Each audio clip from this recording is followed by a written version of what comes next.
Disclaimer: the information and education material contained herein is meant to promote the general understanding and dialogue of GAN's processing. Such information is not meant or intended to serve as a substitute for a healthcare professional's clinical training, experience, or judgment. For patients and individuals, such information is not to be a substitute for professional medical, therapeutic, or healthcare advice or counseling. For medical issues or concerns, including decisions about medications and other treatments, readers, viewers, listeners should always consult their physician or, in serious cases, seek immediate assistance from emergency personnel. Prescription information, procedures, and use of medical devices information should be undertaken only by properly trained and certified medical personnel. We specifically disclaim any warranties, express or implied, including implied warranties of merchantability or fitness for a particular purpose.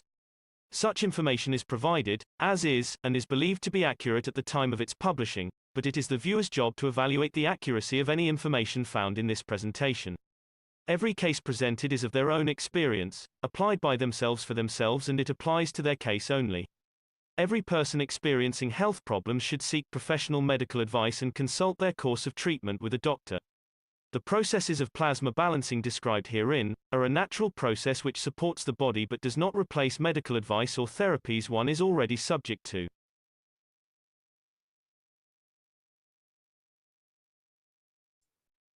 I'm your host, Mark Anderson, and I'm delighted to be joined today by other knowledge seekers around the world, as this is an international show, as well as Alex Skoric, who is at this moment repairing his computer issues.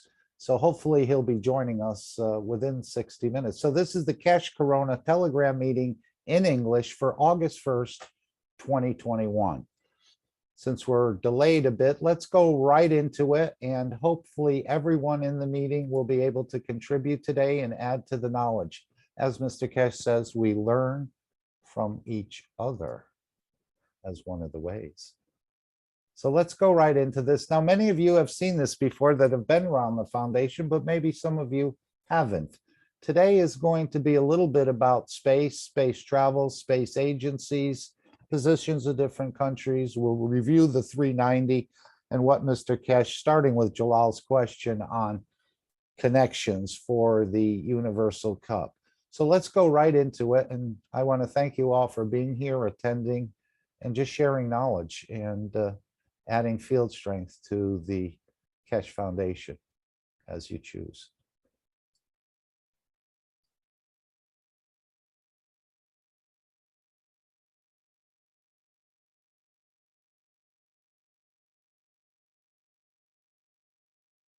I am not hearing any sound. Is anyone hearing sound?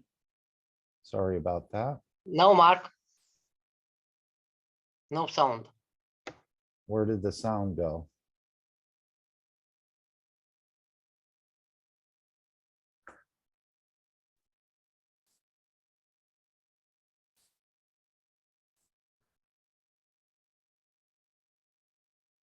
Okay, I'll start it again. Hopefully we have it this time. I don't see where the sound is on here and the sound is on my system. No problem.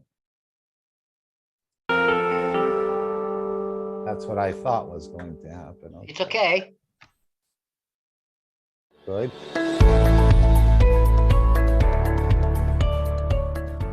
From the beginning of time, humans have always looked towards the sky for inspiration and guidance. There has been a fascination with birds, stars, gods, goddesses, and other entities which seem to exist above us, and for many humans, a strong yearning to travel into space. Man has dreamt of flight since observing space, and now it is time to become the space traveller. The future of space travel requires us to understand from where we came, to see where we are going. Several thousand years ago, philosophers Mozi and Lu Ban from China were looking to the wind for flight. They invented kites using silk and bamboo, allowing for the later development of communication, measuring distances, testing the wind, and lifting men. The invention of the kite brought with it the desire to fly. The first known attempts at flight were typically by leaping off towers, known as tower jumping. People in China, India, and Europe first attempted flight this way. In 1670, Francesco Lana de Tarzi published a book that showed some interesting concepts. The concept of copper foil in a sphere with a vacuum would produce a vacuum airship. This is still not possible with today's materials. Francesco is recognized as the father of aeronautics, melding science and mathematics into aerial navigation.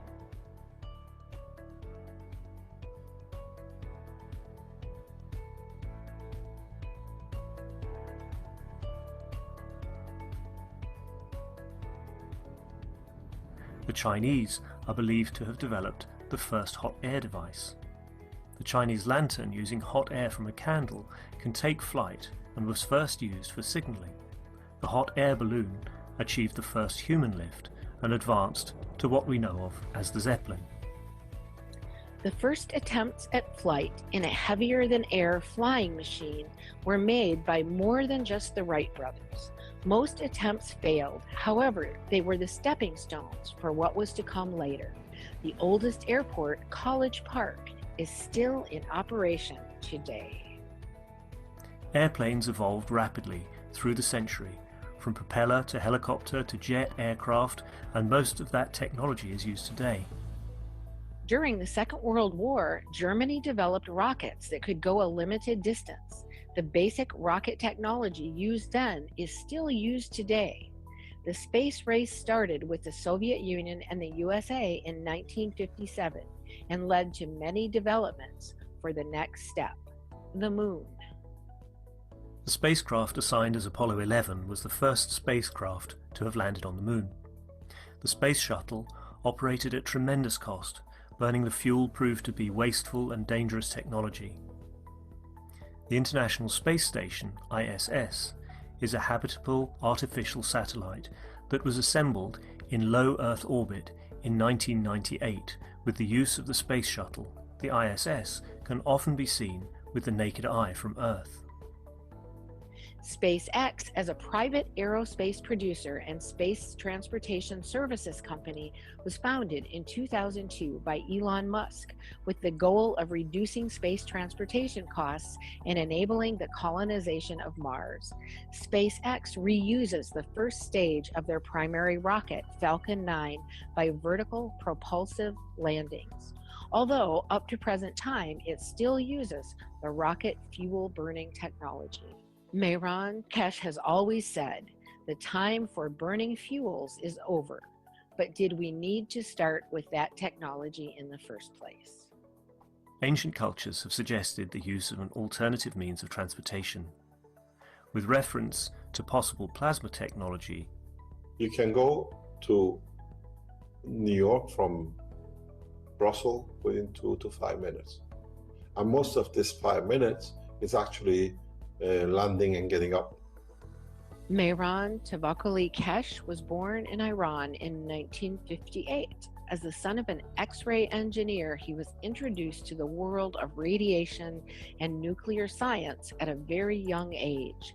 In 1981, he graduated from Queen Mary, the University of London, as a nuclear engineer specialized in reactor technology system control. At that time, he developed a number of theoretical ideas related to more simple nuclear concepts and their applications. In 2002, he decided to finish the full design of his ideas about nuclear technology. This included the creation and control of gravity and energy by the use of nuclear materials in a clean and safe hydrogen reactor. Mehran Kesh introduced the concept of double magnetic fields to explain the magnetic and gravitational field of Earth. Unknown by the existing scientific community, he wrote a number of scientific papers in 2004 and sent them for peer review, such as the creation of black holes.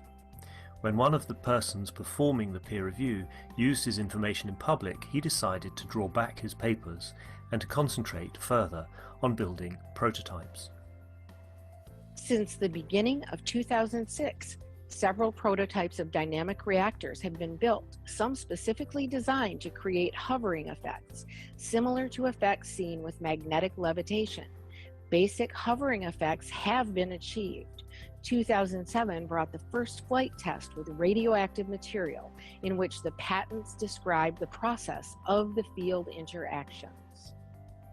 The main patent, Gravitational and Energy System, described the initial fundamental aspects of the plasma and uses. This was followed by the supplemental patent, Microplasma Reactors, where further uses and advancements were described. Mr. Kesh found himself in Iran in 2008 and was provided all the resources needed to create the first lift of a plasma reactor managed by the Iranian government. These special rotating gas reactors were used to control the plasma. To bring a deeper understanding, Mr. Kesh released the first book in 2009, The Universal Order of Creation of Matters, which contained many new concepts released to the public. This included the PMTIC plasma magnetic fields, initial fundamental plasma and plasma dilution technology used for space reactors. The plasma technology was further developed and it manifested in weight fluctuation in a controlled environment. 2010 introduced a new state of matter called GANS, an acronym for gas in nanosolid state. The GANS produces fields to be used in the operation of the spaceship. Advanced flight tests were performed in Iran with the guidance of Mr. Kesh and the newly designed systems. Mr. Kesh tells us you can't bring all the doctors with you in space.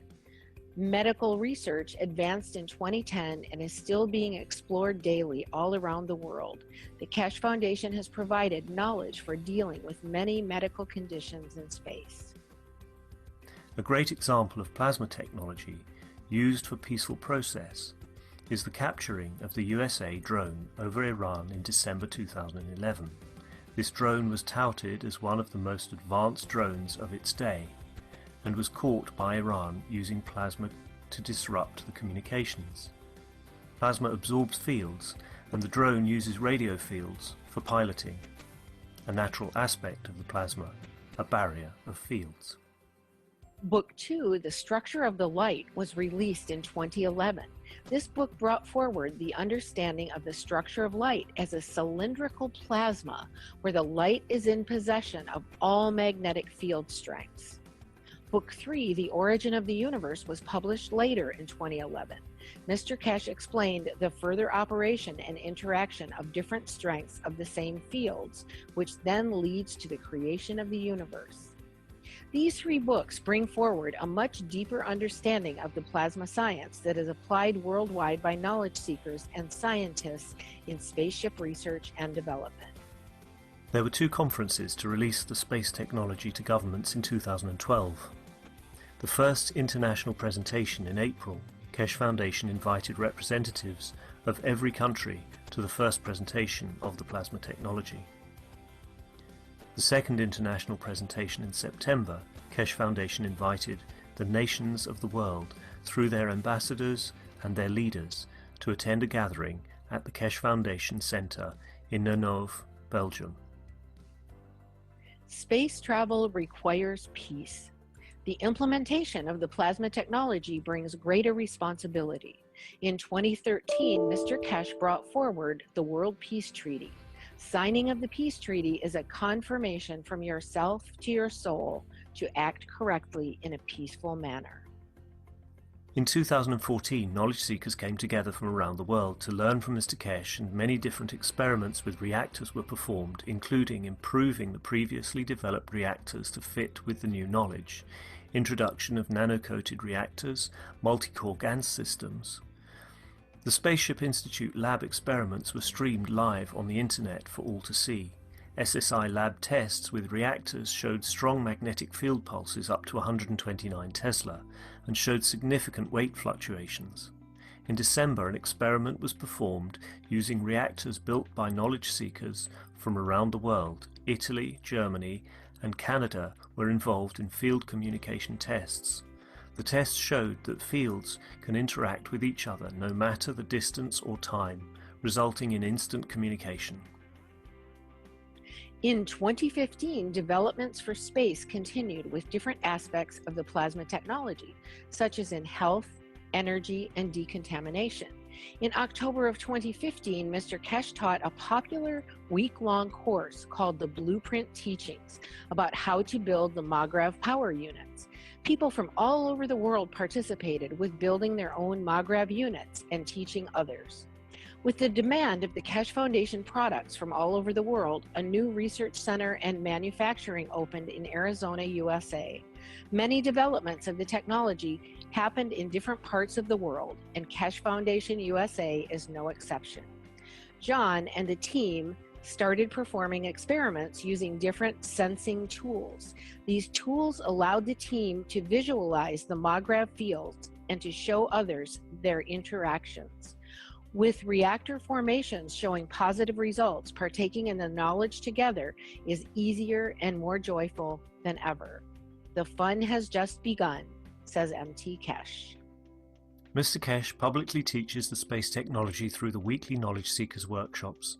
Plasma enthusiasts from around the world participate in gathering the knowledge and putting the puzzle together in the space race.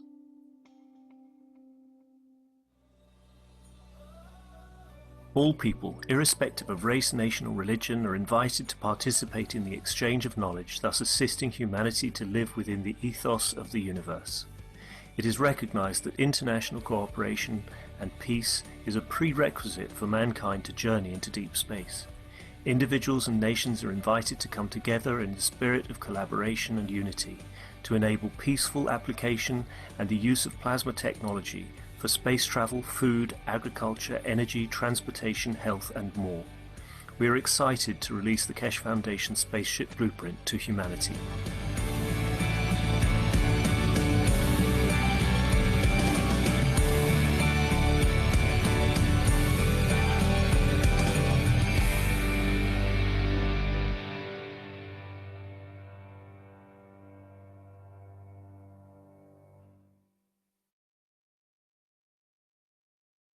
All right, I thought we'd start with a little something different, but I want to keep on the space theme if we can today. But I know one of our endeavors on Sunday, and every day if you choose, is to spray the dome of peace for this planet's soul to get into a peaceful, permanent condition. We're all taking part on this on Sundays.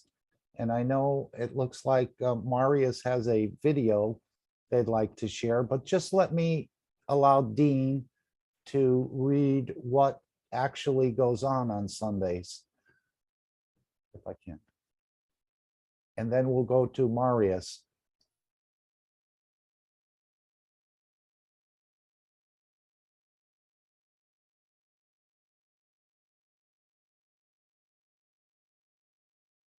You're spraying the plasma waters across your environment to bring about peace within yourself and within the environment, and feeding back into creation and receiving back the peace and many other aspects of creation back into yourself and bring yourself back to balance.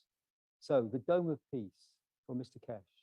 Please remember this Sunday and every Sunday from now on until we raise the soul of this planet to a peaceful planet. KF Knowledge Seekers worldwide will spread the GANS waters around the world at 12 p.m. CET and or 18 p.m.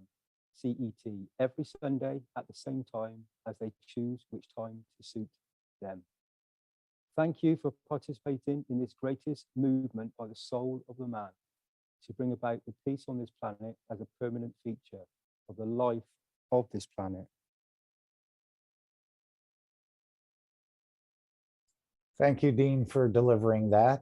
And now Liliana has taken it upon herself, along with other knowledge seekers, to have a collective spraying on Sunday. And I think we have a video that Marius would like to share from Liliana.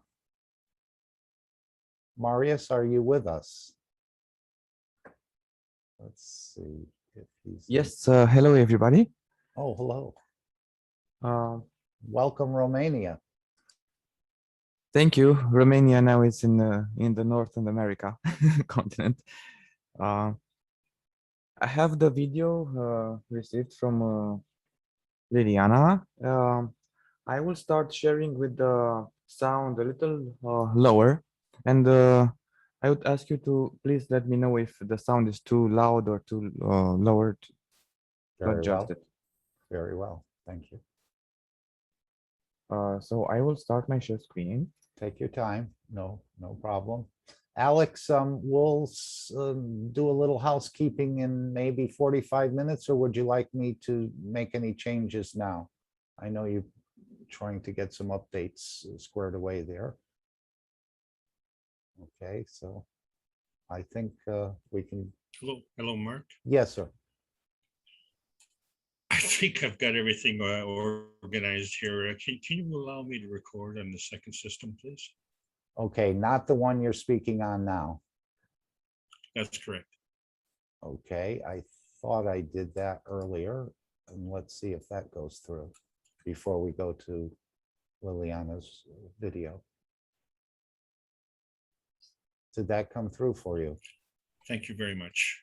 Very well. We'll see you in an Okay. hour, hopefully. Yeah, okay, perfect. We're back to normal here. So Great. I'm enjoying your presentation. Thank you very Thank much. you. And welcome, Marius. Hi, Alex. Nice to see you again. Thank you. Okay, so you don't really need to know a lot about this My- technology to spray the dome of peace in place. Go ahead, Alex. Did you want to say something? Okay, I'm still having trouble with the internet here, but I wanted to commend Marius on a fabulous presentation Friday night. And thank you for your strong efforts in helping the Brazilian community. It's a very powerful group down there run by Rafael and Darian. Thank you so much. Right, and I was going to add, Marius, if you have a short clip of that presentation you'd like to play at the end, if you're still with us, you can queue it up and let me know, and we'll play that before we play the final disclaimer. If that's okay with you, if you're still here, I don't know your time schedule today. I don't have a video presentation or a recording of that. No Except problem. that, the one at the conference, which has the problem with the sound. My microphone was very far away from myself, and Okay. the only recording was with Rafael, but it's split into two parts because I had to speak in English and they translated into Portuguese. And I know that Randy was going to download it, but he said it would take over an hour on his computer. So that may not work for today, but we can certainly put it up for the world to see next time if we can't get it in today. Mark, in meantime, I searching, I know it the minute, and perhaps it's possible good. to play directly from the phone, from telephone or from Telegram. Definitely, definitely. Yeah, or from the YouTube player. Yes, also I have the presentation, the PowerPoint, and I will be glad to go through it again. Definitely, definitely. Maybe after Alex's presentation, or however you say. Anyway works. So good. We have Dan, or we may have. I know Raphael put a link in the chat, so there is a link, but I think it's to the whole program on Friday. Hopefully we can work that out. But let's see what is entailed in spraying a dome of peace or creating a peace dome on this planet for the soul of this planet. And of course, we're all connected to the soul of this planet. So as this soul becomes, the planet's soul becomes more peaceful, so wouldn't its inhabitants, as I see it. And we can all take part and spray this dome of peace into place as the whole world is waiting for this world to change. And now we know we are the change. Marius, if you're ready, please share your screen and show us this presentation from Liliana. Unfortunately, I'm not able to share. It's an error code, probably. No problem. Something with the download happened? or the No, link. it's actually selecting the app. If I select my full screen, It's no, it's take your error time. code. There's no rush. We have all the time in the world. Okay. I'm in Zoom. I have selected share screen, and now I have the list of applications that I need to share. So I select the one I need, the player, and when I start sharing, share screen, screen sharing has failed to start. Please try again later. Okay, I'm not sure, because probably of the update. I'm not really sure. could be. I know I couldn't get into a meeting without updating first today. Yes, And I same happened joined to me. about 4 minutes before the meeting. I said, oh no, am I gonna have trouble now? So it's okay, it's all good. And if there's anything else you have from your, as I said, from your presentation on Friday, we could also see that. But right now it's the Dome of Peace, and everyone's waiting on this planet for peaceful conditions. Most of the people I ask if it's their wish to see peace say yes. Others say, oh, it could never happen. So as you can see, they don't have that field strength to elevate yet up to a position of even believing that this planet can come into a peaceful condition or wishing that it could. But as Mr. Kesha said, if it's your wish to see peace, the path of peace is made very clearly. It's the collective awareness by giving will create a position of change. And we know how important that giving is.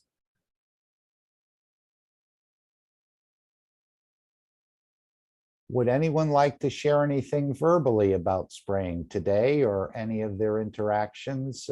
I went out and I did a parking lot, and this parking lot has a bunch of stores in it. And they redesigned the parking lot about 2 years ago. And ever since they redesigned it, they tried to squeeze in more cars. And it seems so many people have trouble pulling into the parking space, getting out of the parking space. Like there's always arguments or tensions about this parking lot. So I went in there today. There's a post office and a beauty supply store and a mobile phone store and a health. I think it's a doctor's choice store. You can go in there and get emergency treatment. But I just thought I'd spray it around there just to create a peaceful condition in this parking lot.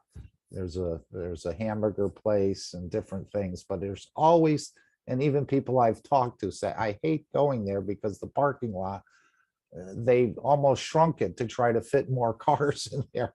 So everybody that goes in there is like, not everyone, but many that go in there have an issue with it because turning, you have to turn around a couple corners and they made it so tight. So that's where I was today.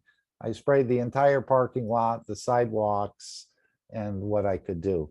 And hopefully we elevated the situation there into a peaceful condition. Anyone else want to share anything else?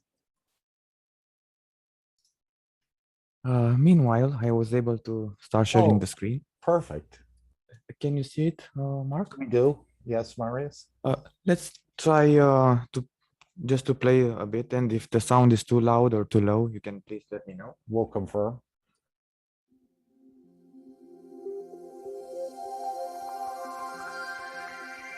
Sounds fine. All right. Should I leave it as it is? Should I play it, or Well, is there this is something to from add? Liliana. Maybe we can hear from Liliana and she can give us a bit of an overview. All right.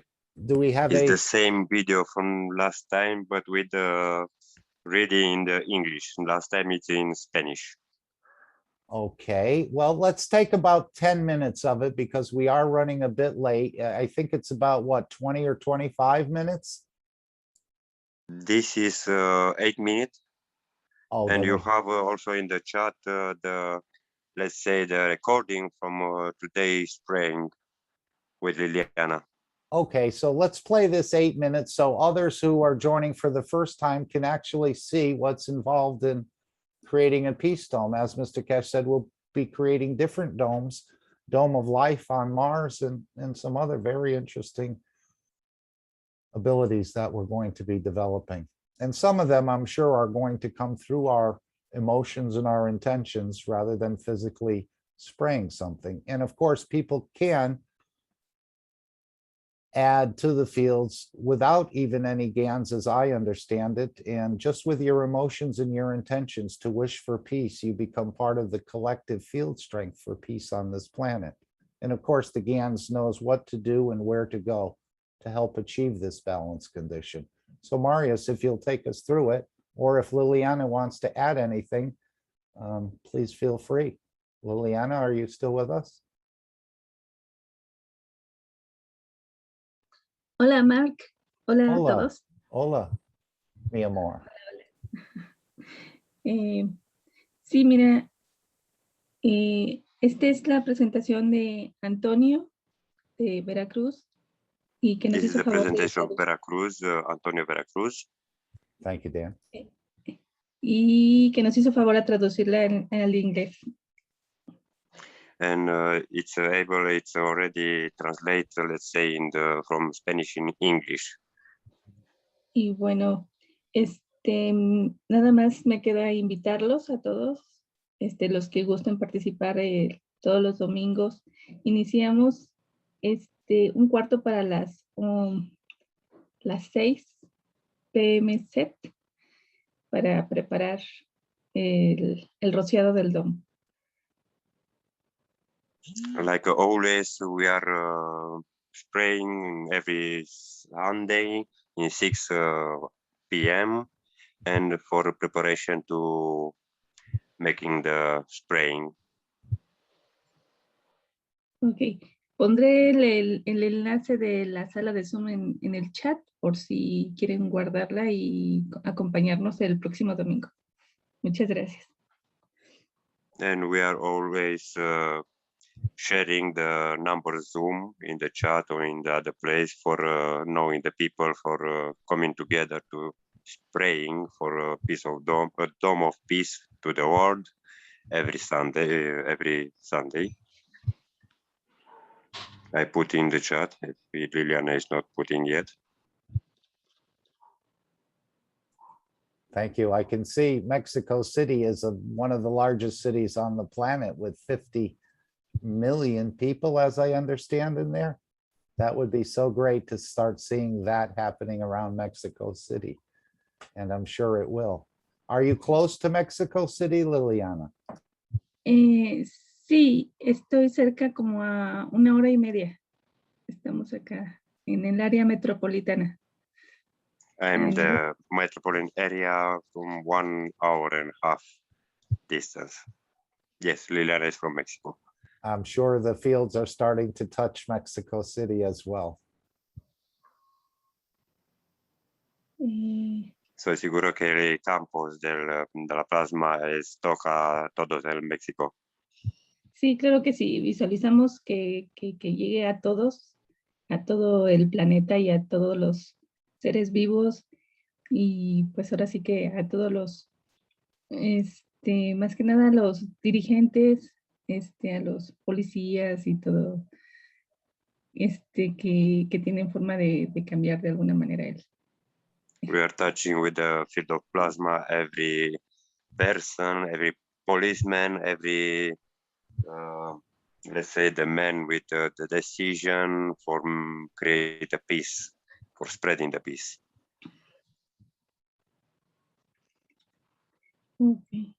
Bueno, por ahí ya dejé el enlace en el chat. Y bueno, nuevamente muchísimas gracias, Mark, por por el apoyo y también a todos los del Consejo Universal que también nos están.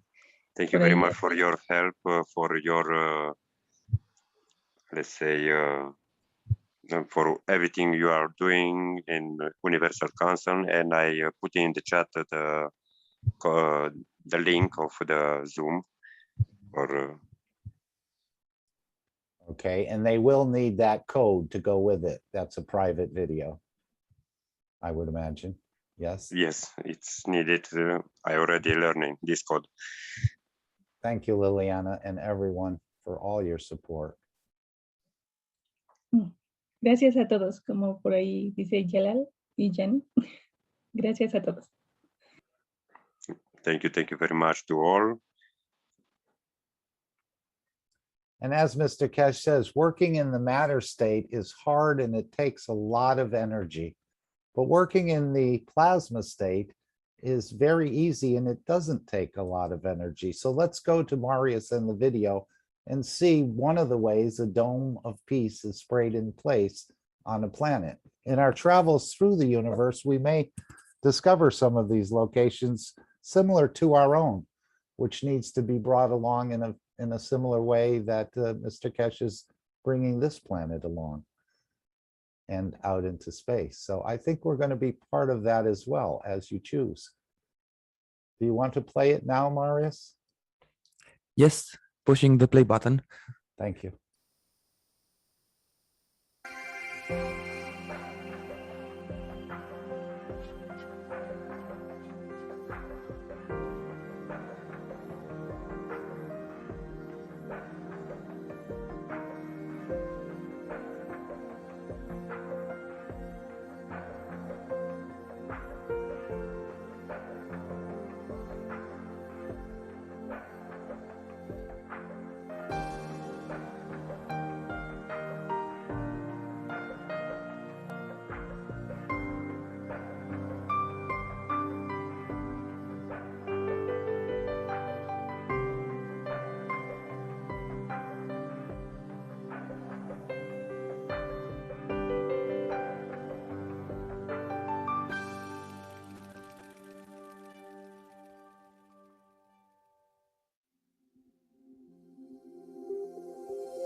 Vargas Ortiz, sobreviviente de COVID-19.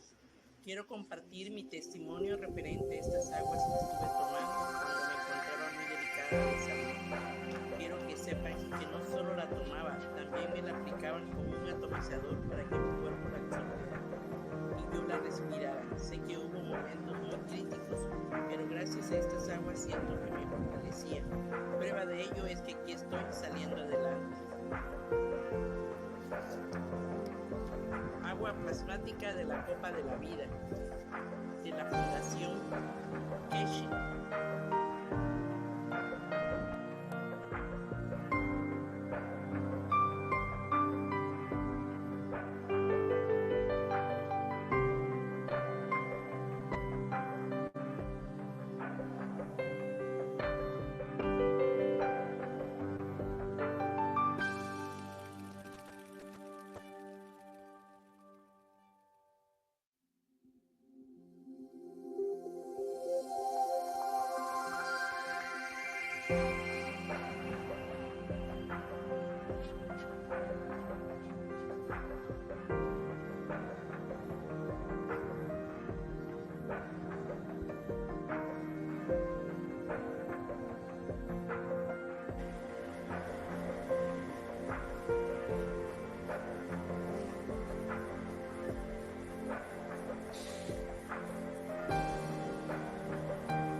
Excellente.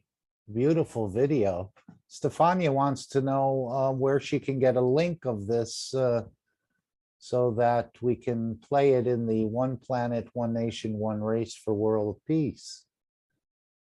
I put it already in the Telegram of personal Stefania, to the World family, to the English.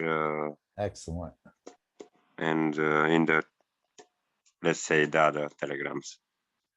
Okay, Stefania gave the thumbs up on that. Beautiful editing, beautiful music. It's very well done. I mean, to my standards. And I fell in love with it very easily. And again, working with the plasma is very simple. As Mr. Kesh said, you don't need to know the entire workings of the cell phone to be able to use it and to apply it. And that's what he's teaching us many times here. So thank you very much, Liliana, and all the work, and you're elevating the rest of us to do more of the same.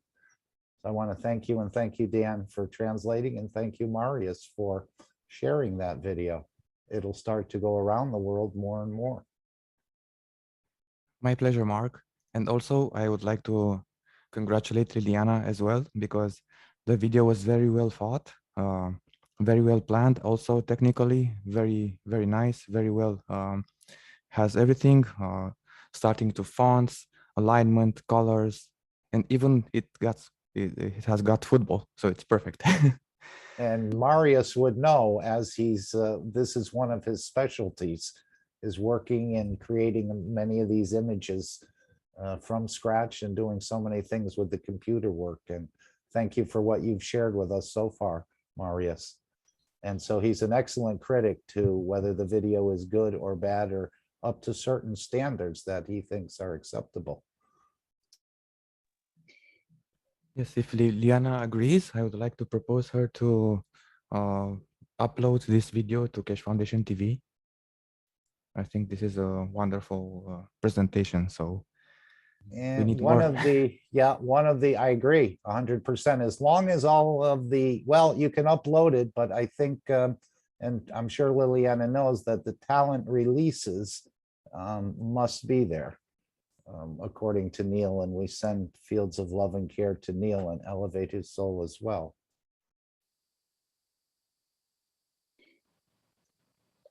Claro que sí, Mark, se compartirá para lo de la televisión.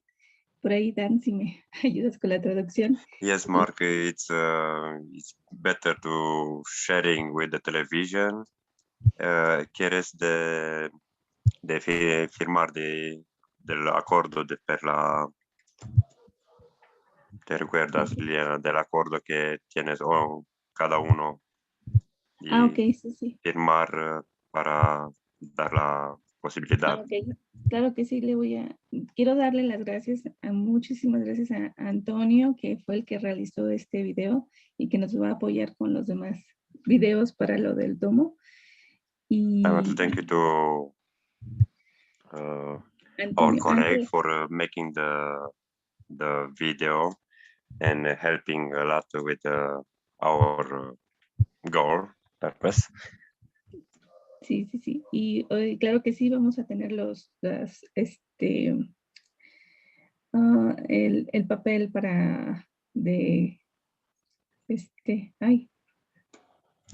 And surely we are signing this accord for release right to the television. Beautiful.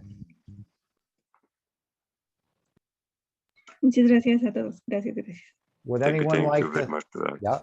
And would anyone else like to add anything else about the video or their individual spraying, maybe a story or anything along that line?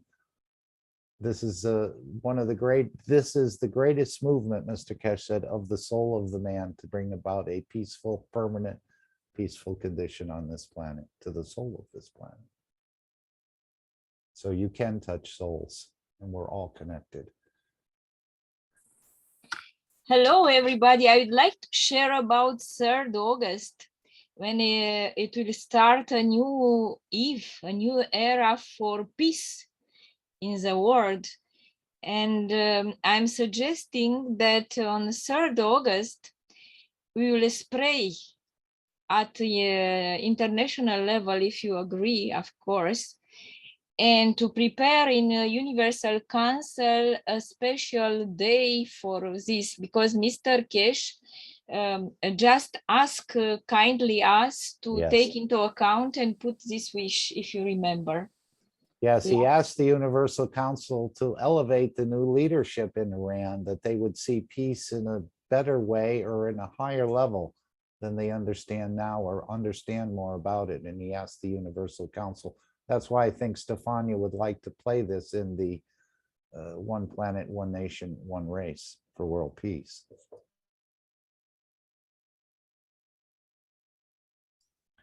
Okay. Yes, and it was lovely because I also had the opportunity to send a video to Liliana twice, one spraying and another one speaking about peace.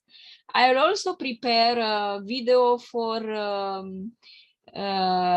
Universal Council meeting for Wednesday. Not Wednesday, Thursday. Tuesday. Yes, sorry. No problem at all. I mix up things Tuesday, all the time. Yes.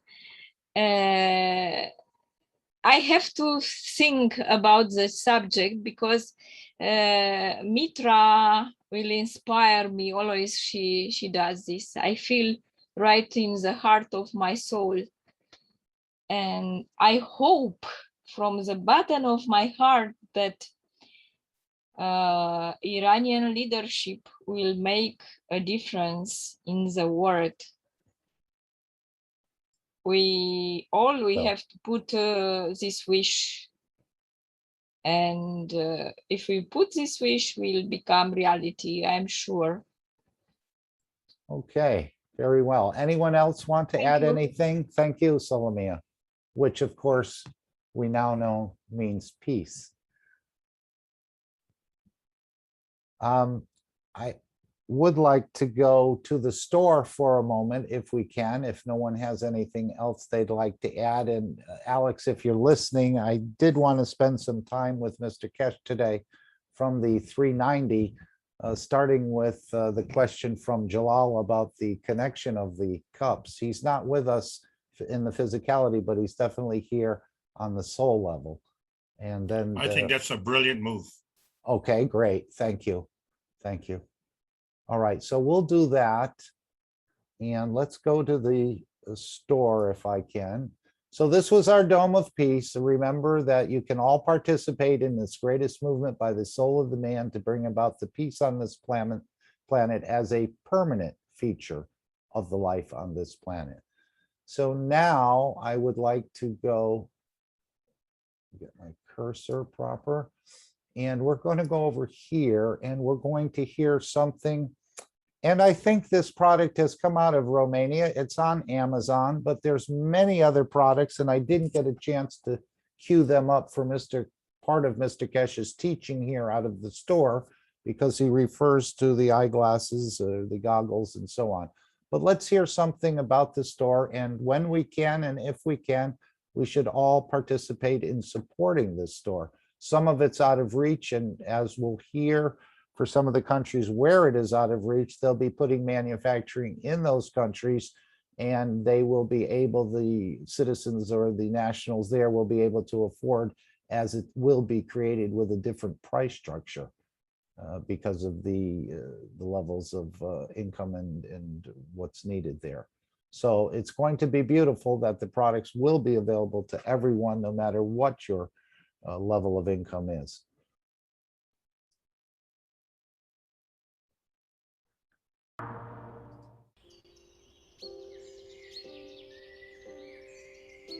We are beings from the universe, living in nature,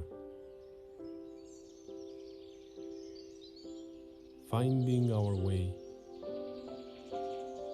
making our path through time, looking for beauty.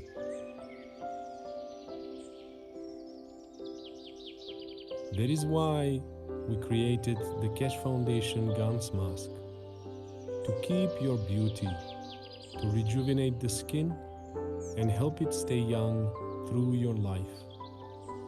The Kesh Foundation space technology embedded in the mask brings balance not only to your body and mind, but also balances your soul. Enjoy living happily in balance and beauty. Kesh Gans Mask, your beauty from the universe.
Okay, I know many of you have ordered from the store. Is there anyone who would want to bring anything up or any products they've tried? Products are being added more and more. Mr. Kesh is looking at some of the knowledge seekers' creations to try to incorporate them into the manufacturing process as they choose, of course. But is there anyone, before we go to Mr. Kesh's teaching, Alex, which will last about 30 minutes or so, from the 290, as he covers a bigger overview, starting with Jalal's question about connecting this universal cup.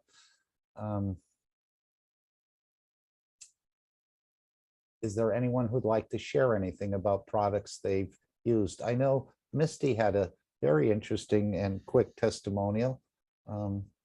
I see Randy has his mic open. Maybe Misty can add to it as well.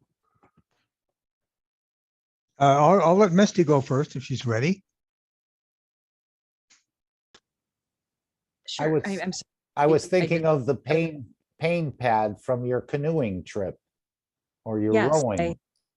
I had received it while I was away on a trip and I had forgotten about it. I came back with a pinched nerve in my back of my, just below my neck, and a lot of rowing for 10 miles and a lot of spraying of GANs at Niagara for a good hour and a half, but up and down the falls. It was fabulous. And I came home and I used the pain pad on the back of my neck, which is, I purchased the small one, and which I think could go around a wrist or elbow. When you say your neck was stiff, does that mean you couldn't turn it in one direction, but it worked in the other direction? Is that? It would, yes. I have a neck injury, and I used to not be able to turn it to the right. And at this point, it pinched on the left where I couldn't turn it to the left, but I really couldn't move at all. I was hurting so bad, I just laid in bed all day. And then I remembered I had my pain pen and pad. And I said, well, what are you doing, Misty? And I put that on, and 2 minutes later, I was out of pain. I was a little sore and I could feel where the pinch had happened. But within the day of just slowly moving around and using, I think I used it twice, just to sort of take away the residual feeling. And I haven't had to use it since. So it worked immediately. And I was so relieved, and immediately called everybody that I know was in pain and said, and gave them testimonial again and why they should purchase. Excellent. Excellent. And again, this is just your observations and your understanding of what happened. Yes. And excellent. It happened also for my father. 3 months ago, I purchased him a pen, and his shoulders are to be surgically inverted on both sides. So, he's barely using them. So when I put them on him, it took a little longer than me for my pain to go away, but he hasn't had pain since. So he was a little sore, and I said, well, I gave him a little massage and used the pen on him, and he's fine today. So more testimony there. Excellent. I'm grateful. Thank you. Thank you. Thank you very much. Randy, did you say you were ready? And again, these are observations of just what they've purchased and what they've observed. Thank you, Mark. Well, I've got all my butterflies, and I put one on my cell phone. I put one on the back of my monitor, and I put one on the side of my computer. There's only one thing I can say. It blocks the telephone signals. I cannot make a telephone call in my office when I back up from my chair and form a star formation. It tells me no mobile networks available. So whatever these butterflies are doing, it blocks the signal. If someone phones me, I talk for about 2 minutes and hang up. The moment I walk out upstairs, the phone works perfectly. So I would say this technology has a lot more in it than what we think. Of course. So you've obviously got some serious shielding going on there. Oh, absolutely. But the calmness, if I fall asleep, and sometimes I sleep in the office for an hour or two, it's just perfect peace, just so peaceful. Excellent. Excellent. Anyone else want to add anything else before we go hear from Mr. Kesh for about 30 minutes? And he'll give us a bit of an overview. I think he starts with Jalal's question and then goes into the Romanian conference and thanking Marius and the others for organizing such a beautiful affair. Hey, Mark. I would have a, sorry, if somebody else wanted to say something. Yeah, hey, Mark, this is James Veenstra. Yes, James. Well, I started with a cup of life and a cup 1 and cup 2, got a little tired of spraying, so I put cup 1 and cup 2 all around the house. I got 14 on one side and 14 on the other side. And this has created a bit of a dome and made a bit more peace around here with the heavy weather that we can expect, even diverted a tornado away from me. And I recently got the butterflies and the visual enhancement unit. The visual enhancement unit is nice. It starts helping slowly, it seems like. But with the butterflies under the pillow with the visual enhancement unit, it creates even a more effect and even more relaxing effect overall. Okay. I'm also on the Excellent, excellent. Yes, it's a 3-part system, as we all know. Yeah. I've only gotten the first part, right? Yeah. I also have the Life Cup and Sweet Cup. And oh, great. Yeah, and I'm 64, so I've got a lot of things that need to be repaired. But all this helps, you know, and slowly, and it's really changed. I'm getting more energy, you know, and I'm not eating as much, which is good. And overall, it's doing very well. And hopefully, we'll see what happens in another 3 months as far as a more of a total expectation, which is what I'm hoping for. And you said you put 14 actual cups around, you mean liquid plasma of cup 1? And cup 2 on the other side of the room. Outside or inside? Inside. So you are trying to create a dome, and why would you think a tornado was diverted? Didn't it just coincidentally happen? Well, that and the lack of heavy weather. We was getting hail. I live in a heavy rain area of 1 to 2 inches an hour every month or so. We haven't gotten that. I haven't gotten any hail since then. And the tornado came within half a mile of me. And about 10 to 14 miles of open water, it became a category 4 and destroyed a lakefront community. And there are several houses in the community within that half mile that got hit by it. So overall, I'm believing that this is definitely helping divert Definitely, definitely. There's some way that we can determine the extent of the plasma dome or the changes in it, but I don't know of a device that we can use. Maybe a Tesla meter or something else. Well, I think yourself is the best measuring device that there is, Mr. Kesh says, even though they do and will develop some plasma sensing and devices in the future. But your body is the best sensing device I think there is. Yeah. Just also want to add that whenever people are spraying on Sundays, I can tell a difference in the dome. It kind of extends out in different directions and connects up. So, which is good. It feels excellent. Good. Excellent. Yeah. And again, these are your observations and your understanding. We're not making any claims of fact or anything like that. But I think we're going to be hearing more and more. And don't forget, Rick is always looking for testimonials in the testimonial meeting, which happens, I think it's the second Tuesday of every month. So if anyone ever has a chance and they have something they want to share, you can get it right on the testimonials workshop that Rick Cramen holds. Head of it, and it is very relaxing. Say that one more time. I missed it. Sorry. A small butterfly in the in my recliner in the top of it, and it is very relaxing. In a peaceful condition. Yes.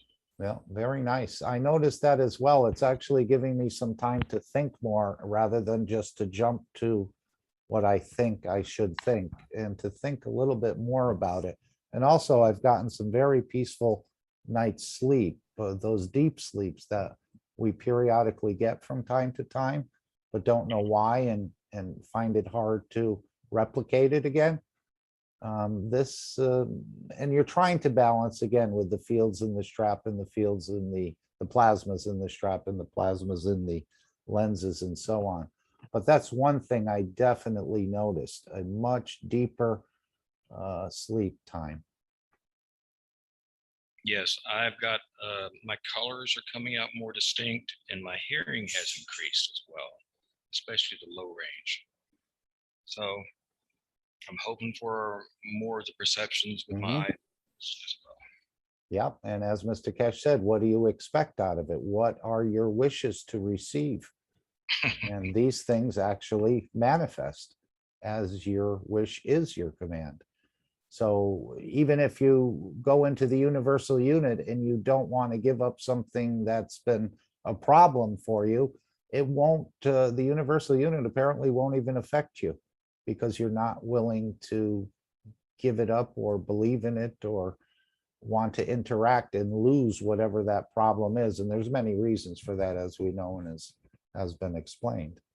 So thank you, James. Is there anyone else before we go to Mr. Cash? Yes, there's a tiny detail I would like to tell you. Of course. In this period of time, today or tomorrow, it's Mr. Cash's birthday. So I believe it will be a nice thing to do for us to find the time to say a few words, to wish him happy birthday and our wishes, maybe at the end of our meeting or. Definitely. We can all share something or send a message to Mr. Cash. As we were talking to earlier, he's been through so many cycles on this planet. Which birthday shall we use? The most current one? Oh, I already sent to him a poem which was published today because today is the birthday of my grandfather. And tomorrow will be the birthday of Mr. Cash. And after tomorrow will be the birthday of, not birthday, the day of Salomea name, which means peace. So everything is related. And second day, it is a day, International Day of Holocaust.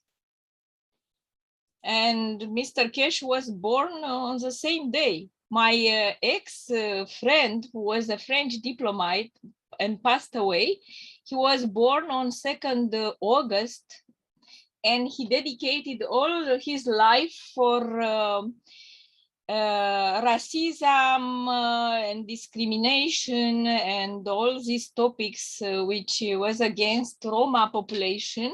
I mean, Roma people which are originated from India. And for also for Jewish people who suffer from the Holocaust. So all both of these ethnicities were victims of this regime, as you know. Mm-hmm. Yes. And the clip I have, and part of it where he talks about some of the space scientists from Germany, Mr. Kesh mentions the Holocaust. So we want to go to that for about 30 minutes if we can. Is there anyone else who'd like to add something from the shop they've experienced, as we're all seems to be experiencing more and more things and more frequent things, and they're not coincidental. If not, I'll go to this, and I know Alex is waiting in the wings to come in. So let's go to Mr. Kesh, and hopefully I can pull this up. And I think this is the correct spot we're going to start. I did want to have some pictures here, but I didn't have the time to pull them up regarding a few of the different things he speaks about. But let's hear Mr. Kesh for 30 minutes, just in case he doesn't join us today. It's always great to hear his voice and the fields that he emanates and the interactions with each of our souls. And that's what it's all about, what this knowledge means to you, not anyone else.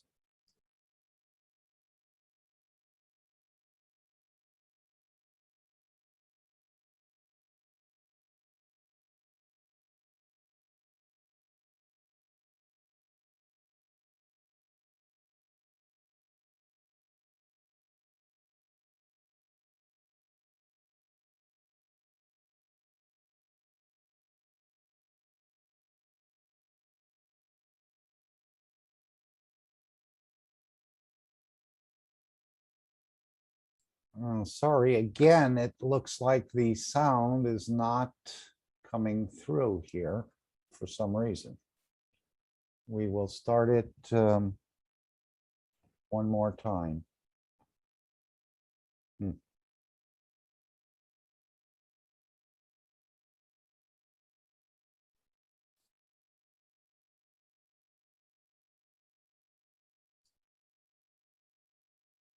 That system.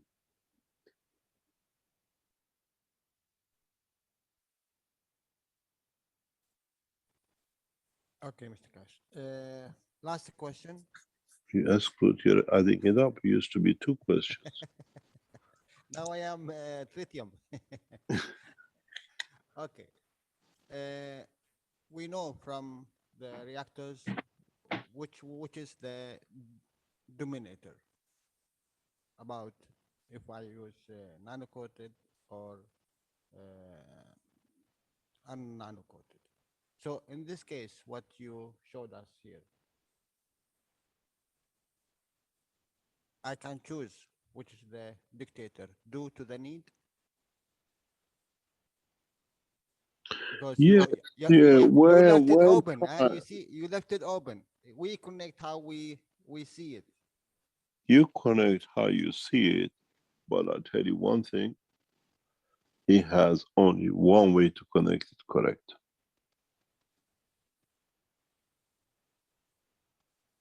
Okay, I think I understand. There is only one way to connect this setup the right way. And that's the reason I didn't put it in, because it becomes a copycat. Yeah. You understand? Before we did, oh, it was a left-hand turn, this was connected before that. This cup can only be connected one way to give an answer. And this is, you will get it from your soul. You get it from your soul and you get it from the knowledge you gained.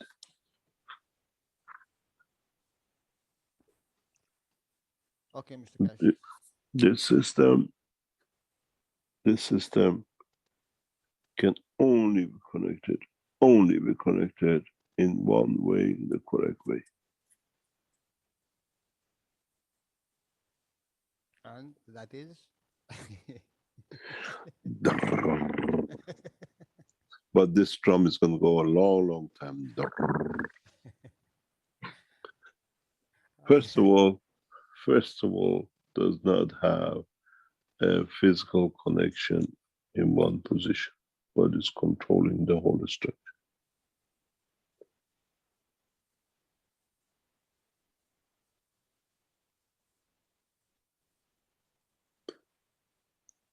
Okay. Yesterday, you remember when you trapped in my teaching and I left you and I went away? It's the same thing. It's the same thing happened yesterday with you. What happened? It happened that I follow you in the Persian teaching, in the Farsi teaching.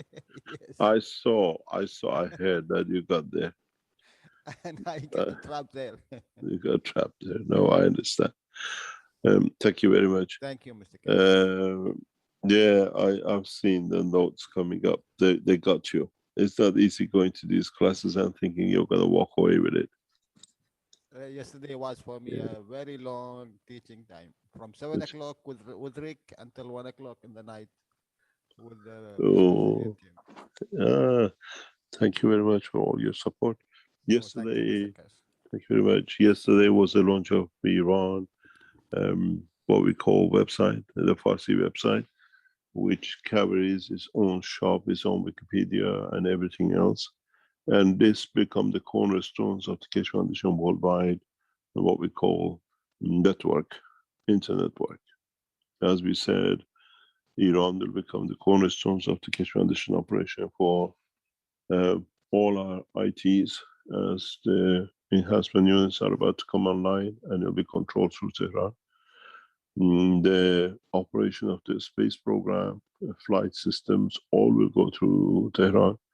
In a short time, when we introduce what we call space flights and what we call interaction of the systems for transportation, all these systems will move system control into Iran. We have a reason for it. And then we create what we call subsidiary control centers around the world. The first part of this program, as we said months ago, which started now yesterday, it was launched on the Keshe Foundation Farsi channel, and now will expand to all the languages. The operation of the Keshe Foundation, all the factories of the Keshe Foundation will be backed into this system, and gradually we build up a multi-faceted structure that all of you can participate in it. In a way, we are moving away very much from Microsoft structure that it can be controlled, and we are always in position. We are using what we call servers in Iran, and backed by what we call the people who are part of the structure of the running of the country. And yes, there was the celebration of the Eid in Iran, and at the same time the launch of the first phase of the Keshe Foundation IT network. And it's thank you very much to Youssef. We thank the Office of Iran National Defense University who is supporting us in setting up this with all this security and background. The doctors and scientists in the National Defense University who have facilitated this for us, and the people in the background who are working to make this possible. As I said, we have moved into a level of bringing technology in a different way, and this is the first phase of the IT work which has come out of Iran, and they develop it further. All the what we call operation of the enhancement units will be transferred through the system. All your data, all the file of the people who use the enhancements centers will be kept and monitored. All the backup doctors to support the enhancement unit operation 24 hours a day will run through these centers, and thanks to Youssef, a lot of work has been done, and now gradually we see the first phase of it. It was wonderful to see this happening yesterday. Any other question? Yes, we have someone new here, Malcolm, and he has written in the chat, but I've also opened his microphone here, so perhaps he can ask in person instead. Would you like to go ahead, Malcolm? Hello, yes, Rick, good morning, and thank you for setting up the unmute. Good morning, Mr. Keshe, and every knowledge seeker present. First time, I just say I'm about maybe 8 months new to the Keshe Foundation. Where are you from? From Ireland. From where? Ireland? Ireland, yeah. Southern Ireland. Southern, yeah, the Republic of Ireland. From Republic of Ireland. I think I'm maybe the first knowledge seeker, or maybe not. No, you're not that many Irish knowledge seekers. It's all good, good. I didn't know that yet. Yes. So, yeah, so first I want to say, Mr. Keshe and everybody, thanks for the absolutely beautiful knowledge and teachings. I'm catching up with all the workshops and making my first one cup, one life GANs. Your gift to the world this morning with the fifth cup of the universe, I'm in no position yet to ask questions about it, but it sounds absolutely another amazing, beautiful gift. So I have two questions. My first question is, I have ordered the visual enhancement unit with some other products, and can the visual enhancement unit be shared with one's partner? No, we prefer not. We ask it for not to be done. The visual enhancement unit has a document with it that you have to send back and report on it. This is in a way international cooperation with the knowledge seekers on what we call trials. And when you received it, we have all the enhancement glasses, all has been delivered, whatever has been ordered up to now. When we have a stock backup with it. And this is what we want to see, what you see, and what it brings to you. Fill in the form, go back on the internet, register, and in a way, build the data up with us, that we can see what has happened, what we see positive in gaining, and what you see in emotion and everything else. Okay, great. There is why you have that simple thing. In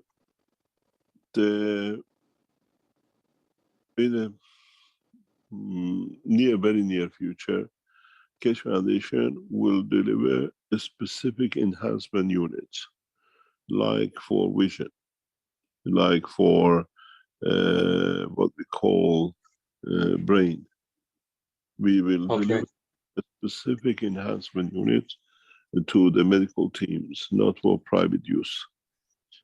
And this especially the visual enhancement unit is important, that we can change people with what we call different eye problems, different what we call vision problems, or what it comes through the emotion, it causes the what we call the vision problems. Great, thank you.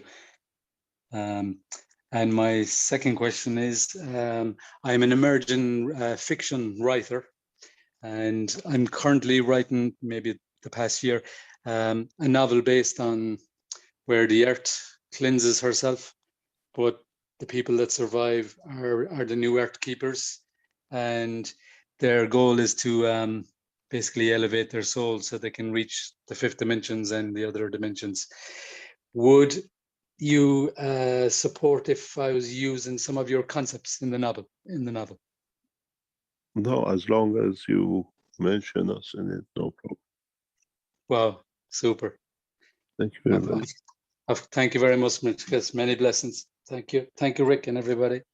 Which part of Ireland do you come from? From County Kerry. It's on the southwest coast. The most beautiful. It is, yeah. Have you been here, Mr. Keshe? Yes, I have. Wow. I have a connection to Londonderry. Yes, my brother-in-law is Irish.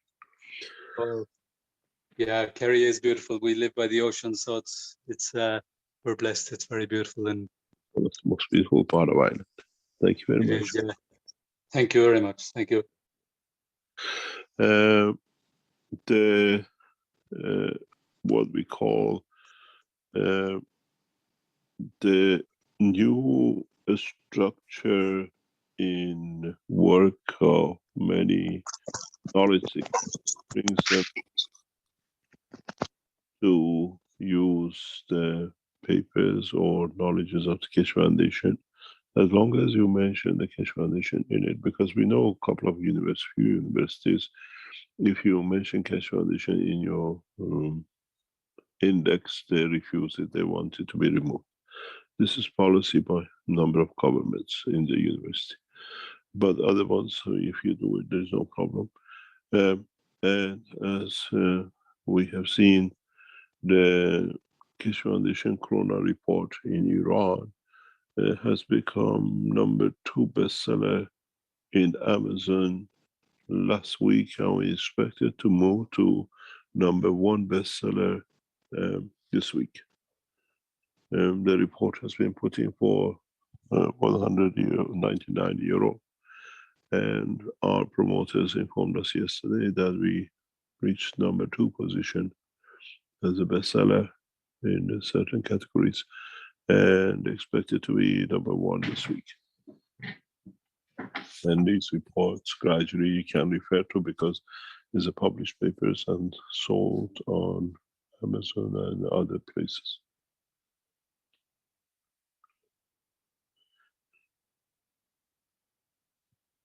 Any other question? Shall we call it a day? We do have one question from actually a couple of questions from Salmia. Perhaps you can answer. There's one regarding, excuse me while I find it here. Sorry, go ahead. Is Salmia still around? I'm not sure she's still here. Let's see. Yeah, she is actually.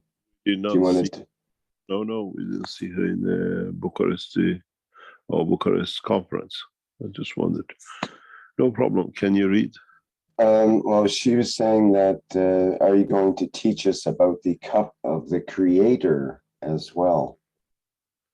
The cup of Creator is not for man yet. A long way. Sorry? A long way to go yet.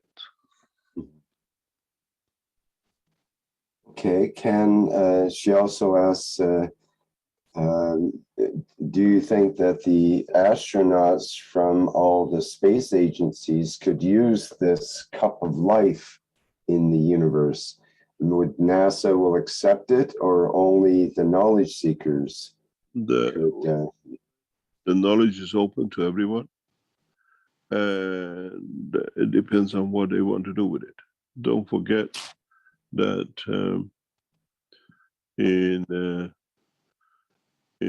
what the Keshe Foundation is about to do in the coming weeks and months, we do not look into other space agencies, how they work with us. We look in a way how jointly all the space agencies around the world work together. This is an inclusivity which we bring, and it's the inclusivity which we have to emphasize. NASA is extremely, what I call, if you heard the teaching of last week, we have invited the head of NASA propulsion for moon mission or Mars mission for 2030 to join the Keshe Foundation. NASA is eager to open dialogue and direct dialogue with Keshe Foundation. They've been doing that for a long time. But the American administration does not want to show that the American scientists have literally a little understanding of the real space technology. And so they have been told that do not interact with the Keshe Foundation till their knowledge reaches the knowledge of the Keshe Foundation and they can show they understand about the same. And this is the problem we have with NASA. And sooner or later, most of this should come to an end, hopefully with the collaboration and cooperation as we have and we are establishing with what we call the American administration.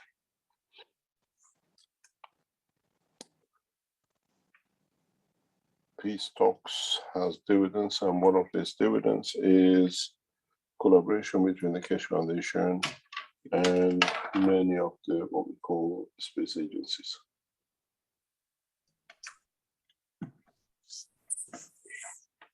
Mr. Keshe, Antonio had a question in the Q&A that relates to that in a way.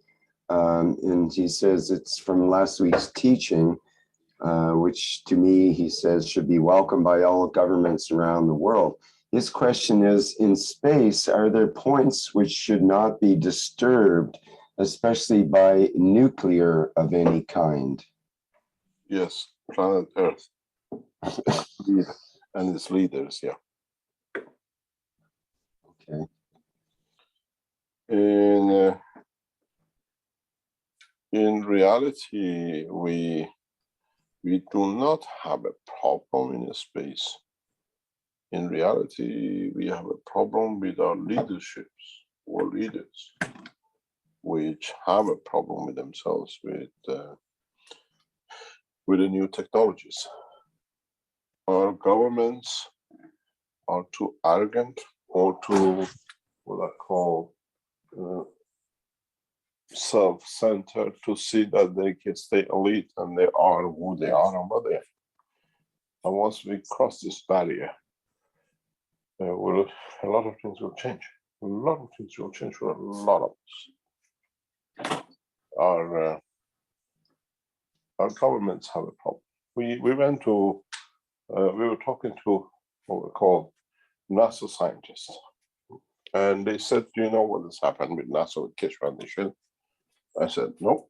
They said, "In NASA there is a rule: if two people make a complaint, the person will be blocked from NASA, and nobody knows who the two, because usually it's registered who made the complaint."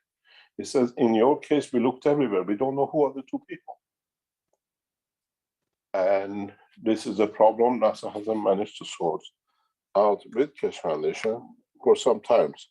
Who are the two fake people who have made the complaint about Keshe Foundation? Because their own management cannot find out, and they have a rule they cannot do anything with it to sort it out at the moment.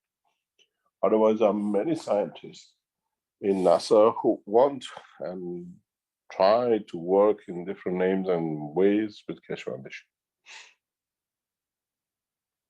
And this is a beauty of how things work, and we know how things done. But as I said, we carry on with the work. We carry on sharing knowledge with the. You got to understand something very important, and I was explaining this to knowledge seekers very recently. The Russian Space Agency is years ahead of NASA, literally years. The Chinese Space Agency has followed the Russian Space Agency. Now they're bringing some new thoughts, new students and new school of thoughts, trying to catch up, to be better. And they're doing a lot of work in the background, what we call a homegrown scientists and technologists. The reason for this is when the Second World War came, the space technology program started, the cream of the space program of Hitler and rocket technology went to Russia. Those who carried out the murders, those who carried out all the low-level jobs, sold themselves to Americans to be the real scientists, and Americans believed them and took them. So when the Russians developed their space technology, they are done by those who understood the space technology. Americans had the, what we call Van Braun, which now, as we all know, NASA is working the hardest to get his name from everywhere off, because now it's proven to be one of the key people in murdering many, many scientists and Jews, where he was responsible for. And so we even have seen at the end of the Russian, what we call USSR, changing into 13 nations, the Americans Senate passed and paid 10 billion to the Russians to learn how to land on the ground the way the Russians do. That's how advanced they are. So we don't consider NASA as a main element in the space. So somebody makes a lot of noise, but the real research is done by the Russians and now Chinese. Chinese are deep into space technology and they have the finances to do it. Americans cannot do. That's why we see a lot of rocket launch. Everything else is gone to the others. What we call in the space technology, Americans are fat boats with no knickers, if you understand English terminology. They show to be rich, but they have nothing underneath. But the Russian and the Chinese space agency, they're well dressed on there, and they deserve to wear the fat coats. And this is what the problem is. We don't literally don't consider us as a space game player at all at the moment. They are more or less 5th or 6th rank in the world. And Indians are striving very heavy. Russians are involved in it. Brazil has certain activities. Iran is one of the top 2 or 3 in the space activities. There are in 2 universities in Iran of the 2 human space and the what we call the launch space are 2 different ones. Iran is more active in space and rocket technology than the Americans are, than NASA is. They get money, but there is no backbone to NASA. They played it, they landed on the moon first and the rest of it, but nothing is there. So we don't consider NASA as a major player. The major player in the space technology now, 100% is China, India, and then we have Russia, and Iran comes in that level, and the rest.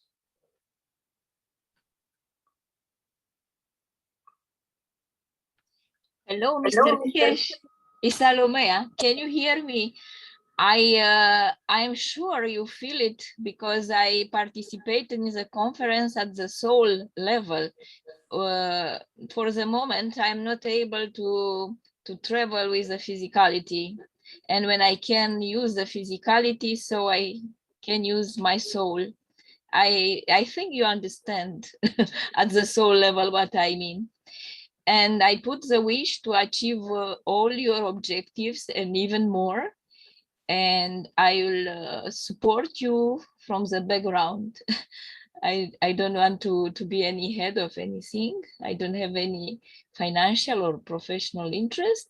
I just to spread the knowledge for the achievement of peace and to be equal at the world level and do not have superpowers. And if I can help at my humble level, I'll do from the bottom of my heart. Thank you very much. Thank you very much. Thank you for all your support. Is there any other question, or shall we bring it to an end? I think today's teaching needs a very long time of understanding. Yes, thank you, Mr. Kesh. Do you have any other things on your panel? Oh, yes, there's one other thing, Mr. Kesh. Marius wanted to say a few words before we end here. So, yes, please go ahead. Hello, Mr. Kesh. Yes. Hello, everybody. Hello, Marius. Thank you very much for a organization with other knowledge seekers of Romania for such a wonderful conference. Extremely pleasurable, and I hope we'll be beginning of many conferences like this around the world. Yes, this is somehow similar to what I was going to say, because it's not a question for me. It's more than a few words. So I would like to say thank you, Mr. Kesh, for coming to Romania. It was a great honor of having you here in Romania and also meeting you in person. I hope you had a great time. You got a tie out of it. That wasn't bad, was it? Yes. You forgot to bring the pen to sign it. Oh, in the following day, yes. No problem.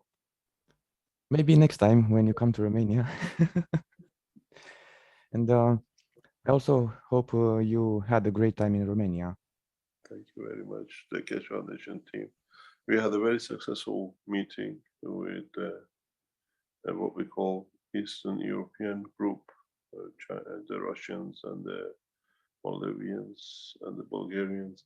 And there's a huge, beautiful outcome from this conference. We achieved a lot, and thanks to you, the way it was organized, it was perfect. Thank you. And also, I would like to thank you for being like a good parent to all of us.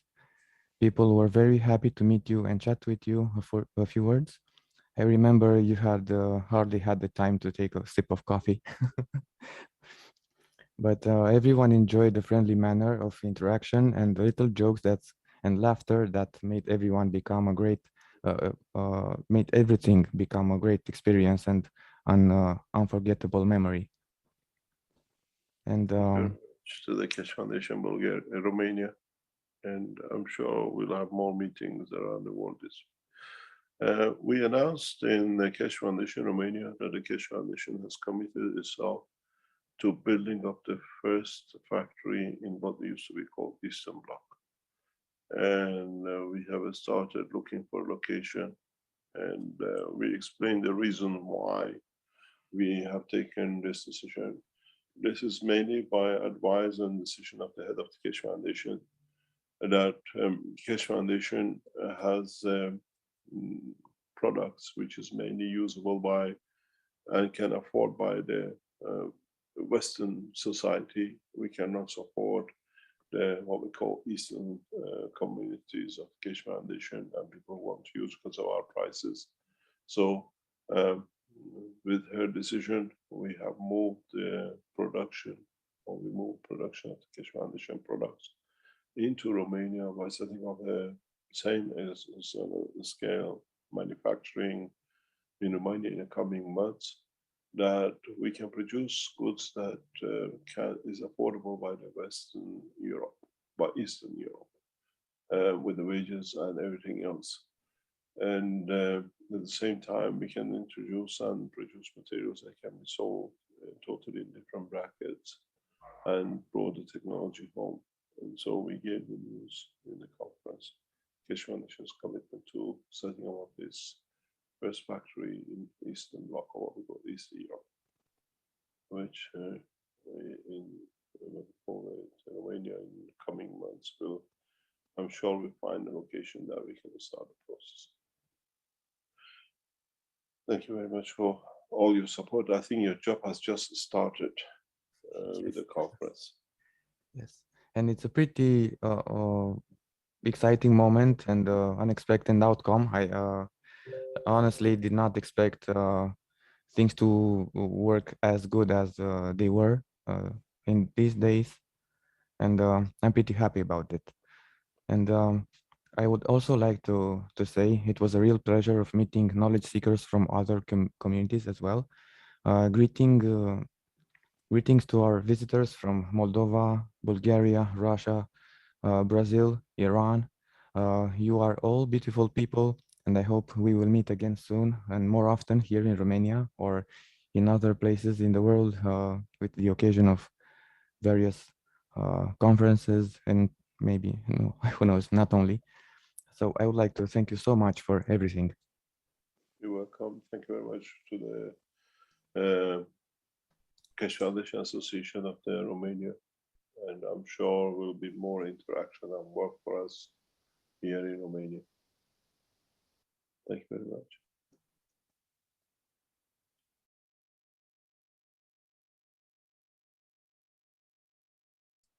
Okay, so that was sort of an overview on the NASA and the Russian space agencies and the various other space agencies. Hopefully, as we learn we can fly without fuels, a man will start to take interest in this and see that the universe is much bigger, or he can expand his own universe out into the universe. And as we know, sometimes you don't even have to take the physicality there. You can travel on the soul level. But we're learning more and more about it. Everything's going to be delivered out of Tehran. And I thought it was very interesting. I wanted Jalal to be here. And as soon as I started playing this, he popped into the participants list. So I'm glad that happened in a way. Is there anyone who want to make any comments before we go to Alex? And hopefully Alex is still there and not holding his breath. He would have passed out by now. But yes, as Mr. Keshe and the Keshe Foundation starts to show us some new things, I think we'll be dropping our desire for war and to control and all start working together. As he said, we accommodate the other space agencies and all are welcome to join with the Keshe Foundation, and the knowledge is available to everyone. So thank you for watching that. And hopefully you'll share it with others. Alex, if there's no one who has any comments or would like to add to the knowledge at this point, feel free to come in. Maybe 1 minute. Oh, okay, sure. Yesterday, I had a teaching inspired by Mr. Alex teaching, and also by the cup of the life of the universe. And my team from Romania just asked me, so we are very disappointed that we will not be able to travel with Ozene, and we'll travel at the soul level. And I was the advocate of this idea to travel at the soul level because many other people from our team from Romania are able to travel at the soul level, and I'm sure that all the knowledge seekers can do it. But Romanian team are very eager to build an OZN, to build this spaceship in the physicality. Yes, we're also physical. We want something to get into, don't we? Yeah, yes. And myself, I prefer at the soul level. It's more comfortable. I'm not so technical, and I'm sure that I will not be able to construct myself such a OZNA.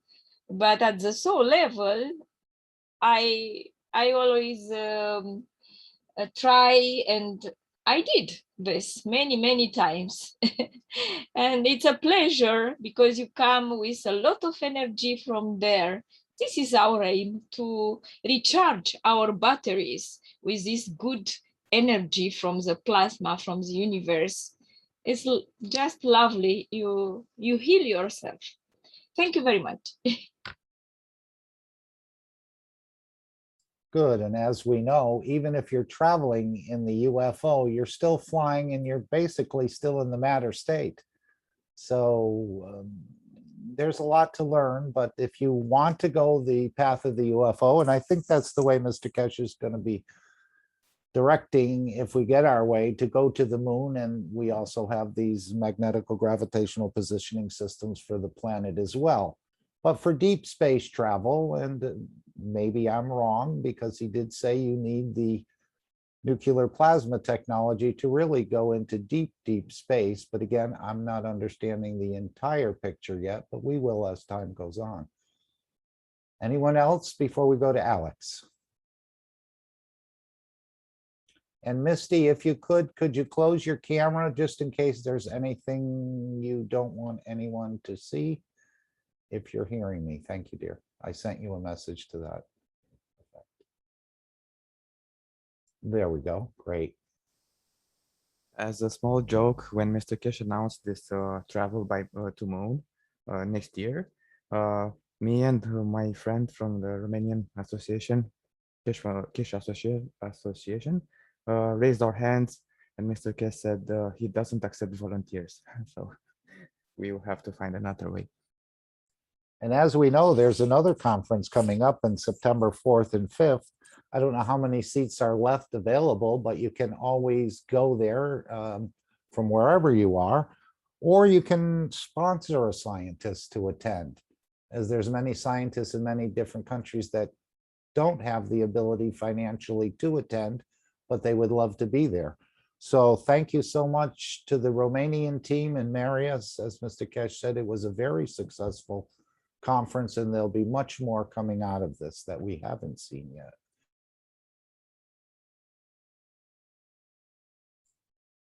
Alex, would you go ahead? Anyone?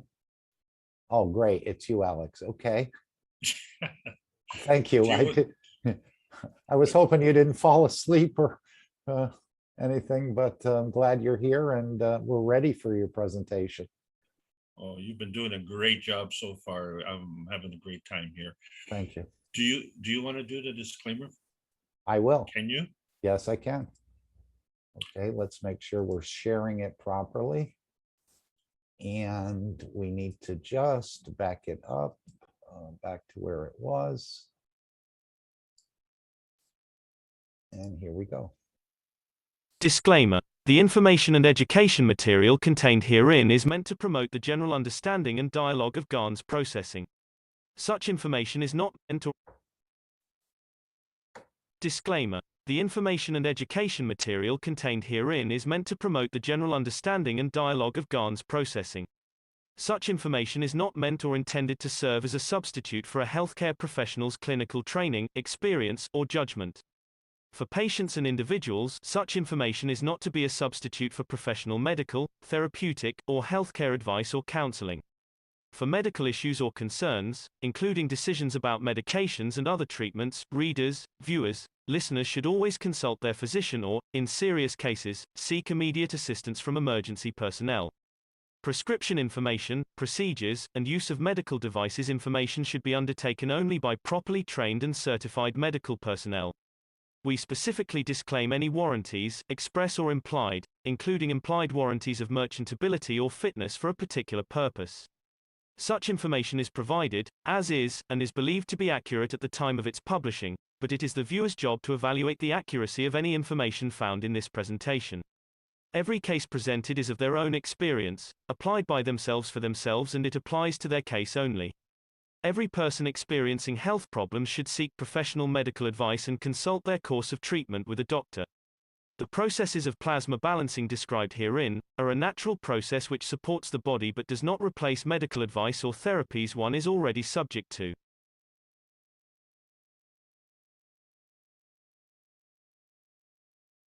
Thank you, Alex. Let's turn it over to you now. I want to welcome Alex Skoric, as he's been teaching in Mexico, Brazil, Italy, the United States, and has spread his fields across the planet. And we all support all of the teachers in the Keshe Foundation. Thank you, Alex, for joining us today. Welcome, everybody. Beautiful Sunday afternoon. Very historic time in our universe, in our little tiny, perfect little universe. Which is very tiny. And we are looking to broaden our horizons. So I want to thank everybody for being here. This is part of the North American team meeting, but we have a tremendous representation from the international community, and I want to welcome everybody here. We hope to get more badges up on this plate here. But yes, we are part of the North American Plasma Education Series. And so this is a presentation of the Keshe Foundation Spaceship Institute. It is plasma science, and we moved into what I call intermediate understanding. And this is the last of the series. It's GANs of oxygen. And my name is Alexander. I'm from Canada. It is August the 1st, 2021. So we have tried, and starting with the impetus from the Brazilian community, last October, we started basic teaching, and we moved into intermediate teaching and advanced teaching, but all of this teaching was really very basic teaching. And so we've taken the journey to review this, and we call it basic understanding. And we went through half a dozen classes, and we just come to a point where we had to move on. And so we've gone into intermediate understanding. And we've kind of come to the end of that rope as well.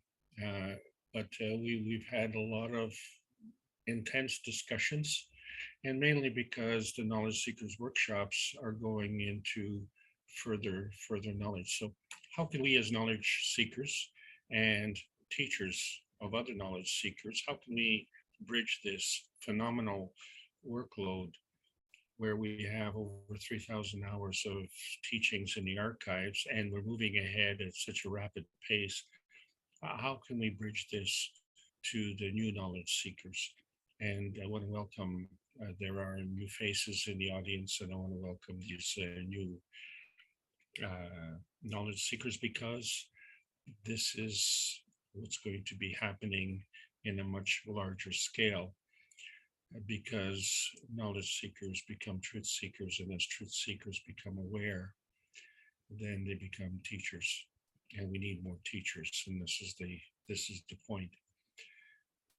One of the things that we are trying to figure out is to understand nanotechnology and GANs, but we see that in the last couple of months, we've been moving beyond that.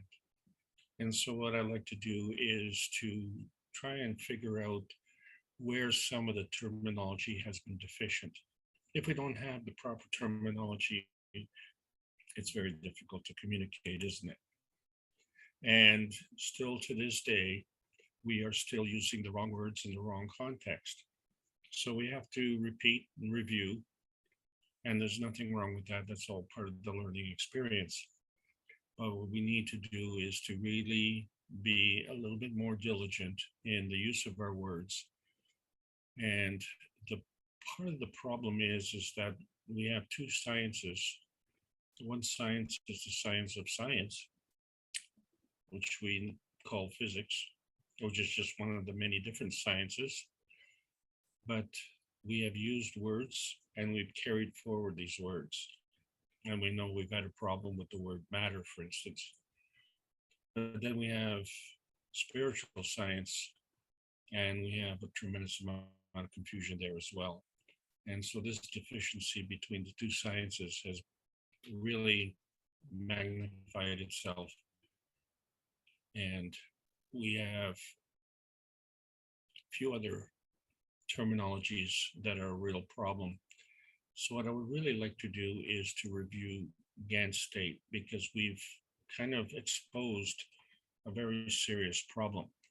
And the reason for this problem is because we had to understand the relationship between magnetic and gravitational fields and how the energy is moving. And of course, energy is always positive. So the charge of the energy is not the energy, but the direction of flow. And the dimensions and geometries that it goes through, and how it picks and chooses which geometry and dimension it goes through is determined by susceptibility. And this susceptibility has different kinds of dynamism and different kinds of strength. And one of those strengths is associated with gradients. Another is associated with field strengths, or shall we say, different plasma states. And so this is what we've tried to do. And we're still in the basics. So even though this is intermediate teaching, we'd like to kind of,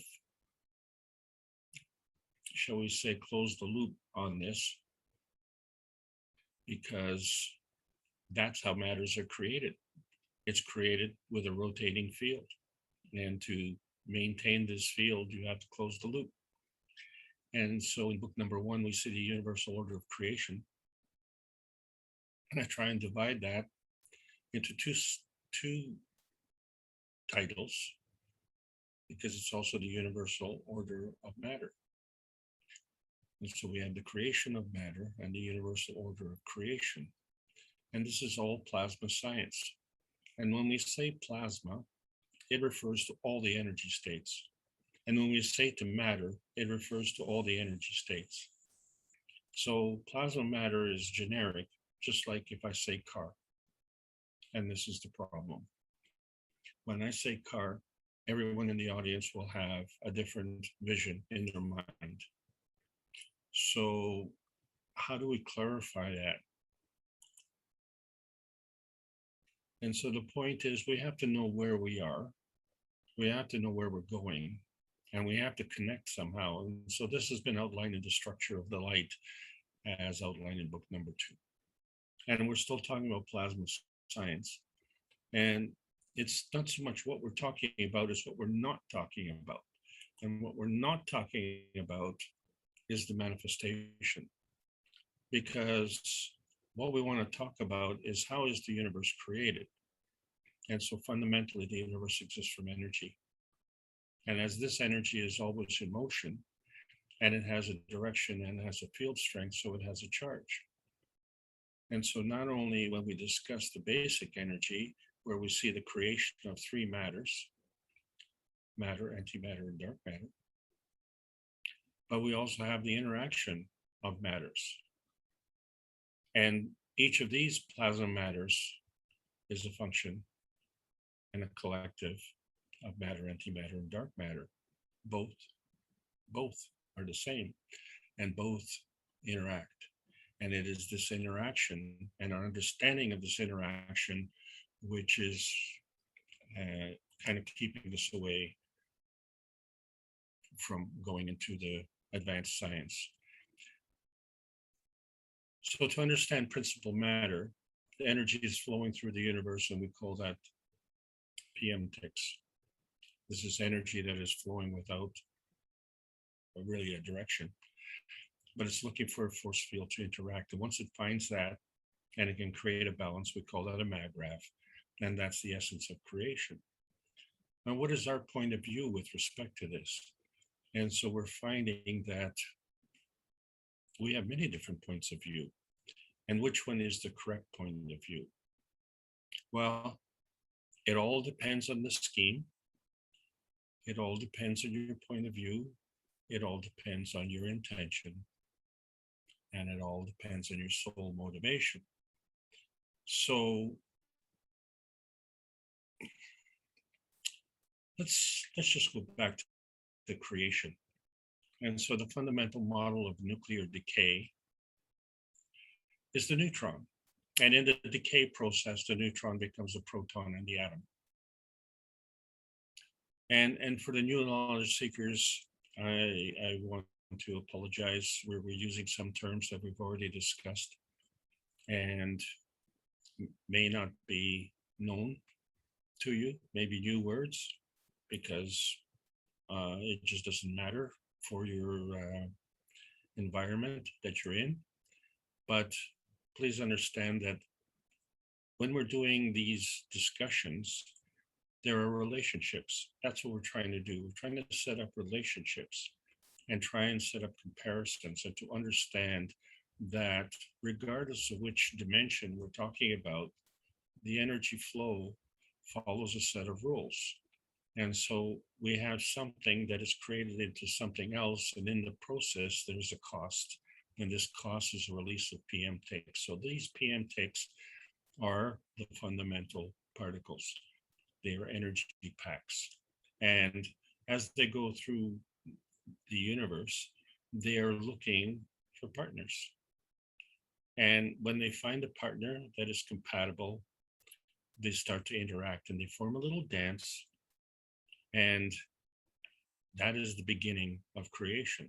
So here we have on the right-hand side, two dimensions, an X and a Y axis, which is an interacting of say 2 PM ticks, but that's a fake picture because we have to determine the strength as well. So this is now introducing the Z axis, which is a third dimension. So we have an X axis, Y axis, and a Z axis, which is a manifestation of the PM ticks in motion. And interestingly enough, we are none of these three dimensions. And this is the problem.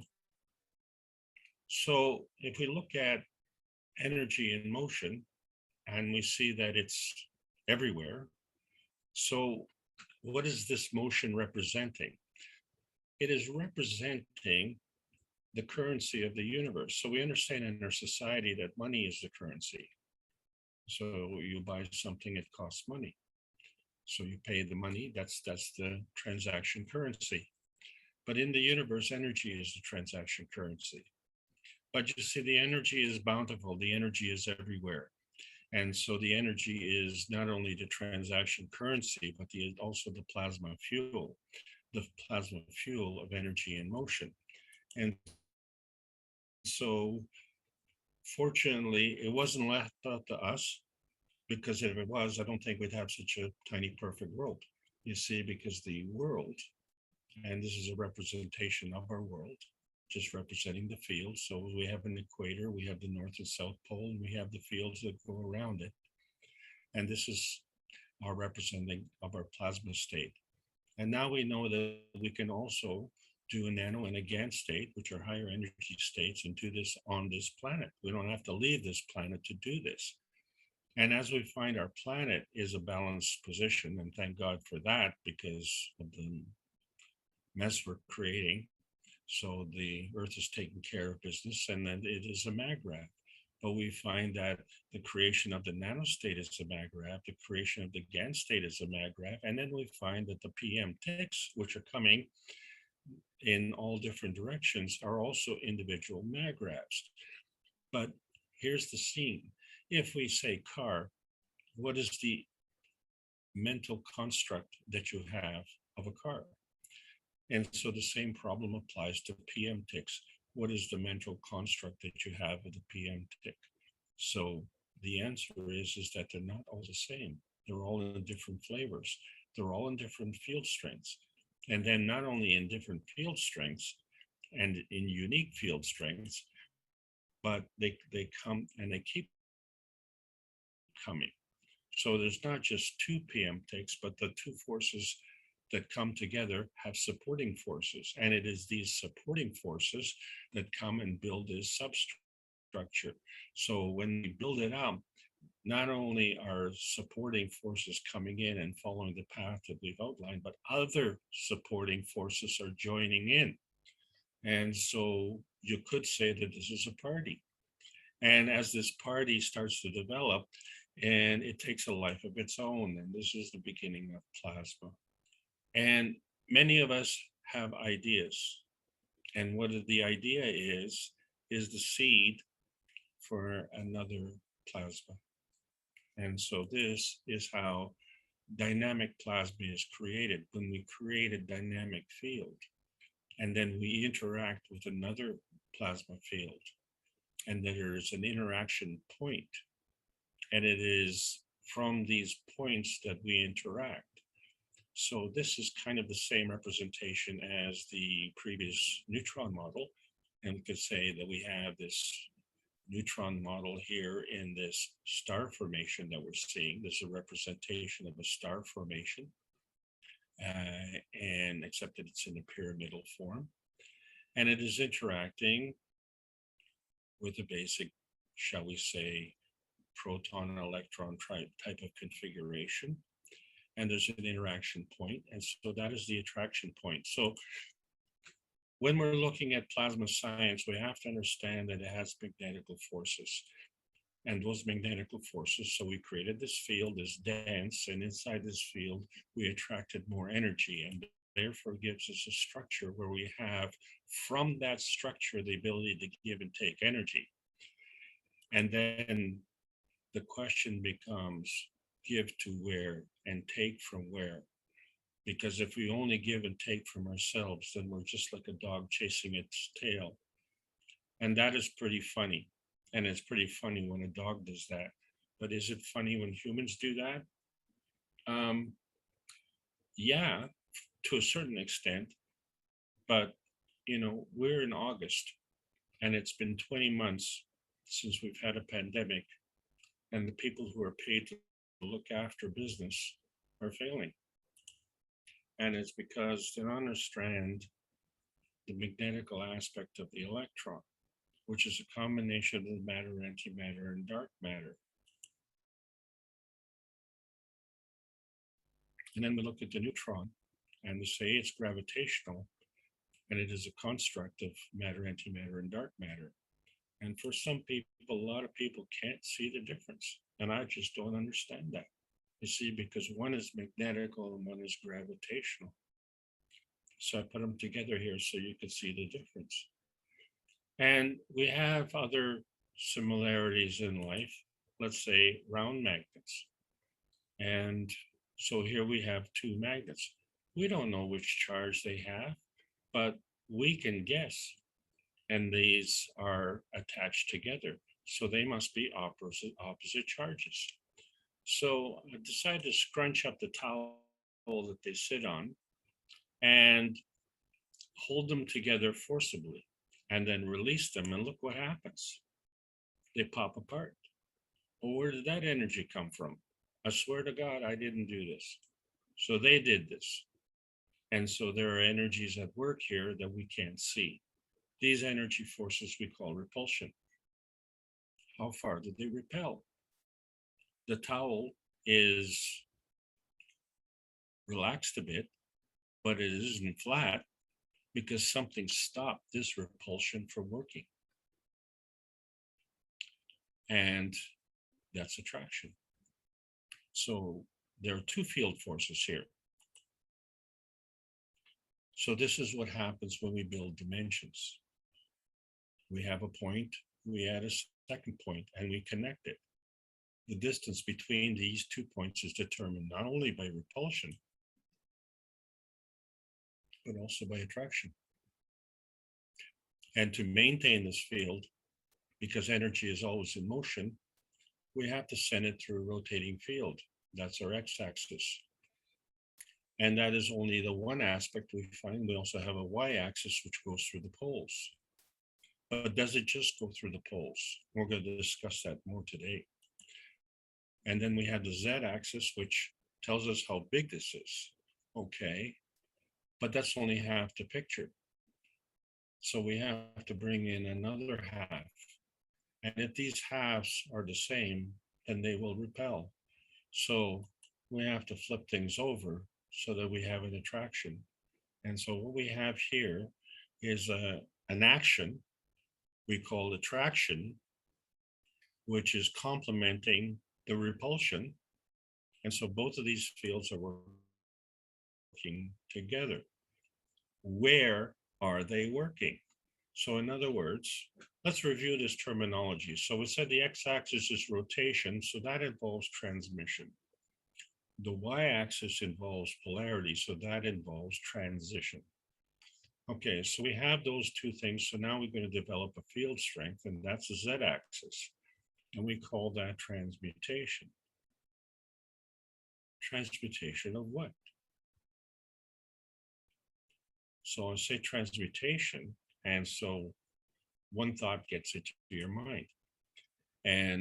But I could say transmission, and you could say one thought gets in your mind there. So one of the things about transmission, it could be the transmission of electricity along telephone poles, along the wires that are between the telephone poles, right?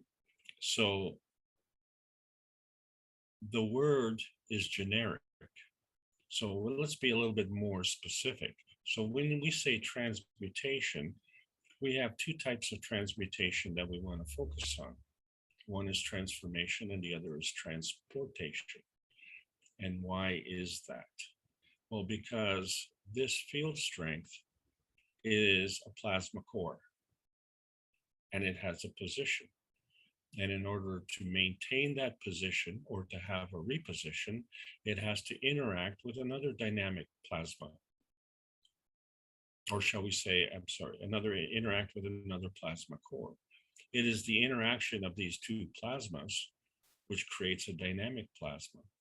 And that's where the dynamism comes in.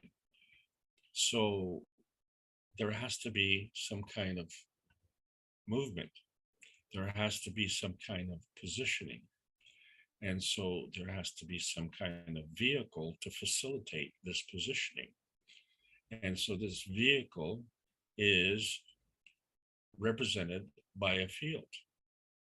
The vehicle is the field, and the field is manifested, and we call that transmutation. But what kind of transmutation? There's a transformation from px into a field strength. And then there's another transformation into something we call transportation. And all of this has come up because of energy is in motion. And so energy in motion carries a charge and it goes through various dimensions. Well, you know what? We have soul dimensions and we have emotional dimensions. And we know that as an emotion, we can do a creation and a co-creation. Well, we can do the same thing with the soul dimensions. But we're stuck on Earth here. And in our Earth range, we are looking at different energy levels. And we can transcend these various energy levels without leaving the range of Earth. And so we discussed those in more detail, and we identified the various plasma states. So we found that the small m matter state, and I said this is where the confusion comes in, and compared it to the capital M matter state.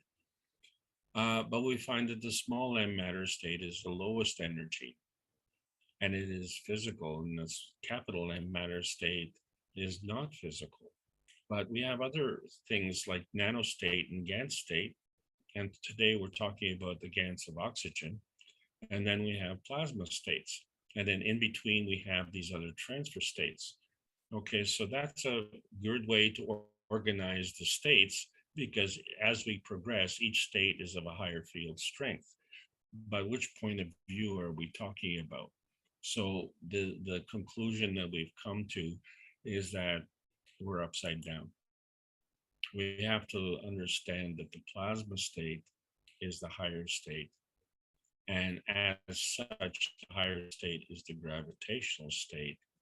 And as such, the energy state that we call small m matter state is the lowest. And so therefore that is the magnetical state. So we've kind of been looking at the way we transcend these various ranges kind of upside down. And the reason for that is because there are energy states that we cannot see. And so for the majority of us, if we can't see it, it doesn't exist. And so we find that there's a point in between where we do this transformation. So the transformation is a result of the transmutation from the, shall we say, the plasma state into the physical state. So just to clarify one other point of confusion, all of these states are plasma states. So we're just going to specifically talk about, when we say plasma state, we're going to be talking about non-tangible, non-visible. So in other words, antimatter. And the combination of antimatter with dark matter, and that combination with the capital M matter. Okay, so that's on the right-hand side of the picture. You go back to the left-hand side of the picture, and we have GAN state, which is physical, and nanostate, which is physical, and small m matter state, which is physical. And so, okay, well, from the top to the down, there is an interchange point, and that's your transformation point. But from the left to the right, somewhere, somehow, we're making another transformation. And so that is the discussion that we had with respect to inertia. The inertia is the interaction of the plasma state with the physical state. And somehow, some way, we've created our beautiful little Earth here. And in this Earth, we can go from the ground to the sky. Okay, so that when we go from the ground to the sky, we call that a transition range, right? Because we're cutting lines of force. If we go along the lines of force, we call that a transmission range. So we find obstacles in our transmission range. And these obstacles we call mountain ranges. So if we are in North America, we could say, well, we have the Rocky Mountains on the left, and we have the Swiss Alps on the right. And so if we start on the West Coast and we climb over the Rocky Mountains, and then we come down across the Atlantic Ocean and then climb up the Swiss Alps and go to the other side, well, you know what? There's another range even beyond that, is the Himalayan range. And that's even higher. So there are ranges of different heights. Okay, so the different heights are gradients. And so as we cut across these heights, these flux lines run along the surface of the Earth. So as we go up and down, we actually cut across these flux lines. That's why it's called transition.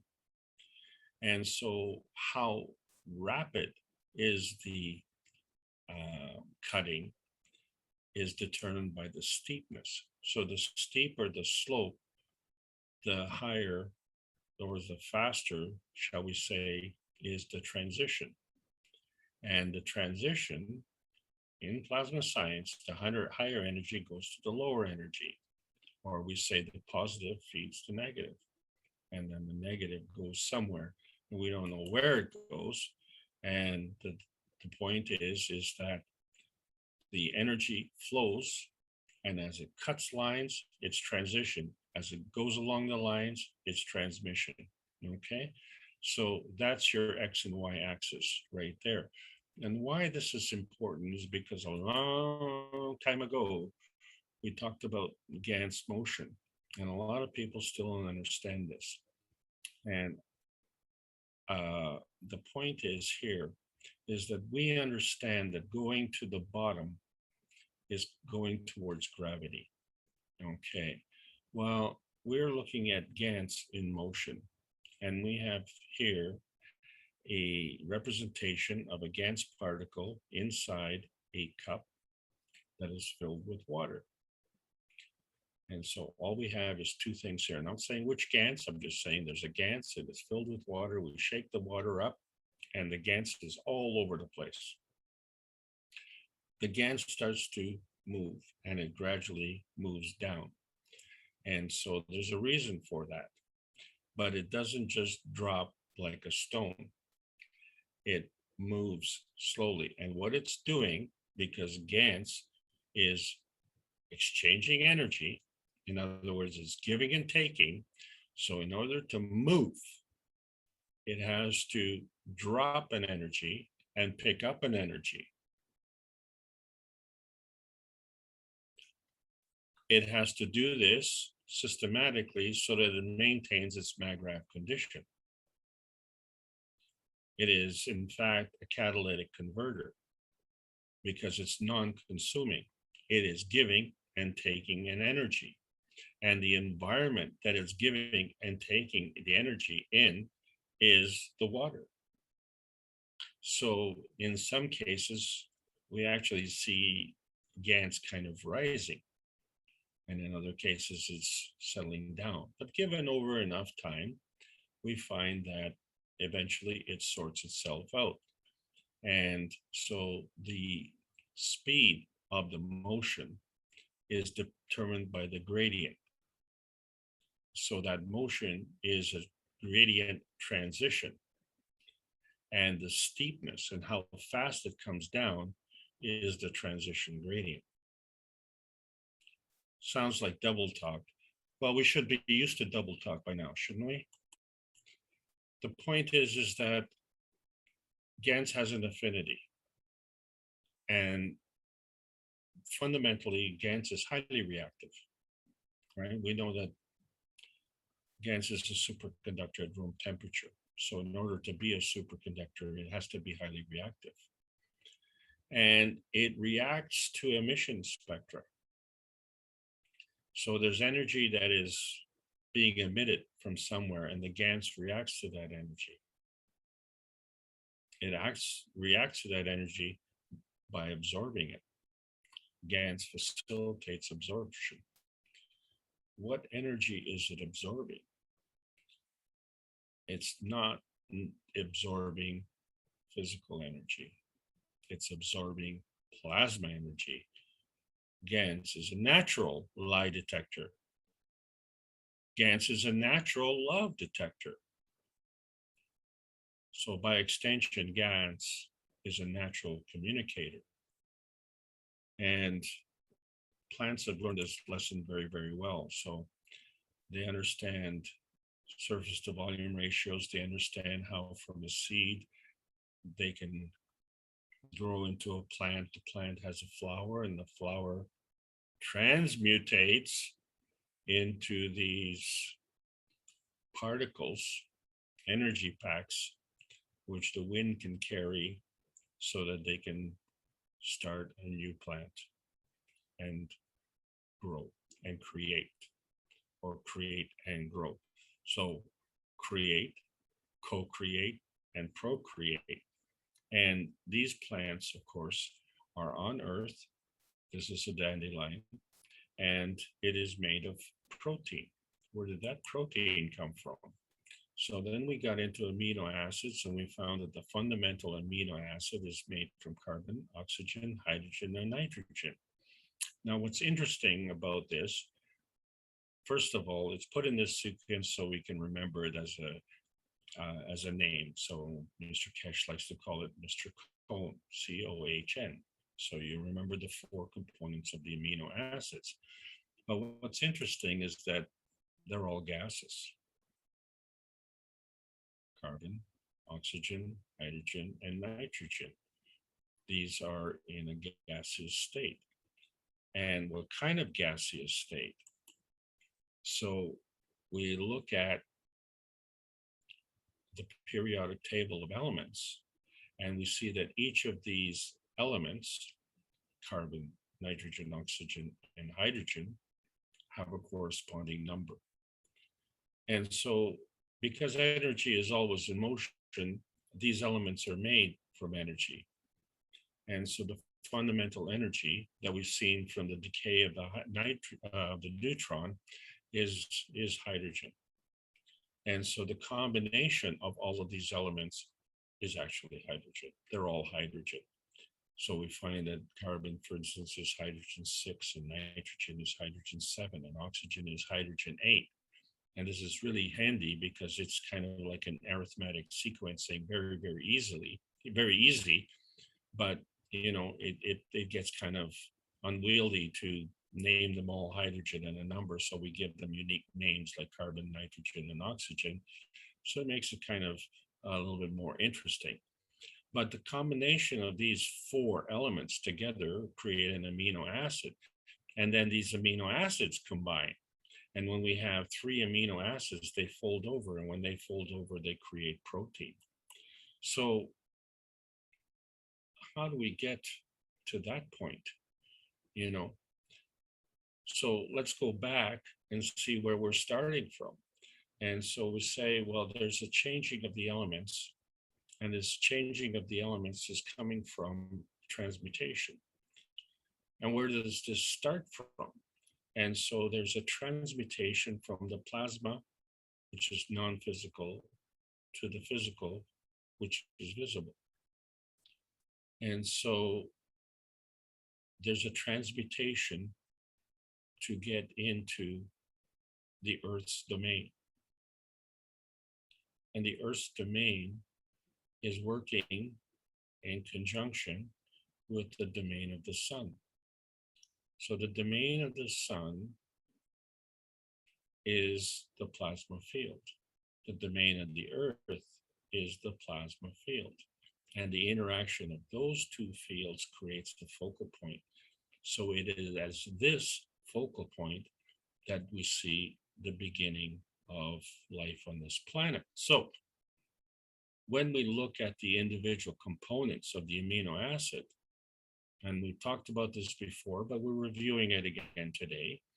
If we say nitrogen is hydrogen 7, and then if we add another hydrogen, then we can get oxygen, which is hydrogen 8. So hydrogen 7 plus 1 hydrogen is hydrogen 8. Okay, well that works. But what happens when we minus a hydrogen? Well, we find that the nitrogen being hydrogen 7 minus a hydrogen becomes hydrogen 6, and we find hydrogen 6 is carbon. Okay, so there's a relationship between the nitrogen, and adding a hydrogen becomes oxygen, and nitrogen subtracting a hydrogen becomes carbon.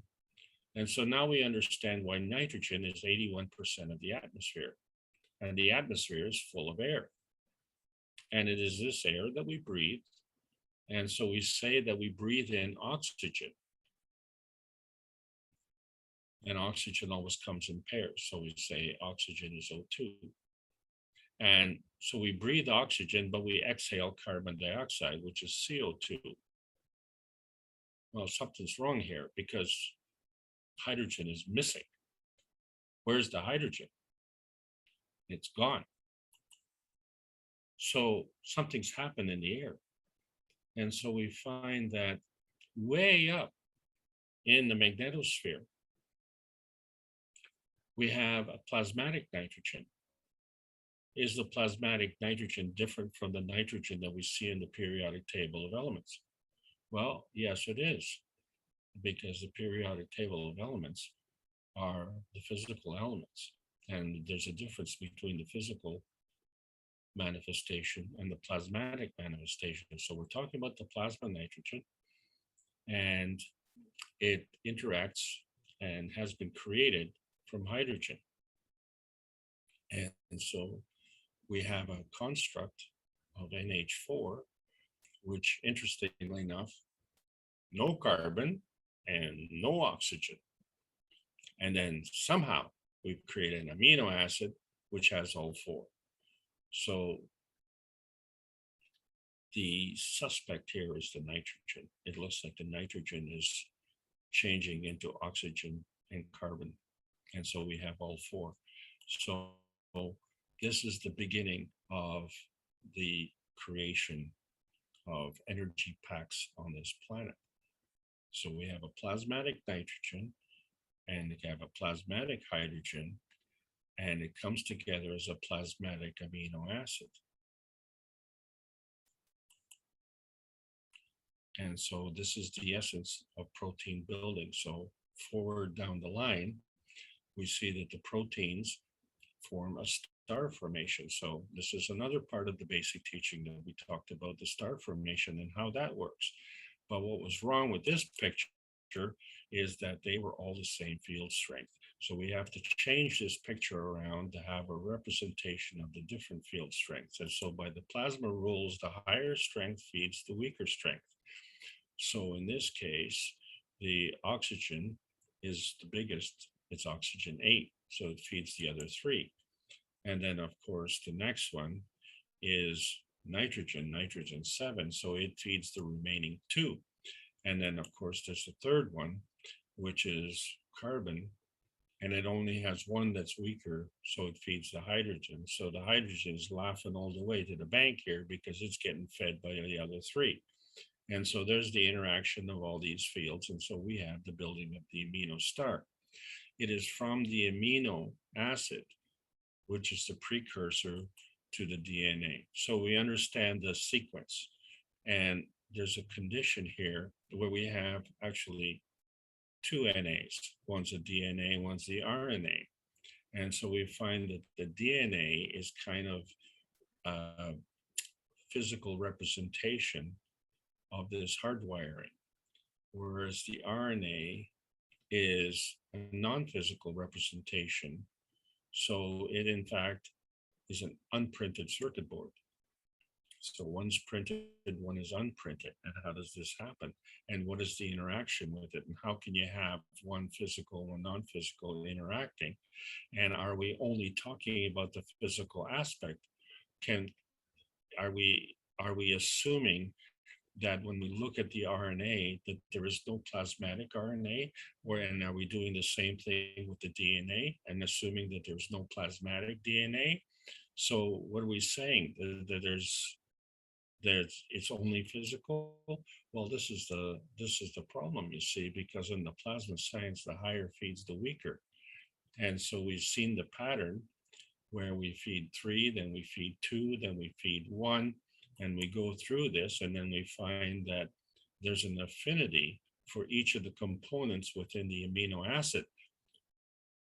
It's the nitrogen that's the facilitator. And the hydrogen is moving all over the place, right? It's energy in motion and it's looking for a place to go. So it's magnetical. And the carbon is somehow connecting between the 2 fields. What I'm talking about, these fields represented by the non-physical plasma and the tangible physical. And so we see that the oxygen becomes gravitational. Well, this is kind of interesting. Well, oxygen being very gravitational because it has a greater density, but we find that in the upper atmosphere, that oxygen is called ozone. And so somehow that oxygen, it's O3, is in the upper atmosphere. And here we have oxygen at the ground level, which is in the lower atmosphere. So let's go back to the neutron, shall we? Because there's a point here that I want to make. We've seen the round magnets sitting on the towel there, and we found that they repelled. And they repelled to a certain point that they attracted. So there's a balance between the repulsion and the attraction. But this field that we can't see is only there when the magnets are there. So if we take the magnets away, this magnetic field disappears. This is what happens when you have lower energy. You cannot sustain this plasmatic condition. So you can only sustain the form artifact of this plasmatic condition, which is the physicality. But the plasmatic condition is only maintained when you're in a dynamic plasma reactor, because a dynamic plasma reactor also has a magnetical field that emits and absorbs. And in a dynamic plasma reactor, if you remove the reactor, the magnetic field remains. And so this is a good thing, because if I have an idea and I give you an idea, I don't have a hole in my head. I can give you an idea without losing my physicality. I can give you love without losing my heart. This is a good thing. So the energy is transmitted through dynamism. And so when we look at the division of the neutron, we find that the neutron itself is a dynamic plasma reactor. And we've seen that the neutron divides into a proton-electron combination. And there's a residual. And this residual is the PM ticks. And what's left is a proton-electron combination of hydrogen. The neutron is absent in the hydrogen. So we find that there's things, and then there's things missing. So in this case, we have to pay attention to what's missing, because when we look at the absence of the neutron, so the absence of the neutron comes from the division of the neutron. But we know that the electron is a self-contained maggrav, right? When we say self-contained maggrav, that means it has a matter, antimatter, and dark matter. And you know what? The proton is a self-contained maggrav, which means it has matter, antimatter, and dark matter. Okay, so I want you to see that pattern there. And the thing about the proton and electron is they link together like a marriage. And there is a physical electron-proton marriage, which we call hydrogen, but there is a hydrogen in a plasmatic condition as well. And hydrogen is magnetical. And so whether it's in a physical condition or in a plasmatic condition, hydrogen is susceptible to the attraction to a new gravitational field. So we're not saying which field this is, and we're not saying which plasmatic condition that is. Okay, so there's things that we're not saying, we're just looking at trends. And so when we talk about field strength, we say, okay, well, the neutron is the gravitational. And by being gravitational, that means it's absorbing energy to increase its field strength. So the neutron field strength absorbs energy. And when you absorb energy, then you become more dense. And so we know the neutron is more dense than the proton. Okay, so the neutron has a higher field strength than the proton. Okay, well, this is normal physics, nothing wrong with that. And so one part of the physics that is really hard to understand is mass conversion. So mass and its relationship to energy has a really direct correlation. So what we've seen is that we can take plasma and convert the energy of plasma into a mass. And so we've seen the creation of solar field forces. And simultaneously, we've created earth field forces. And we know that neutrons are additive. And we know that from the periodic table of elements, because we keep adding arithmetically one after the other after another, like carbon 6, nitrogen 7, oxygen 8. We just keep on going. And so this is the magnetic interaction of magnetico-gravitational field forces with this is based on plasmatic interaction of magnetico-gravitational field forces with respect to its environment. In other words, the mass conversion has a tendency to density. Well, small m matter conversion is working the same way, except we're doing a physical conversion of energy into small m matter state. And so the small m matter state is the weakest energy. So the higher strength is feeding the lower strength. What is happening? Well, the neutron is now decaying. Oh, wait a second. So as we decay the neutron, then it decays into something else. And that decay is the creation of the periodic table of elements. And so based on plasmatic interaction of gravitational magnetic field forces, and this is with respect to the environment, the tendency is again to more density. So we're having the same tendency to density. The difference is, in one case, the neutron is decaying, in another case, the neutron is additive. Okay, so we've got a little conflict here going, but that's okay, because you see, these conversions of energy are conditional, and so the environment is the condition. So we have an environmental conversion of energy into every other condition. So if we are decaying, we are creating elements. But we can take these elements and put them together as molecules. So by decaying, we create the elements, but by adding, we create the molecules. And so we could see that within that state, even the lowest small m matter state, neutrons may be additive or decaying. And so the same thing, it's based on plasmatic interaction of magnetical gravitational field forces with respect to its environment. This is another pattern. Now, when we say with the table of elements, as we add each number, carbon 6, nitrogen 7, oxygen 8, the elements become more dense. And then as we add elements together, they become molecules, then they become more dense. But this is in the small m matter state. Is there such a thing as a table of molecular elements?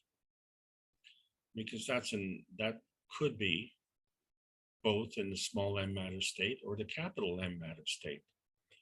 So really, we need a new kind of table, a table of GANTs, because you know what? GANTs is less dense. It's like popcorn. And how come we have more energy in GANTs, but it is less dense? So when we look at the new atomic mass, we found what was missing in the equation. When we looked at the mass of the neutron, we found that we were discounting something, and we are not in the banking business.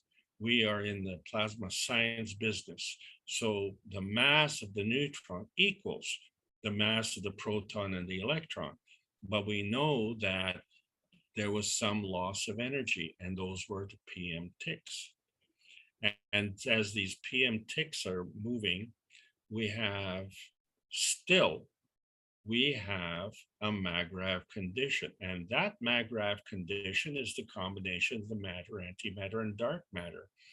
So the neutron mass is now including the physical proton and electron, shall we say, or the mass of the PM ticks, which is energy in motion, and the mass of the MAGRAV, which is the matter, antimatter, and dark matter. This is the totality. This is the totality that is achieved through energy level balance and positioning. And so when you have these energy MAGRAVs based on field strength, based on nearness and proximity, they will maintain their positioning. So today's subject was about oxygen.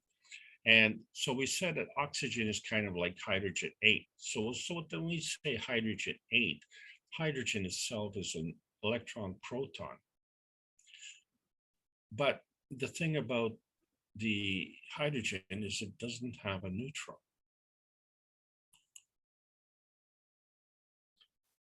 And we say, really, well, we call hydrogen 1. And we call oxygen 8. But the thing is, we call it 8 because it isn't based on the number of electrons, it's based on the number of protons. And with every proton, we have an electron. But because of the mass of the oxygen, it has an additional 8 electrons. So in fact, it has 16 electrons. So therefore, to keep those electrons in check, we have to add 8 neutrons. Okay, so 8 protons, 8 neutrons, 16 electrons.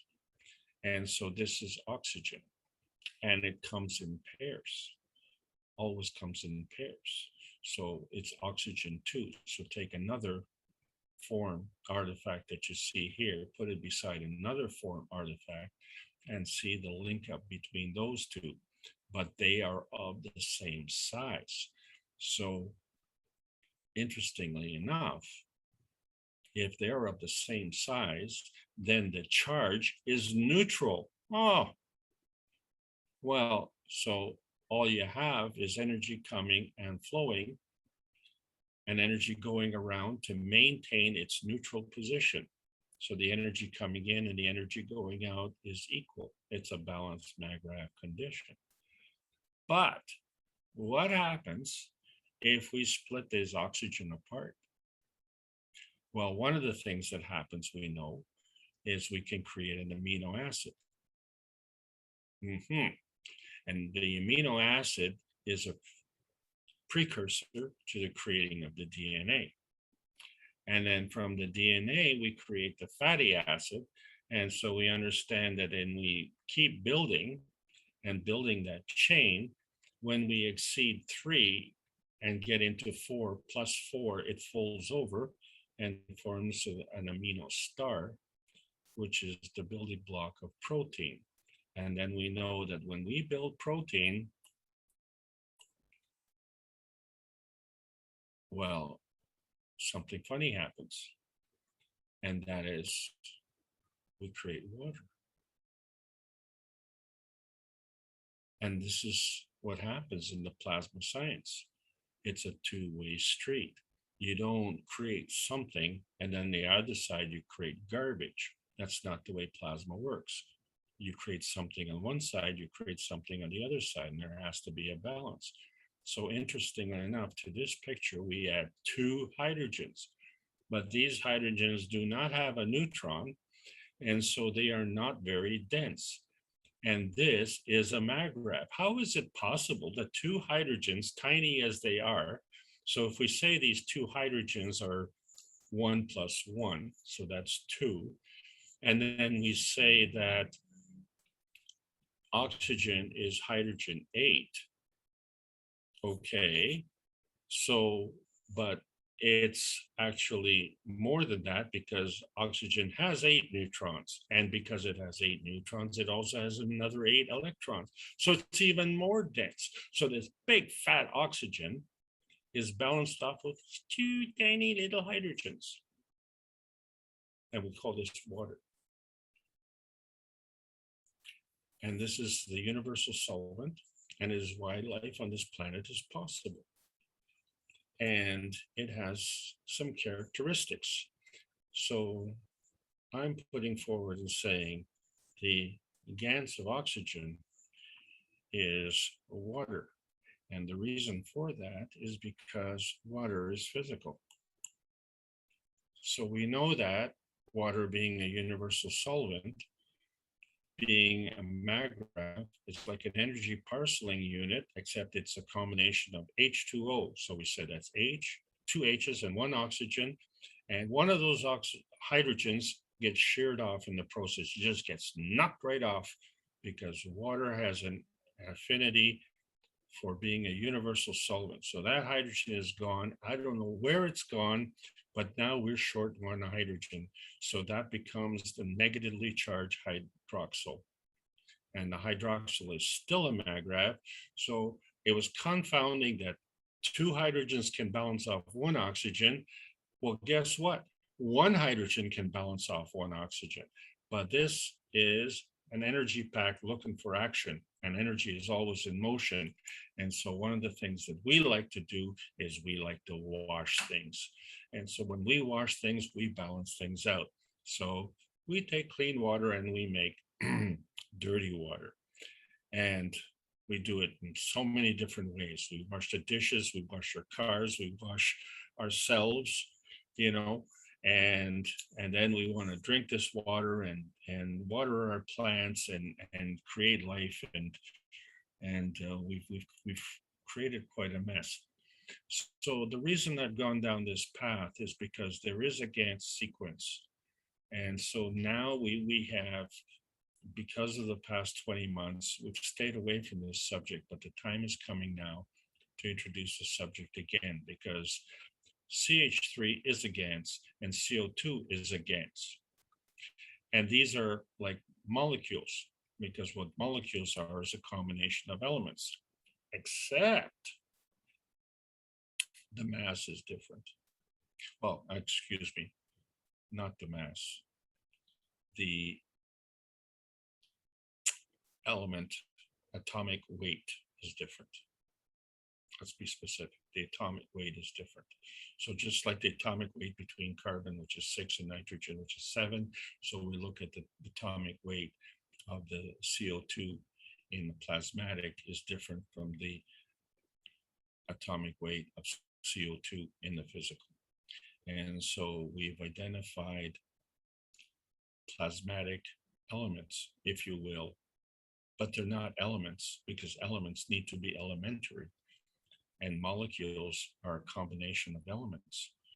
So plasmatic molecules, CO2, carbon dioxide, CuO, copper oxide, ZNO, zinc oxide, and CaCO3. Oh, O3 again, calcium carbonate. Oh, and you look at those elements, none of them have hydrogen.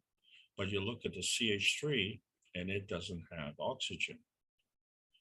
But you look at the water and the water has both oxygen and hydrogen. And how many times have people said to you, you know what? Water is water. Really? Well, water is not water. There is physical water and there is plasma water. And so the interesting thing about when we get into the physical water, we see that gas can be a gas, but gas can also be a liquid, because we're saying now that plasma water is a gas, so gas is a liquid. And of course, we have the solid gas, which we call gas as a nanosolid. So we have a gas sequence through the Gantt sequence. Gas is a gas is a liquid, gas is a solid. And this must be because we know that water goes through different phases. It is a gas, but it's a vapor. So when it becomes a gas, it's not the gas of oxygen or the gas of hydrogen, it's the gas of H2O. It's a water vapor. And when it's in a liquid, then it's a water, H2O. And when it's a solid, it's still H2O, but it is now ice. And it's, a lot more solid. So when we look at the water and how it's based on temperature, we find that the higher the temperature, the tendency is for the water to evaporate, right? So the water evaporates as a gas into vapor. So the reason the vapor is a gas is because it's less dense. So if the vapor is less dense, then the liquid must be more dense. And then we come to the solid, and the solid is less dense. What? so this is a characteristic of water that is unique in all the molecules, because all the molecules, when they become solid, they become more dense. And so this now, when we look at our ranges where we go up and down, the problem when we go up, we see there's snow on top of the mountain. And how can that be when the top of the mountain is closer to the sun, and we know the sun heats things up? And then down in the valley, you know, it's supposed to be cooler because it's farther away from the sun, but it's a liquid. And then so that we look at changes in our environment. And so we could say, well, these are related to temperature. So we find that when we go higher, we have a colder environment. So we have ice on top of the mountain. And when we go lower in altitude, then it becomes warmer. So that ice will become a liquid. But when we go towards the poles, it becomes colder and the water turns to ice. But when we go towards the equator, it becomes warmer, the water turns to liquid. But in the wintertime, it's colder and the water turns to ice. And then in the summertime, it gets warmer and the water turns to liquid. This looks something like the X, Y, and Z axis, doesn't it? This looks something like matter, antimatter, and dark matter.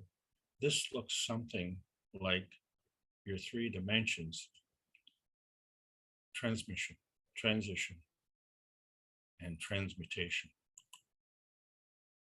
So we have a density anomaly where the gas is less dense, the liquid is more dense, and the ice is less dense.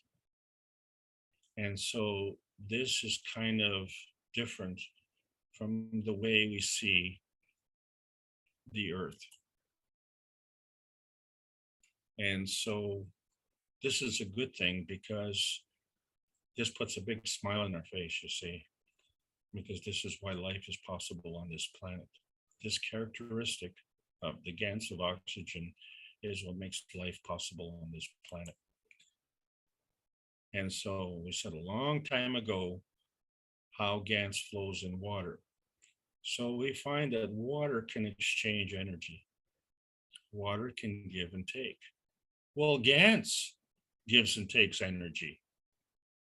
And one of the ways that GANs exchanges energy is as a magnetical energy. And another way it exchanges energy is as a gravitational energy. So there is an affinity, similarity between water and GANs. So when we look at the GANs affinity, it gives and takes energy. And as a solid, it is on a physical plane, but as a gas, it's on an emotional plane. GANs is a gas as a nanosolid, and our body is a GANs spaceship. Okay, so we see that the life on this planet, we have vertical life and we have a horizontal life. And this is how we see life as part of the matter state. And because life wants to live. And so we've had a representation to the stacker unit, which we still haven't completed. But what we do know is that there's a feeding of energy from the higher to the lower. And it's not the highest to the lowest, but it's higher to all the lower. Okay, there's a continuous feeding. And you see that we're 75% water. So if we're bags of GANs, if our spaceship is full of GANs, and that GANs is 75% water, then you can see that water is not just water, but water is a GANs. And that is what's going on this planet. So there's a transformation that is going from the plasma state to the physical state.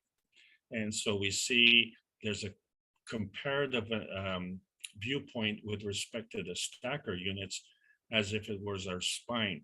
And so the energy in our spine flows out through our body. And that energy is also similarly transmutating within our cells. So we have a transformation of energy into our cells, and then the collection of our cells create a body which allows us to transport ourselves around this planet. So there are two transmutations, a transformation and a transportation. And this is the interaction point that I'm trying to make. When you see the infinity loop, it goes through transition and transmission. And so there's a convergent point in between where the energy that diverges converges with the energy that converges. And that is the dynamic transfer state. And there's a point of conversion. Which direction is it going? Well, when we're looking at the difference between plasma state and physical state, like we do between the plasma state of the sun and the plasma state of the earth, we find that there's an interaction point, and that is the conversion point, and that is the point that we're trying to figure out. And when we see our earth has figured it out, other elements in our life have figured it out. The periodic table of elements have figured it out. Gans has figured it out. We're just the ones that really don't understand that the way the earth operates is based on the plasmatic condition that is a substructure of the physicality that we have on this earth. So now we have to change our viewpoint or our understanding of certain terminologies. And let's try and see if we can sort this out. Principal matter is the PM ticks, comes from the PM ticks, which are magnetical. These are energy packs. The energy packs are flowing all over the place, but when you get them to come together, they converge into a force field and they create a plasma condition. And this is the convergence which creates a maggrav condition. And because the energy is coming into it, we say that that is a gravitational. Well, we're going to have to modify this a little bit because of what we talked about today. And we're going to see that if we're transmutating, then we're transmutating from a plasma field into a physical field. And so to avoid this confusion, let's change the antimatter to what we say was principal matter, the dark matter to the transition matter. Transition to what? To the conversion between the plasma, which is either physical, or the plasma, which is either non-tangible. And there's a convergence that comes together. And this convergence is the force field interaction, which we call inertia, and completes the gravitational field. So if we take this understanding and look at it at our point of view and saying, okay, so our soul has a partner. And so we have the soul of man and we have the soul of the body. So therefore we have two transmutations.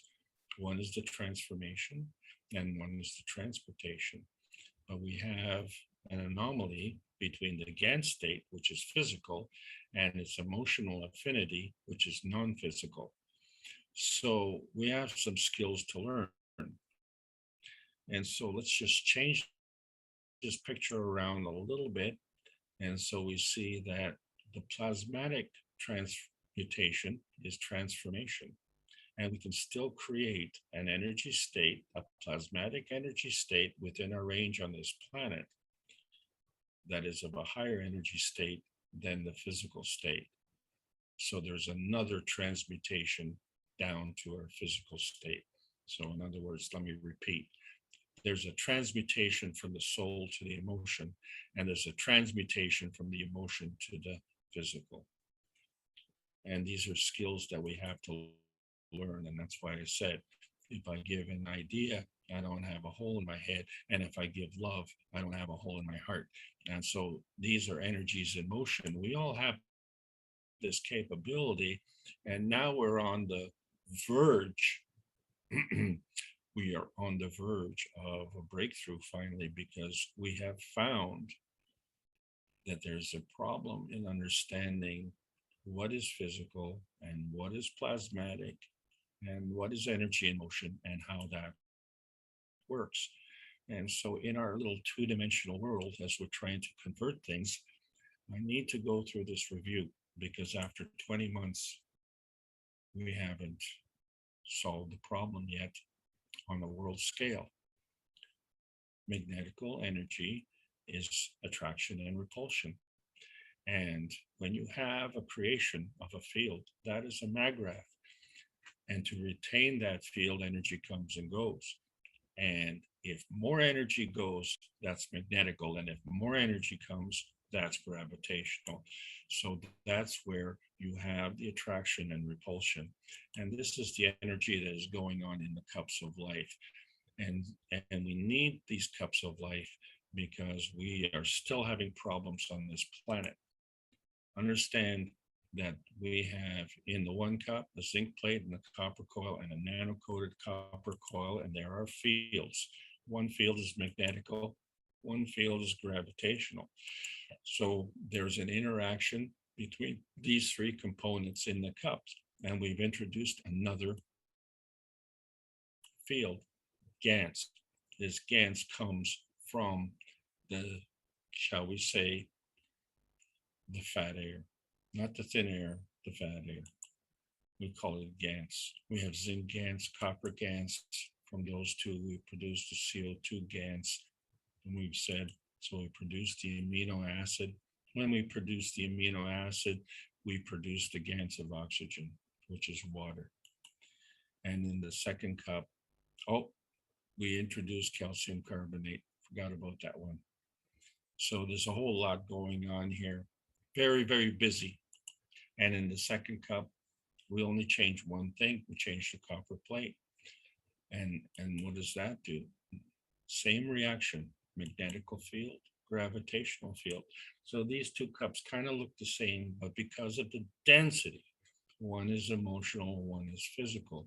So the physical is more dense. Well, I said, oh, wait a second, more dense is gravitational. Wait a second. More dense is gravitational towards the physical. More dense is gravitational towards the emotional, which is a plasmatic condition.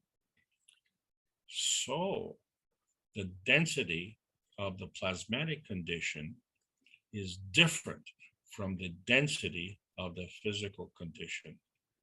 So we have the one word with two different meanings. Okay, so how do we know this? Because we have to keep the cups apart, because the plasma condition does not see the physical condition. So there's a magnetical field and a gravitational field, and then this field goes beyond the physical diameter of the cup. A moment, please.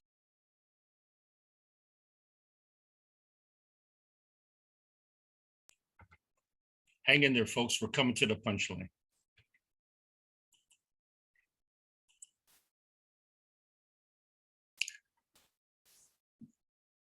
The virus is not physical. It's plasmatic. So it's energy in motion.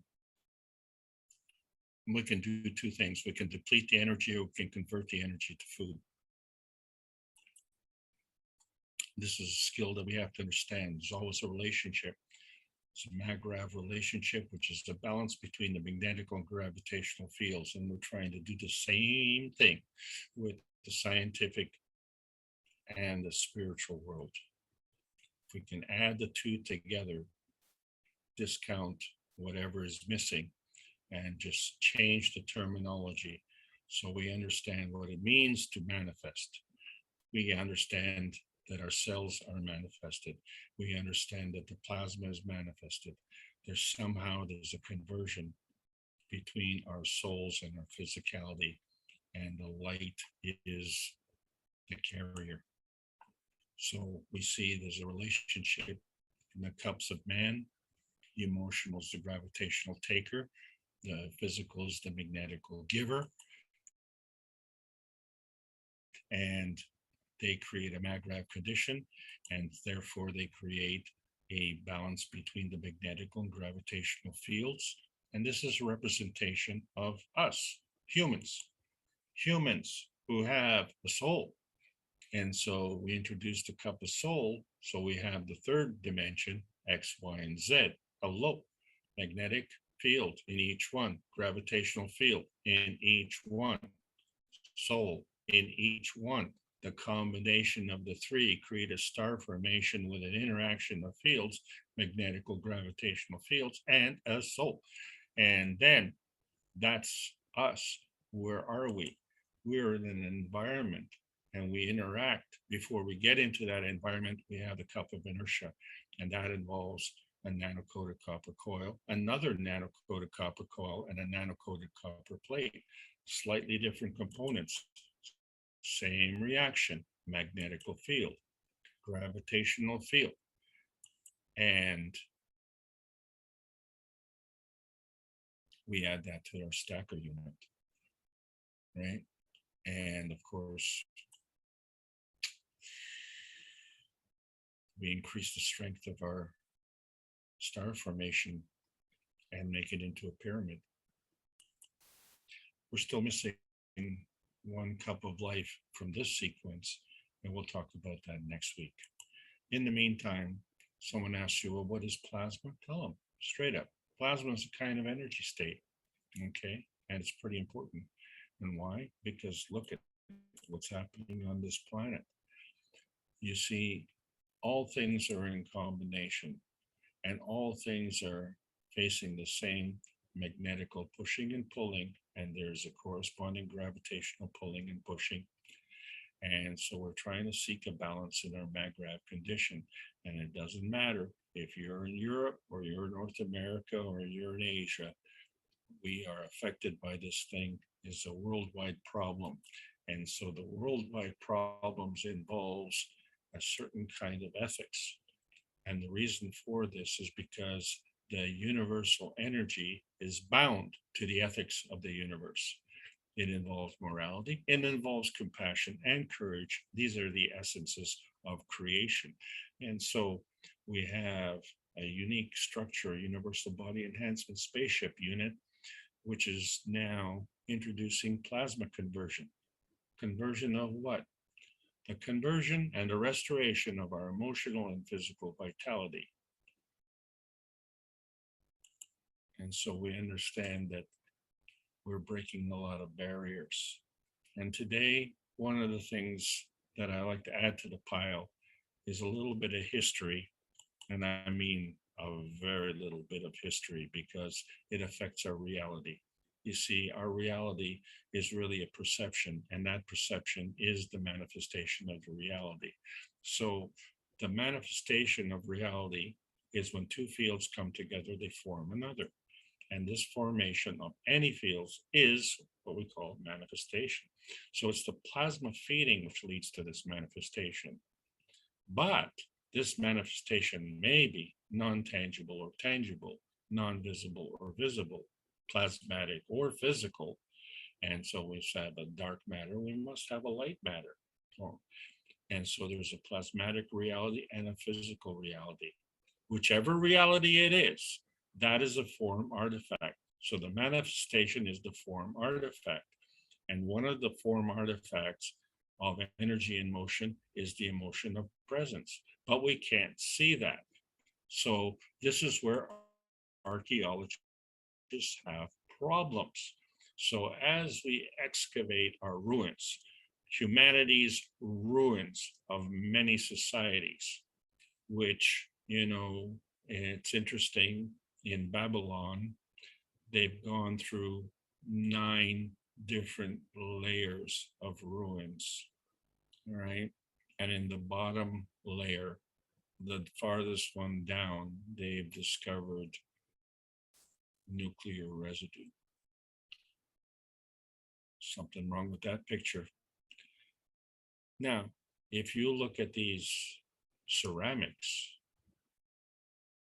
they make nice cups, coffee cups, tea cups, soup cups, but these come from the Keshe Foundation and they are impregnated with GANs. So what are you looking at? What you're looking at is a physical form artifact of a ceramic cup infused with GANs. What you can't see is the plasmatic energy field that is created inside the cup.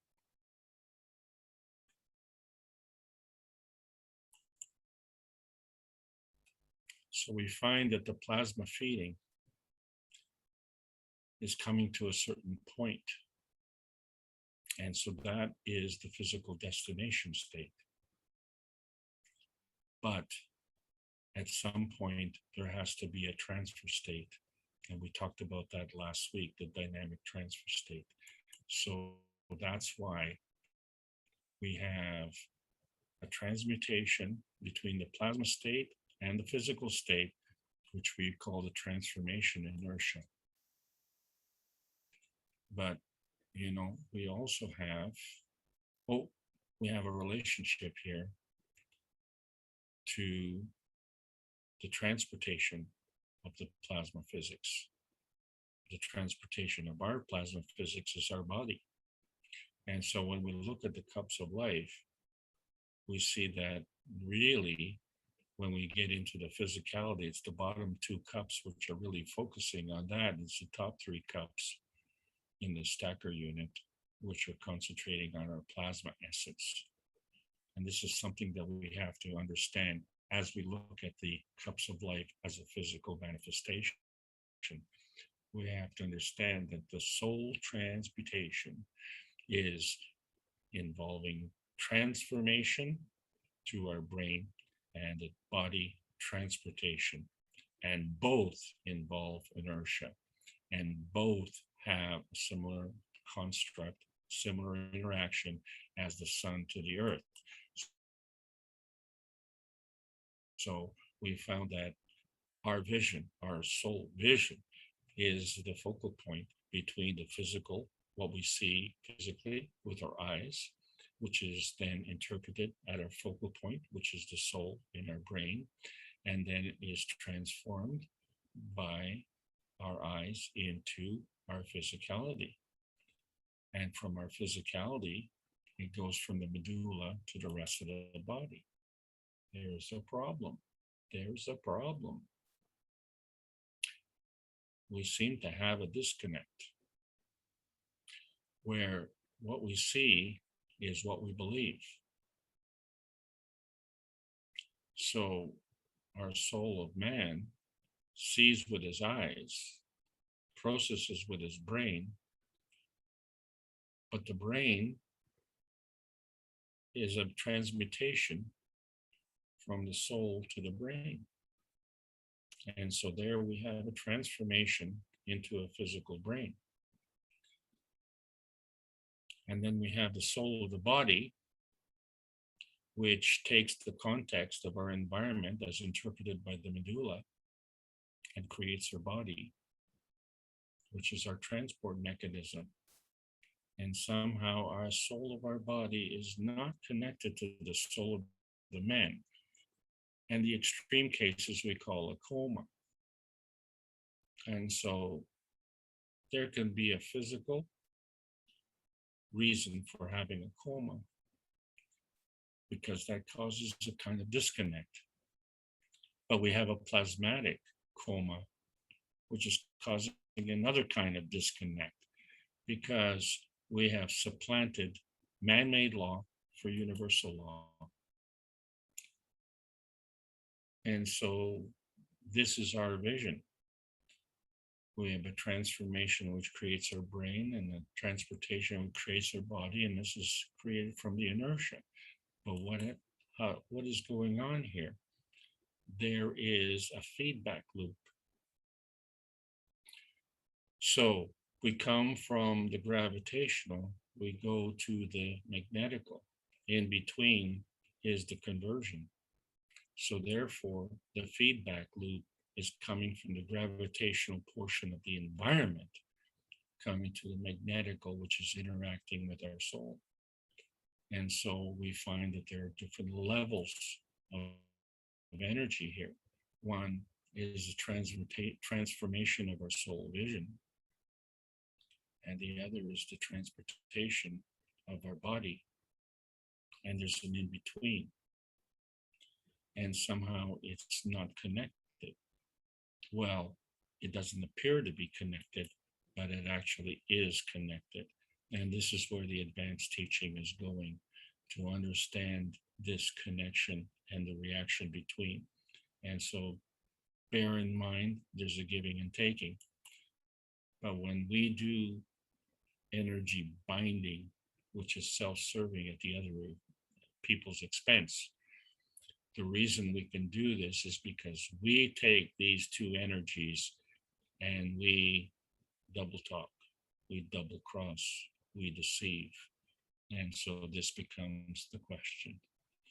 On this, the eve of the World Peace Treaty, we have to ask ourselves a question, because we have a dilemma with this duality. Can the mortal man be an immoral man? Yes, it can. We're doing a great job.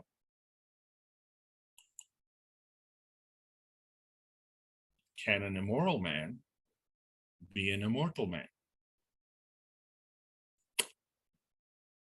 No. It's the universal law of the ethos of the universe.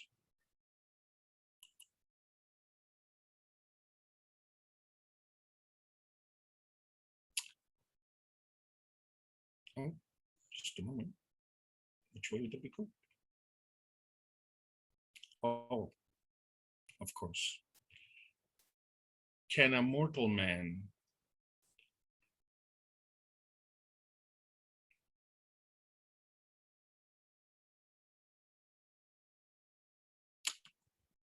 this is wrong.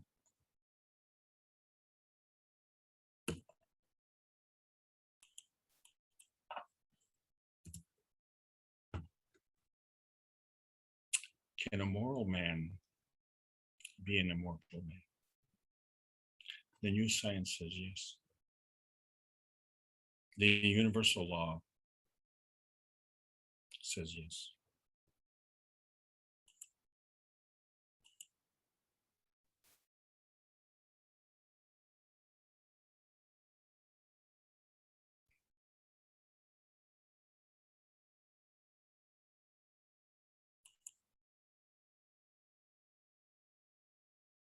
Can a mortal man be a moral man?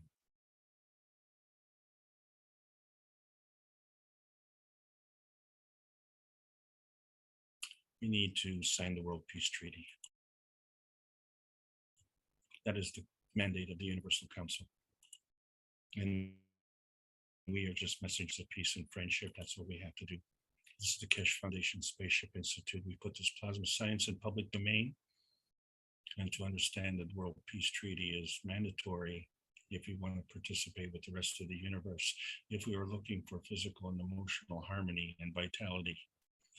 If we understand this, then we understand the truth. And when we understand the truth, we need to act upon that truth and become the difference makers. This is the dynamic plasma state that's not only within us, but is throughout the universe. Plasma science needs to be delivered in exchange for peace on Earth. Thank you for allowing me to make this presentation. August the 3rd is the anniversary of the World Peace Treaty, and we need to get this thing going. Thank you so much.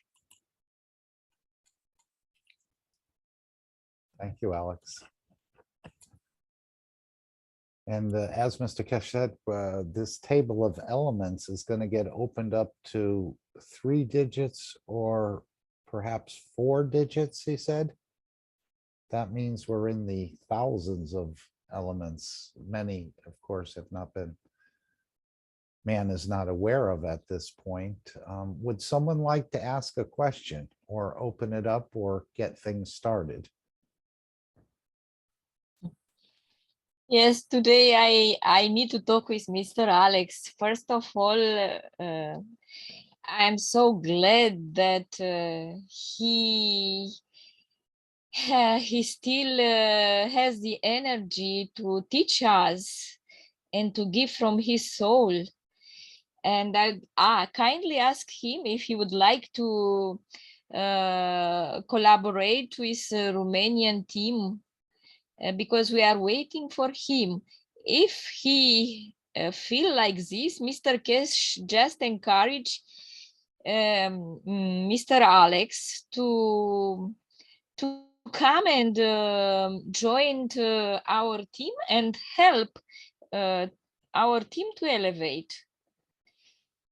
I have two questions. One is from a Romanian team. From my last lesson, it is related to volume to surface to volume ratio.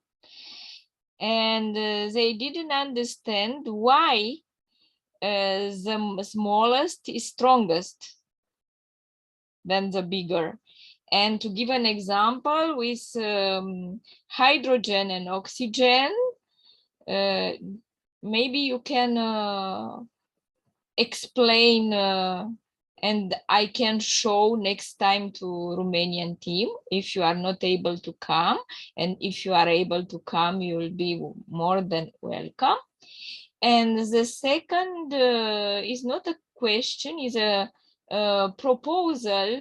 Maybe you can put in your presentation the definition of the inertia of the environment made by Mr. Kesht last time. He said that inertia is the soul of the creator. And it was also my question to him, and he tried to answer, but he didn't finish to answer.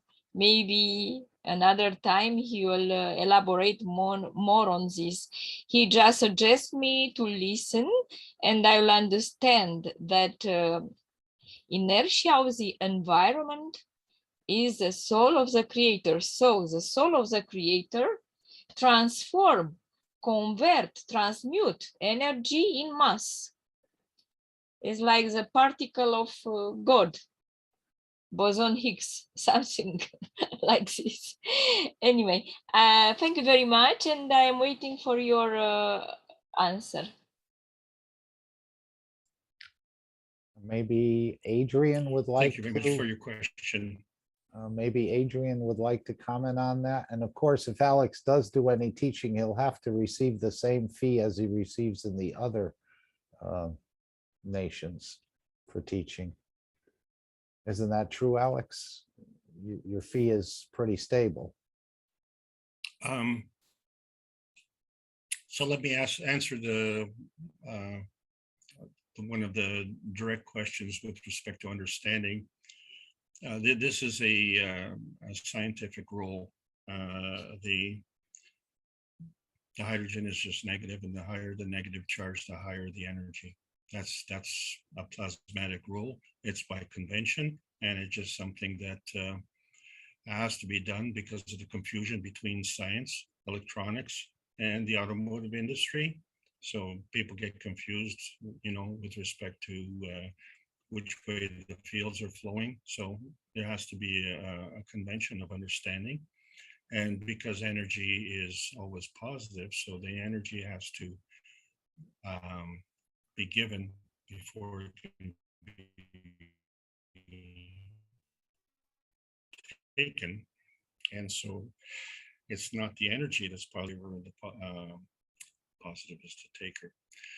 As far as the others are going, that the other parts of the question, it has to do with the education department with the Keshe Foundation, and I've answered this question before, so I'll just refer to that answer again.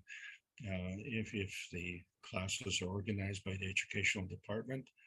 And if I'm available, then I'd be very happy to participate. I'm the knowledge seeker of the Keshe Foundation Spaceship Institute, and that's my primary goal is to establish peace on this planet. And the teachings that I'm trying to do is to bridge between the phenomenal teaching that Mr. Keshe is putting forward and the old science, which is very valuable, but the understanding of it in many ways is holding us back. So we've had to break a lot of the boundaries. So, maybe I need to put the boson Higgs or the Higgs boson or whatever, put that on the same pile with all the other barriers that we need to break, which is one of the reasons why we keep referring to the cups of life and how the fields interact. That is the basis of energy and motion. And so that's the direction that we're headed into. So the sooner we understand the difference between the plasmatic reality and the physical reality, the sooner we can move ahead. And the time is coming where we need to bring peace on this planet, because that's what it's all about, you see. And thank you for your question. Me too. I thank you. I just received in January answer from a educational department from Keshe Foundation, and they said this it's okay. We have just to have your approval, and if you are available to come one day in a week, depends on you to teach us. And they also ask if we have a host. An official host.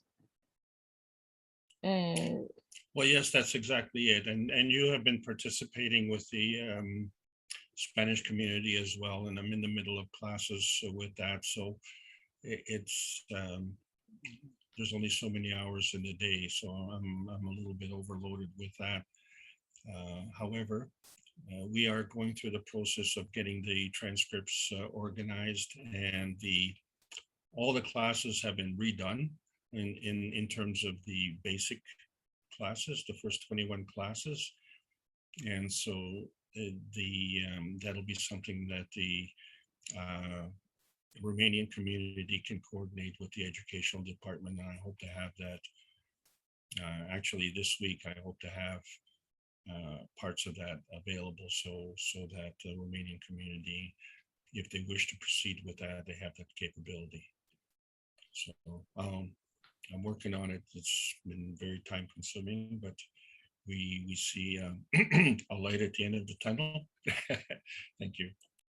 Yeah, I am very happy with your teaching, and with Jalal teaching also. He helped us in the past, but you made a synthesis and you tried to make the link between the science,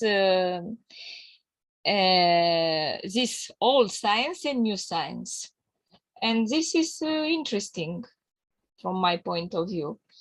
I start to prepare some lessons from Kiev TV, and I was very enthusiastic in the beginning, and I proposed your classes. I said I prefer Mr. Alex classes. And we had another project with from Australia. What is the name? I forgot. Lisa. And I think that both are complementary. It's okay. So I hope that for the Kiev TV, we can have classes inspired from your teaching. I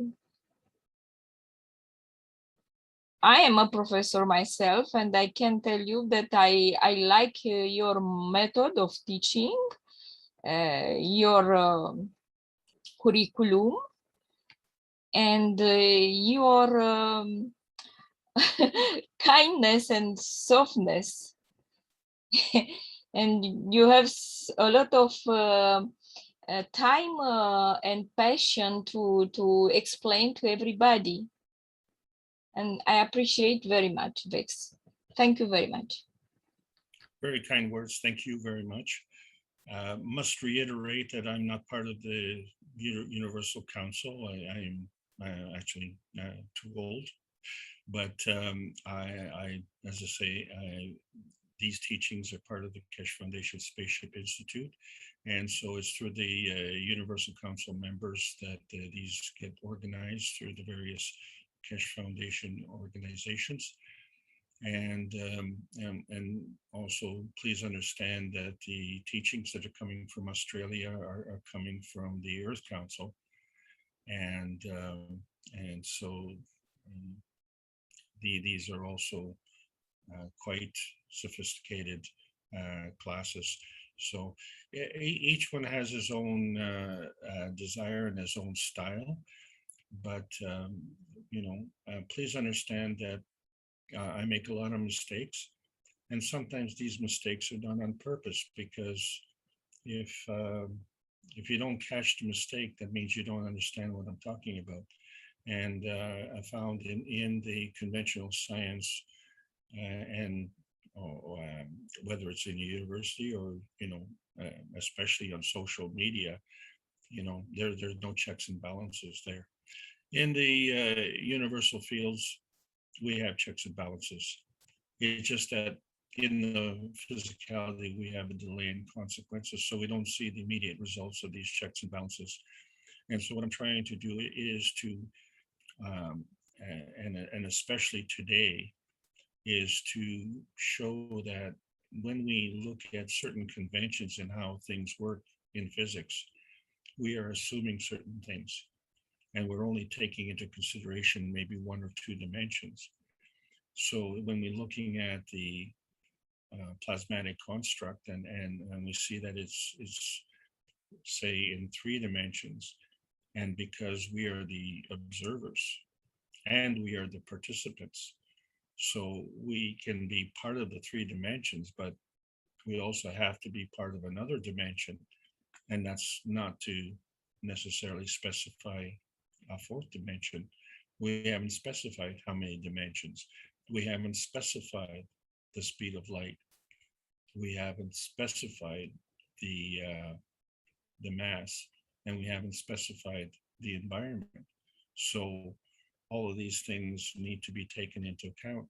How do you do that when you have 7 billion people on this planet who haven't heard about this technology or haven't been allowed to hear about this technology? And you say, well, we've made tremendous strides. Okay, so yeah, we're into the hundreds of millions of knowledge seekers. It's 3 orders of magnitude less than, a billion. Well, actually, it's not. It's only 1 order of magnitude. We're very close. And the physical energy, for instance, me as a teacher, Jalal as a teacher, is limited. It's the lowest energy form. And the way Liliana is working and Mark is working with the plasma dome is in a higher energy state. And I must say that we've made tremendous progress in the Spanish group, especially recently. And what's made it difficult in the Spanish group is that it involves a lot of countries. And so there's a European mentality and there's a American mentality, and they seem to be quite different. And so we come into certain conflicts. And if that isn't bad enough, there's a North American and there's a South American conflict as well. The Spanish community is very much a part of the North American community. And so we see the 2 main leaders there, Victor and Liliana. One is from Europe and one is from Mexico. And they're the glue that keeps everything together and going. And why I'm commenting on this is because we've had a reluctance to leave the physical state. We've had a reluctance to expand our understanding because we don't know how to differentiate between what is physical and what is plasmatic. So if we look at the extreme and we say, well, listen, love is plasmatic. Try and grab it, try and put it in a bag. You know, you can't do it. And you know, you can't force someone to love you. And you can't force yourself to love someone else. Because the moment you force, that's a physical action. And the plasma doesn't see the physical action. This is why we have this disconnect. This is why when we see something, we see it in its physicality. And when we interpret it, we apply the words to it. The universal community doesn't see what we see. They see our soul. They don't say the things that we say. They don't have words. They don't need words. If I can see what your soul intention is, then I have all the communication that I need.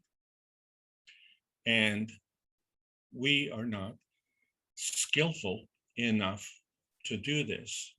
And I'm not pointing to any one individual. It's collective. We have a collective soul on this planet, and that soul is disconnected from our plasmatic soul. And it needs to be reconnected because that's how we operate. And we have too small a scheme on this too small a planet. And when I say too small, I'm talking about the environment. I'm not talking about overpopulation. So we don't have enough, shall we say, souls to carry on and do the job. And however, things are changing. And the reason that things are changing is because the environment is changing. And which environment are we talking about? I didn't say, was it a plasmatic environment? Was it a physical environment? If we're talking about inertia, then we could be talking about the transmutation from the plasmatic field into the plasmatic environment. And then if we're talking about the physical manifestation, then we could be talking about the plasmatic transmutation into the physical environment. Okay, so when we say environment, it's general. It's just like a car. It's just like the soul. It's just like your emotion, and it's just like your physicality. And so somehow, some way, energy is moving. We need to understand this better, and we need to work with the universe as opposed to dictate to the universe. And the only reason we dictate to the universe is because we are not tuned in to the moral code of the universe.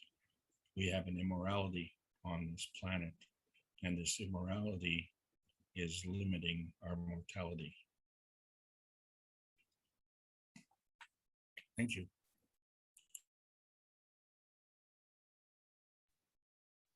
Thank you too.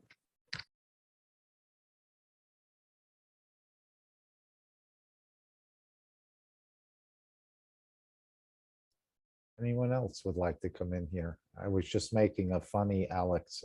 As I said, if we doubled your fee, would you take it under consideration to teach in Romania?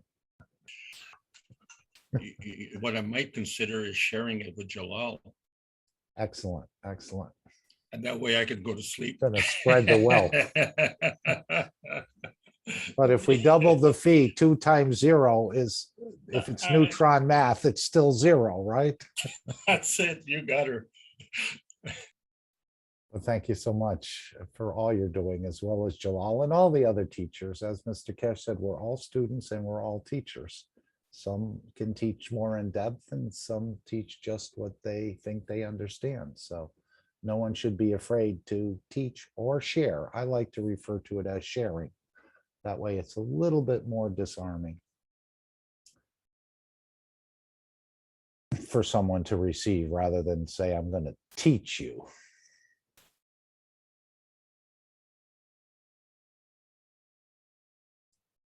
And Danilo asks, Alex, is the soul of physicality what people see as a ghost?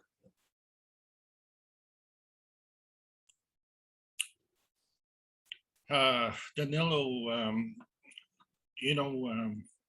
there's something about our dream state. Okay, this is just like the GANs I talked about, dropping one, picking up another. Well, that's how we go into the dream state. We drop our physicality and go to a higher energy state. And when we're in our dream state, we can travel full of energy. And we say, well, how come when we're dreaming, we have all this energy and yet we're so tired that we have to go to sleep? And that is the difference between the physicality and the plasma reality. When we see a ghost, it's actually stuck. It's stuck in between. And it's neither here nor there. And the reason for it is because it has this strong gravitational pull to the physicality, and it has been abused. It hasn't been able to be released. Imagine, for instance, and it's a terrible thing to imagine, but you're a soldier preparing for war, and to be inspired to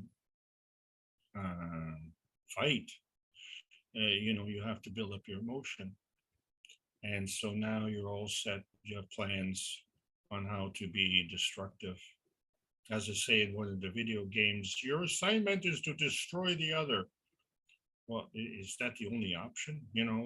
I'd like to see some little variety in here. Maybe your assignment is to help the other, but that never happens, okay? And that's got to change.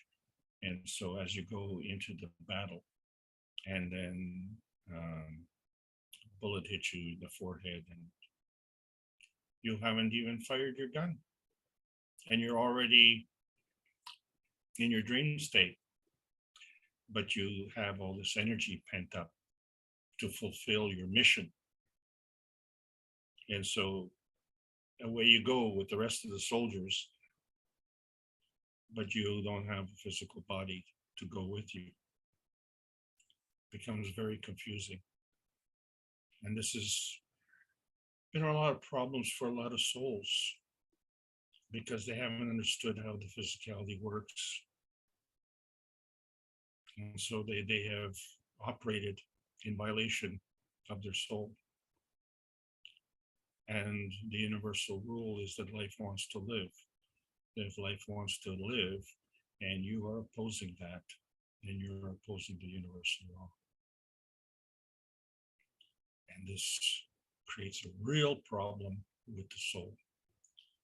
So not only for you as a soldier, but even worse for the commander who orders you into the battle. And it isn't just a commander, because he's following orders as well. And so this is all follows a different law, a man-made law, a law of diminishing returns. And that's not the way the universe works. The universe is benevolent. The energy is bountiful. So the poor ghost is stuck. It needs to go somewhere. Just tell it to go. Tell it it's free. Give it the energy that it needs to make that final leap.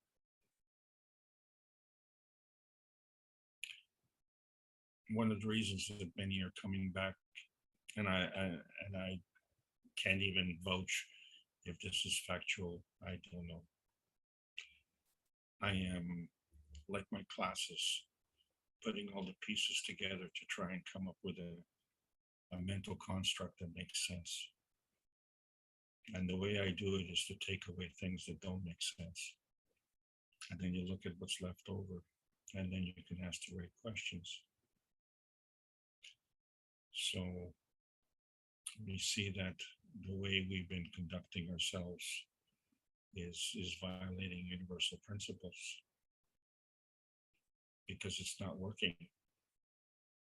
And we cannot entertain the universal community because the universal community is not interested in entertaining hooligans. So it's up to us.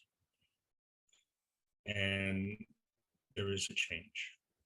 And it is because of this change and this energy that is being emitted magnetically, plasmatically, is being received, absorbed by the universal community.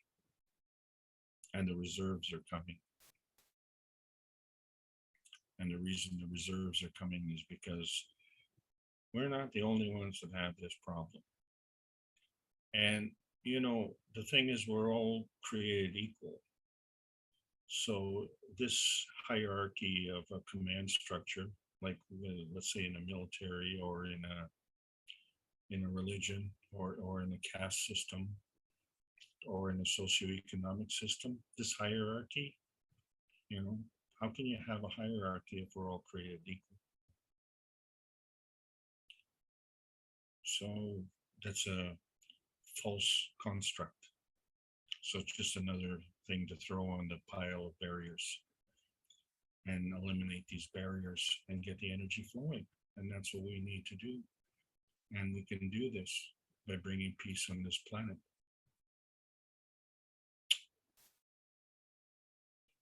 August the 3rd, the World Peace Treaty anniversary. And tomorrow, Randy indicated that it's Mr. Kesh's birthday. He's actually, Randy has given me a birthday card to put up. I believe it's tomorrow. Is that right, Randy? If you're still with us. Yes, on the records I found, tomorrow was his birthday.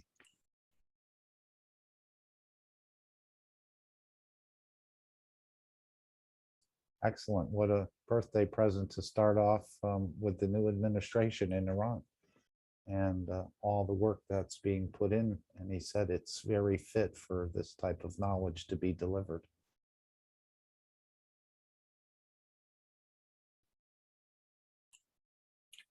I hope I answered your question, Danilo.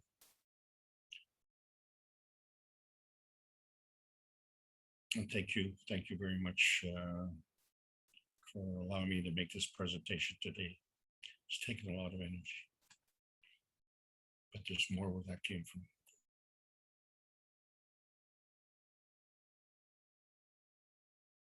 So man science talks about the initial fundamental particle, and we talk about the initial fundamental plasma. Is that right? Or are we talking a particle as well?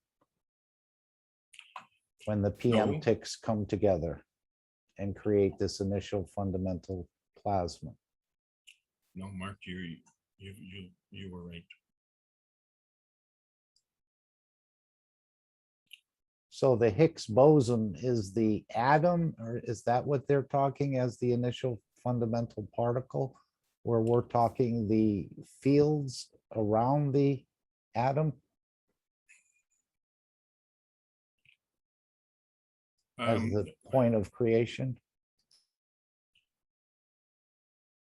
It's the highest of the BMTs, which make the maps. And this is the principle. That's right, Joel. You see, we're still trying to relate to the physics, the physical physics, and we need to stop doing that because our understanding in the physics is based on collision theory. So the way the universe works is things working in combination. So this is what we have to understand how energy moves, how energy is combined, and how we can move up and down the scale. It's like looking at a piano keyboard and trying to say, well, which is the originating key? And which direction are you going? Well, you know, if you're playing in the low notes, you're in the low range. If you're playing in the high notes, you're in the high range. All the keys are the same. Okay, so how you play on the piano is just based on your skill, you know. So you can't say, oh, you know, middle C is, you know, the origin. No, it's not. It's a point of, it could be a point of inflection, and you say, well, above C is higher notes and below C is lower notes, just like on a pH of 7, higher is, you know, above 7, and lower is acidic is below 7. So you could say that, you know, as a point of reference, if you will. However, is the highest note on the piano the highest note? Is the highest pH the highest pH? Is the maximum speed of light in our physicality the highest speed? So within that range, yes, it is. Change the environment, you have to change the condition. And how do we know that? Hello, you were born. And, you know, I don't know how I got here is no longer an acceptable answer. And I don't know where I'm going. And, you know, that's, you know, a reasonable thing, because then you would be able to predict the future. But do you have a say in the future? Yes, you do. And so we look at our society and we say, someone else is controlling our future. Well, in many ways, because we're limiting our schemes of reference. So if we can expand our schemes of reference, we will find that we will take other things into account. And then the whole viewpoint changes. And this is the beauty of the plasma science. What you give your time and attention to is what you will manifest. It's very simple. So that's why you can't play poker in outer space. And that's one of the reasons I quit playing poker, because then I would have to spend my time and energy with people who want to do nothing but lie, cheat, and steal. And if I spend all my time with people who lie, cheat, and steal, then the tendency would be for me to be the same way. And it was against my basic nature. So as we discover our basic nature, then we govern ourselves accordingly. We govern ourselves accordingly. Who wrote those rules? And now we understand where the science meets the soul of man for peace, because there are universal rules, because that's how the universe is created. And that's how the universe will co-create and procreate and progress. And the future is as bright as you want it to be. Over to you, Mark.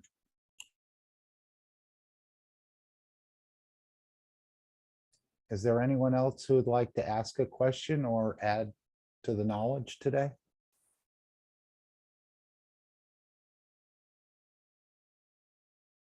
I want to thank you very much, Alex. I know it's getting late in Europe. Not too late, but it's getting later. I don't see Mr. Kesh here today, but he could be under another cover, as he says many times. And of course, he's with us on the, always with us on the soul level.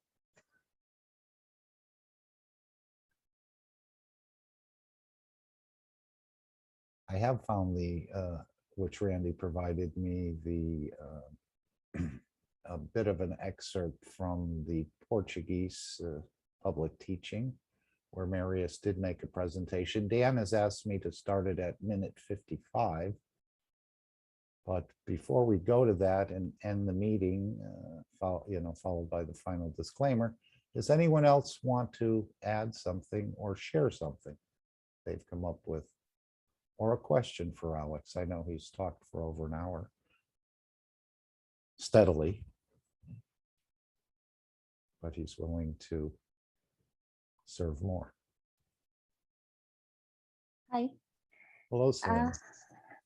I want to say something about hide and seek playing. I saw when my children were small, though they used to play hide and seek with other children. So my older daughter, most of time when one person is looking for all children, right? Everybody is hiding on the cabinet and the bathroom, garage, and everywhere, right? So my older daughter used to do, if I was cooking in the kitchen or doing something in the table, in the kitchen table. So she sits beside me when they are playing. One is looking for everybody, but she is sitting in front of me, maybe eating cereal or doing something. But who is looking for other children? They never, they're so hyper, they're running and everywhere going, but they never see another one is sitting in front of me or near me. So our situation like this, we are hyper and running everywhere. So we are not seeing the situation and we are not finding our goal. Like we are the hyper children. I don't know, I didn't explain well, but no, you explained it great. That was absolutely great. Thank you. Yeah, that is happening to us. That's it.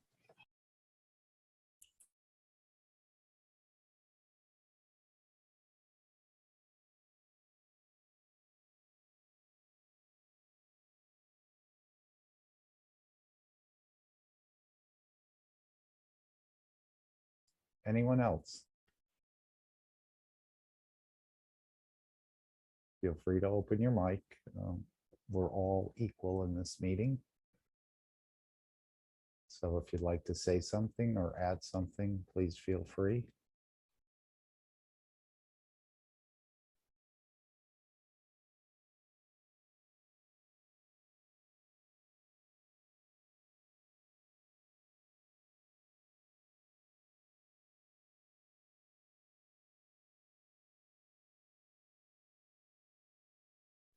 Mark, I want to say hello, Mark. Can you hear me? Yes, dear, go right ahead.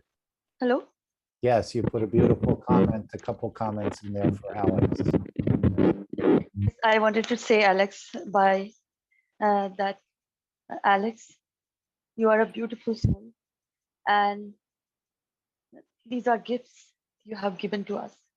And we are transformed so much, so much. I cannot even, as you say, I cannot even find words for that. No architect-like word for that. So it's a heart-to-heart saying, a heart-to-heart feeling, heart-to-heart, soul-to-soul. And that is what I'm, a knowledge seeker, a beautiful teacher you are. So much knowledge, so much enlightenment, always, forever. So, as a man of morale, you are a universal being, my dear Alex. So, in a way, in this unified field, we are all with you, and we have received the love from you and everybody, every other teachers like Moshfik, Jalal, all, Marie. We are all so gifted. I will use the word fortunate this time. This is a very physical word, but I will say this time we are very fortunate, kind of, in a way, in the level of understanding, to be in this dynamic fields of the universal creator with you as a teacher, as a giver. And thank you so much. Thank you. Salam. Salam alaikum. Shashwat pranam. Salute. Thank you. Thank you, Shweta. You have you're at the bottom of Mount Everest, and you have a lot of work to do. Yes. And we will accomplish it. Yes. We will. We all will. Of course, there are difficulties, but as we know how energy works, we can diverge and converge. As we learn from you, dear Alex, in a way that it will benefit for all. in a collective. Thank you so much.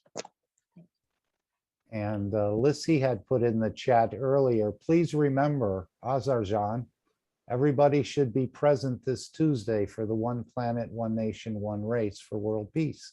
It doesn't matter what language you speak, even if you don't understand English, you can attend. And I think Mr. Kesh made a request of the Universal Council to begin and to elevate the souls of the new leadership in Iran to see peace in a higher dimension and a better understanding of peace. So we can all help the Universal Council and support them in this endeavor. And hopefully we'll all see you there. Lissy, you have your hand up. Would you like to make a comment, please? Okay, but I have other invitation, please. My English, do you know, is not perfect, but intense. It's, you know, Patricia or Dan help me. It's okay? Yes, Dan? Okay. Okay, Dan, are you here? Okay, Mr. Casey's birthday yesterday, but birthday is starting at midnight this day, no? 12 o'clock. Yes? Yes, Of course. for Okay. Central European time it's passing half an hour, 1 hour and half. Around, okay. Oh, My invitation is that time is exactly 12 at midnight. All us, nosotros todos nos unamos nuestra alma con la de él para que todo lo que se programe en este nuevo año, que Mr. Case programe, tenga éxito para todo el universo, para toda la humanidad. For everybody in understand me? the same time, in the same, yes, in the same time, all of us to making this wish, to put in the intention all together for, let's say, new beginning for birthday of Mr. Cash. No, in the new cycle, let's say. From the old souls, no? All souls.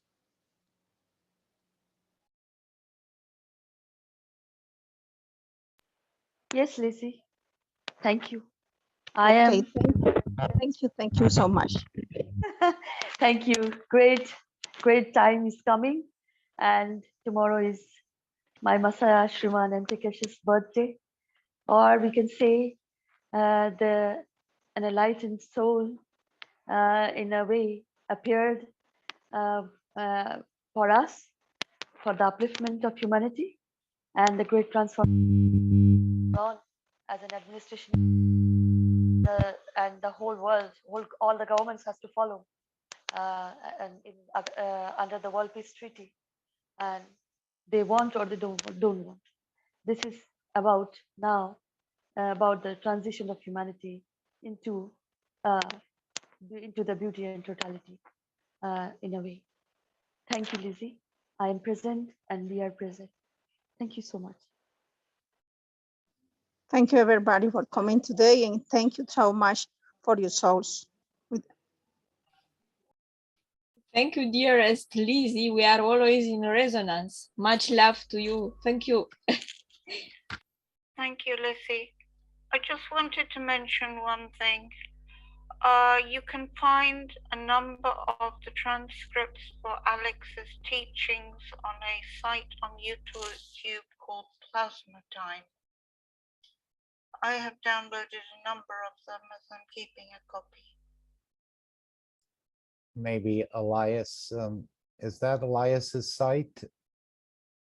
I don't know whose site it is, but Danilo also has some of, I think, Alex's and Jalal's teachings. But for other countries who really would like to use Alex's teachings, perhaps they can get a copy of it and transcribe it into their own languages. Yes, but there are not all. I know, Yvonne, I already studied. And I have seen also Jalal's. I know. Thank you very much for the information. but will be nice if you'll have all the teachings, not only few. Thank you. But I would mention to the people putting them up on these sites, please try to remember where they came from and give a reference to the date that these teachings were. It makes it easier because I found that I did something twice. Oh well, such is life. Alex, could I try to share the screen here for a moment? Yes, by all means, I'll stop the sharing. Let me see if I can put this up. And if anyone would like to make, I'm sure Mr. Kesh is out enjoying himself, and I hope he continues to enjoy life. If you'd like to make a wish for Mr. Kesh, or just to congratulate him on another birthday, one of the things he said is he is enjoying life, and we want him to continue to enjoy life on this planet. So let me share the screen. Randy has given me, let's see if this will work. Can you see that? Is the middle available? Yes. Okay, great. If you'd like to add a comment or just to wish Mr. Kesh a happy birthday, I think now could be the time. Do you think he could blow out the candles? He can do that. Happy birthday, Mr. Kesh. Thank you very much. I was late today. I've been busy with some other things. Thank you very much for all the best wishes. For past couple of weeks, we've been busy with a lot of things, so just managed to make it before it's too late. Thank you very much for all the best wishes. I hope it will be a beautiful year this year. The Iranian Kesh Foundation has already tonight celebrated, and they had a party at the Kesh Foundation Center in Tehran. And it was nice to hear. I think Azar was there as well. I don't know. I don't see her here tonight.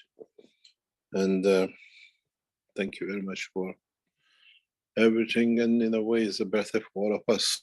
We start a new cycle. And the way we say it, a very important cycle starts from the third. I hope we could be part of it and see how we can construct it the right way, the correct way. And this is part of the work we at the moment we are very busy with. It's a point that if we could get to where and how we want to within the next 2 or 3 months, it will be a breakthrough for the foundation. A lot of work we've done on the basis of it and behind it. But in general, as part of what will happen is another number, another day. And as the Chinese say, you start the second cycle when you're 60. So I'm only 3 years old, still a child and playful. And let's see what comes up. Thank you very much for all your support over years and years. And I hope there'll be a lot to come. Since you've completed so many different cycles on this planet, is there any birthday in particular that stands out for you? It must have been all different sort of dates over thousands of One day years. I explained this. I had to explain this some years ago. And one day I explained this and you will understand the reason for it. Thank you. This question was asked from me by a religious guy. And I answered in a very, very beautiful way, but as a religious man, you could understand. There is a huge expectation that a lot of things will happen this year, especially on the religious side. We were told by one of religious leaders and groups in past few days that inside Vatican, they are waiting for appearance of Messiah this year or very soon. And they are doing everything that will be the only what do you call it, group or religion that they can confirm is coming. I was thought it's very interesting to hear this from a religious Islamic leader. That the talks in Vatican is that this year what was promised will be accomplished and Messiah will appear and there will be the completion. And it's very interesting to see if it happens and what can be accomplished. But we'll wait and see. You mean they're looking through one of their various telescopes and they see the Messiah arriving, perhaps? I don't know what they are doing, but it was very interesting to hear it from a very, what do you call it, devoted Muslim, one of the leaders. And I think it's past time the religious leaders joined, or we joined together to elevate the souls on this planet. We got to wait and see. We all got to wait and see. They expect the Mahdi's this year to come. Yeah. And apparently in many Islamic religion leaders, they're expecting this according to the hadiths,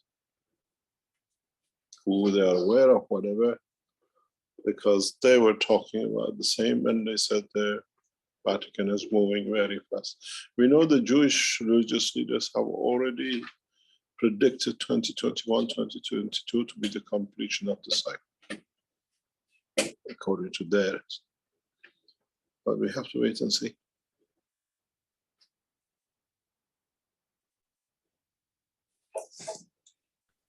That is the soul of the same Mitra or Eve. Will be at the soul level, no? Mr. Kesh. We have to wait and see. And we will see the soul, we will feel, no? To see what's happened, I mean. And peace be with you and Mitra, with love, Mr. Kesh. I dedicated a poem for you, just appeared today for you, especially. Mitra did like this, not me. Gail says, we are blessed to have you in the world and universe. Happy birthday, Mr. Kesh. And so many other different comments there. Thank you. Thank you very much. We'll see what happens this year. We expect a new, what I call, revolution in a lot of ways. Very, very much so. We'll see what comes up. Sorry, I'll miss your teachings today. I was busy somewhere else. I know you were here on the soul level. We wanted to join about 8 o'clock, 8:30, but it couldn't happen. And goes on, and we have to see what comes up. I thank you for all the energy and time you spent in this meeting and elevation of the souls. So thank you so much.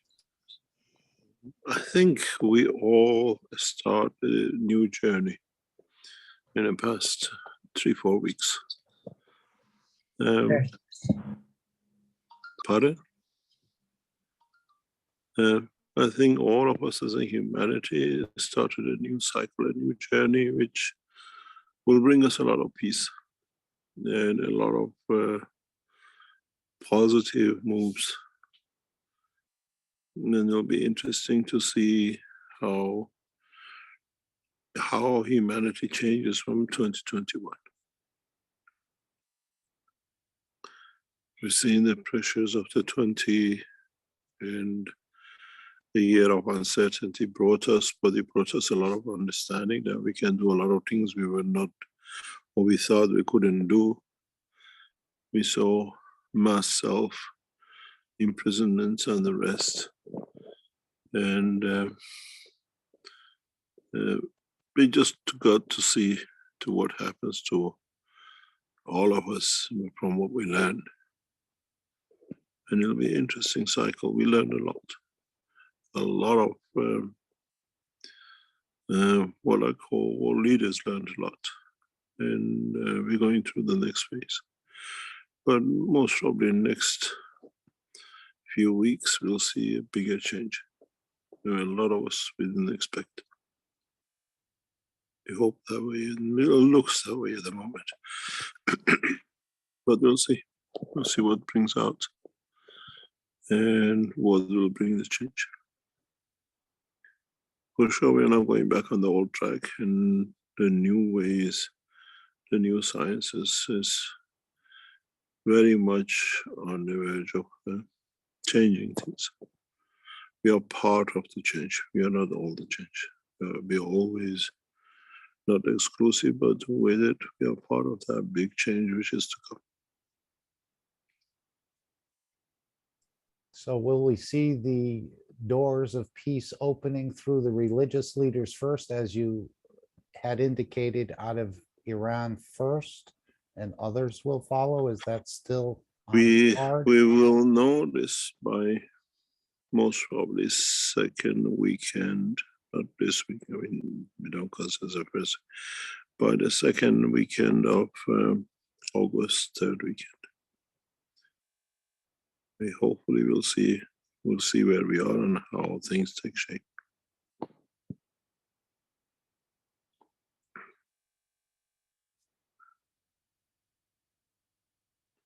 There's always a lot of hope when this situation comes up, but on the other hand, there's a lot of hope that there's a massive amount of change. A lot of world leaders are changing this year, and some already changed. And these people, when they come in, they bring with them new cycle of thinking. One of the worst leaders' school of thoughts is when they think they are there forever, and when they go down, they can still control in the background, and they realize once they leave the office that what they thought of, what they could think of, is not there. We'll see President Putin leaving office so shortly. The biggest we knew was stirring up and a lot of criminality Netanyahu has got. We see the new leadership in Israel. We see a new president in Iran in the next 48 hours. We see German Chancellor. German Chancellor has been one of the main elements of a lot of our instability in the West, especially everything which was totally German, she carried out. I said recently that Hitler took the army on the road, Merkel took the banks on the road. Germany literally in her time has changed position drastically. They literally, what they couldn't do with the Second World War, she has done in the time of her reign. She even brought Vatican to its knees. And we have seen what they've done. And this is a cycle we'll see. There'll be more new leaders in 2 or 3 other nations, which are key factors, and we'll see the changes. They come up with new ideas. Putin always went out to come back in, but this time he goes out because he's got a very bad Parkinson. The moment Merkel has got a Parkinson, Trump's got a, what do you call it? Putin's got a Parkinson, President Xi and another top members of CPC have Parkinson's. And one of the most powerful leaders of Middle East, battling it with cancer very heavily, the Turkish leader. And with his wife, the same. Because she was a big element in his ruling.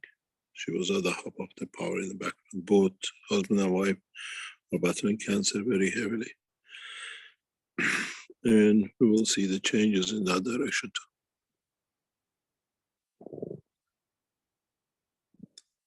But it's a good time. We'll see what comes up. So does this mean once we've gotten these leaders to sign the World Peace Treaty and dedicate, your work is complete here on this planet? Or has it just begun again? We just begun because we have to teach Universal Council to take position and time. The Universal Council needs to learn to count, to run. I was talking to some people recently, and they see the structure of Universal Council in a way will be taken up by part of United Nations, but will not succeed.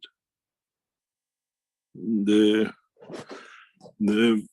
United Nations elements in the background who run it have looked at the way we set up the Universal Council, and they want to change their position as in a way, but they won't succeed with it because they see it as a taking over totally, because then it brings American and a number of English-speaking countries into power with China, and they will not have. We just got to wait and see.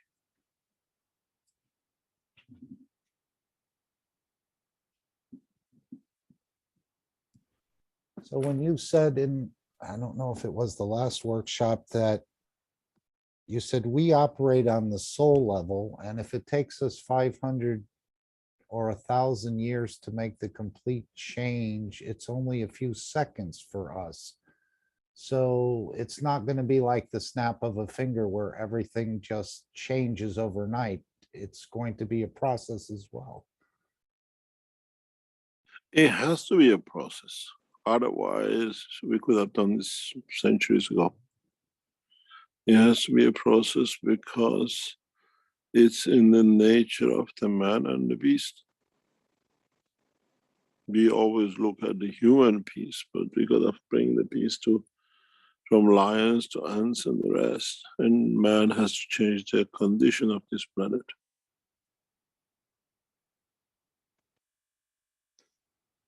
We'll see these changes.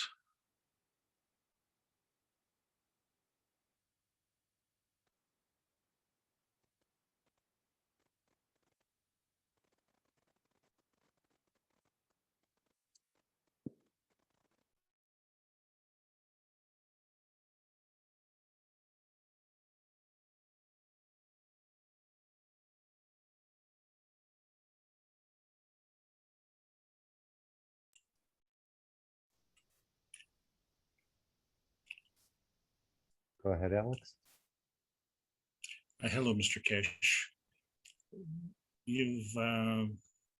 I wonder if you could indulge me. I have a few slides to show for my presentation. I wonder if that would be okay with you. Yep, we're all here to learn. Well, it's just that you missed it. I missed a lot of things. No, we're here because you've helped us be here, but I had a little bit of a dilemma, and it had to do with the question of if a mortal man can be an immoral man, and I thought that would be Let's just let me go somewhere. What do you mean by mortal? Well, the way we understand mortality is in our physicality.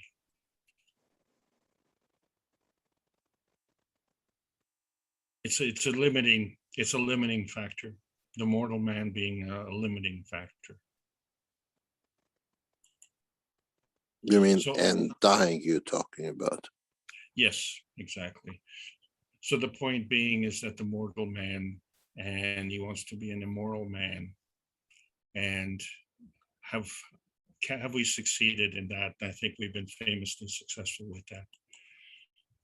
But then the question is, can an immoral man be an immortal man?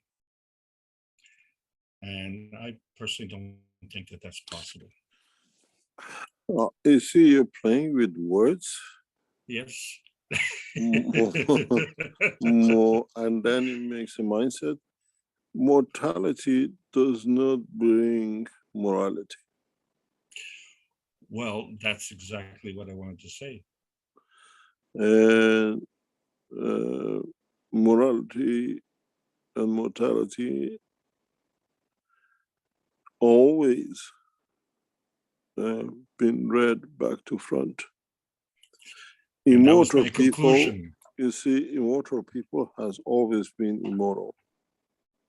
Or people who thought they're immortal, they took everything in their hand. We've seen it with present leaders, world leaders. A number of world leaders today have committed mass murders because they thought they're immortal. They stayed there till the end, the last breath. Nobody can touch them. And immortality has brought immorality in their work. So this is the conclusion. Can mortal man be a moral man? Yep, that's the whole purpose of the teaching. Thank you so much.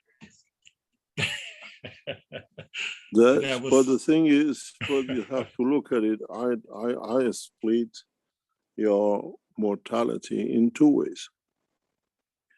Mortality as a soul or mortality as physicality. Because if you stay, if you know that you can stay longer, much longer than the physical dimension, but you can cocoon the physical dimension and the soul dimension, you will become moral.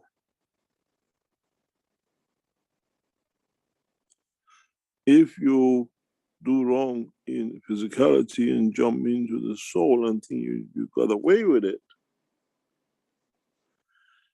then that's the time when you find out your soul will not accept your physicality. There is a very, very old scientific calculation that it says the heart of the man is tuned to beat on average so many times and then it stops working. That's a lifetime of a man on a physical dimension. You go on the internet, you can pick it up. I don't know, I can't remember the number of beats he has to do. And then he stops on average. So we can average out the rate of the mortality of the man by his heartbeat. But if you do what we call heinous crime at the age of 5 and live to find out what that crime has been at the age of 20, can you jump into the soul and go back and wash out or clean out what you did at the age of 5?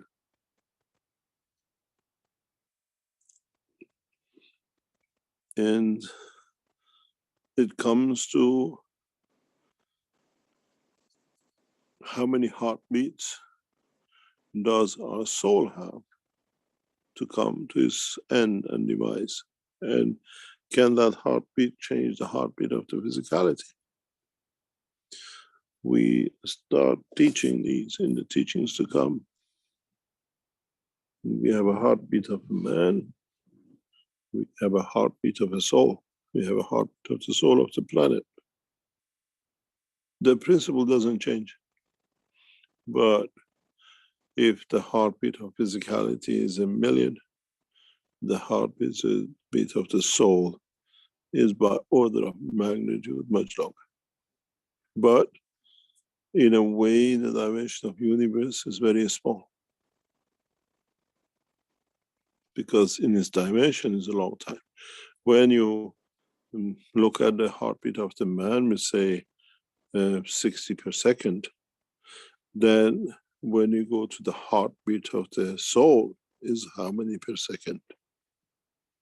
And then when you go to the heartbeat of the universe, is how many per second of the man? And all this by the dimension changes. And we find out how insignificant we are. And then with that heartbeat, we know there is an average. So much do we go to the higher order to hide from the lower order, taking over and ending the other one, or leading to the freedom of the other. If you know your heartbeat at 1 billion stops, would you do a marathon every day and run and get excited to bring the heartbeat closer that you die faster? Is this one of the reasons we see people with these conditions dying faster? Does the average of the heartbeat gets done? Or would we use a higher order to hide inside? Once we understand the power of the soul of the man, and then we find out even the soul of the man is a dimension of physicality to another soul. Would we hide to go to another soul dimension to change the physicality of the man in that dimension? It's a lot to be understood. We think our soul is in one of the intros, but people look at it not the way it's said. They look at it because they look at the physicality of it. When your soul becomes the sun and becomes center of another creation, then it's a physicality, and it has to have another soul for it if it's become manifestation of physicality. So now you become physicality to another dimension of the stronger that is soul of your physical soul. But this is a man doesn't understand this, and it's not the time to open this book yet.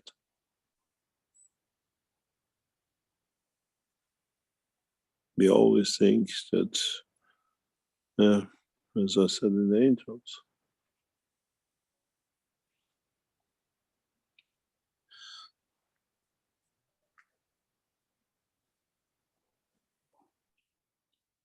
so do you ever become immortal?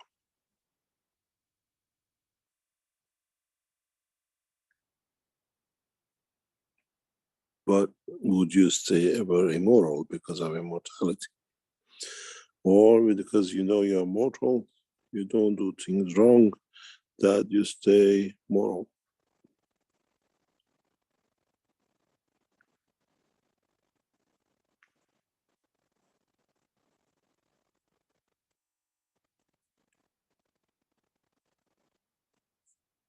Now, which one are you, mortal or moral? Or if you stay moral, would you stay mortal?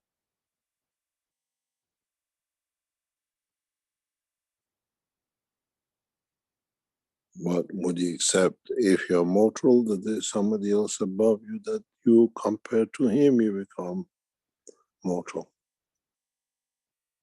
Mortality has a dimension of time and space. But does morality have the dimension of time and space?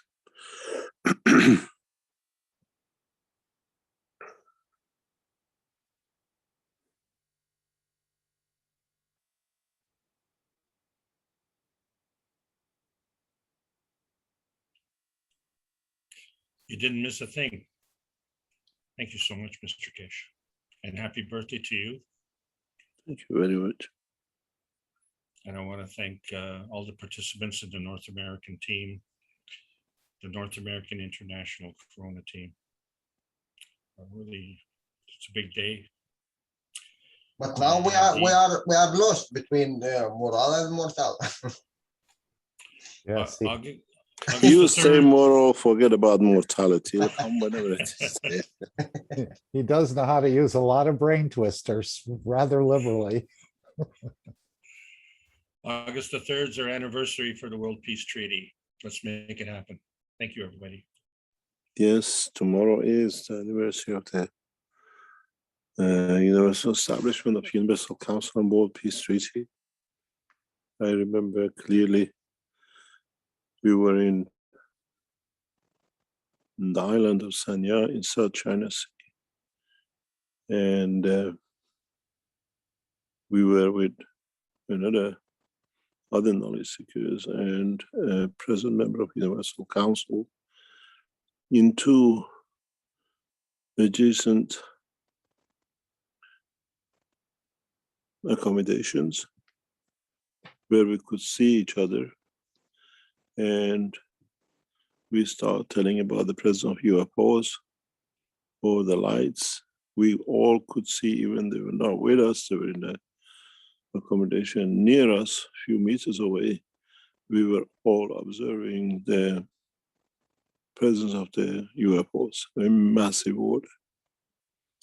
And if you go back to the last minutes of getting the things done for the 2nd of August, this event happened, and it was more or less 4 of us watching it happening. And it was like, as I said to them, it was the approval of the establishment of the Universal Council by Universal Community. And those of you who were there at that time, writing the last sentences and correcting the last things that you could be going through in the morning of the 2nd of August, we were most probably part of this conversation when we explained we could see huge lights covering the South China Sea, and within it, the lights of UFOs. And it was an amazing experience for the knowledge seekers who were with us in that event, around about 1 o'clock in the morning. And it was an amazing experience. And I said, the Universal Council, what we call the birth of it and the establishment of the peace treaty, has been accepted by the universal community. And it's strange that these events happen when we are about to do something. We saw them in the presence of the Brazil conference. As we landed, they were present above the skies, and we videoed it. And it seems to be part of our structure. And it's amazing how Universal Council gradually will take over all these mayhems. And we're seeing them, they came in with different thoughts, they came in different ways of damaging or building or improving. And those who came with the good intentions have built up, and we'll see the Universal Council will go from strength to strength. And it's more or less their birthday more than anything else.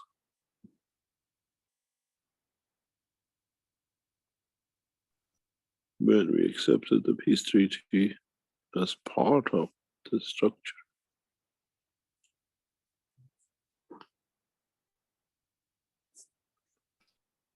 Today is also the Holocaust remembering of Jewish and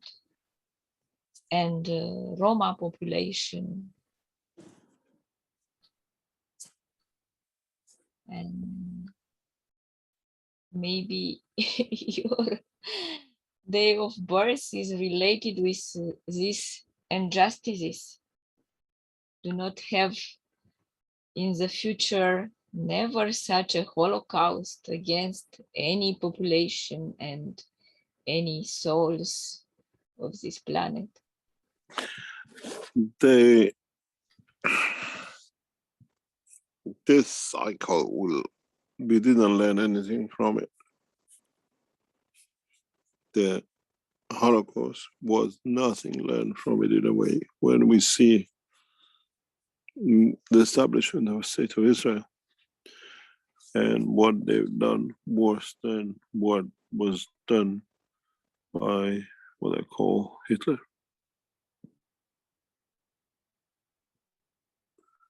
We've seen 40 years of engagement and engagement of hundreds of thousands of people in an open prison, I call this, for a long time. They should have changed. The Holocaust hasn't stopped. It's just changed name. Those who were the victims, now they become predators. We haven't learned anything from it. You learn nothing from it. Hitler brought Auschwitz and the rest of it. Jewish State of Israel has brought West Bank and Gaza strips. when there is no border, when there is no nationality, it become one, then we have achieved something. But we have just moved the Holocaust from Europe into Middle East.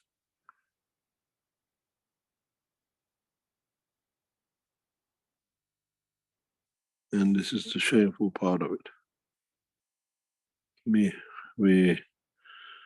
complain with 200 or 300 people in a month away in prisons as whatever, but hundreds of thousands of people are engaged in open prisons for past 40 years, 30 years.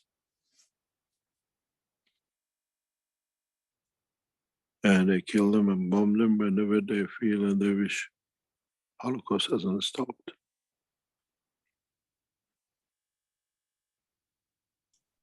Mr. Cash? Yep. Sorry, Mr. Cash.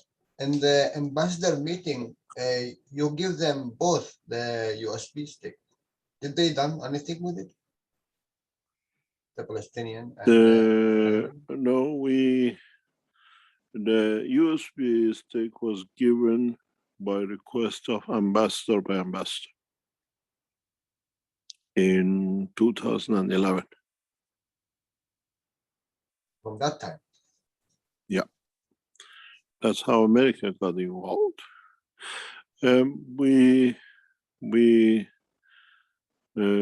had 3 ambassadorial meetings in different ways, and the response has been different in different ways.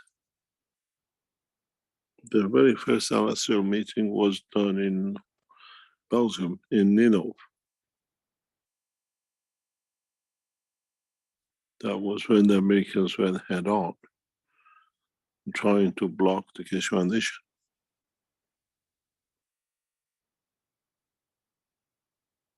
But it's what do you call it? It's the irony of the whole thing. In the next few weeks, we'll see how things take shape, how the things will move on, and how the things will bring different changes for all of us.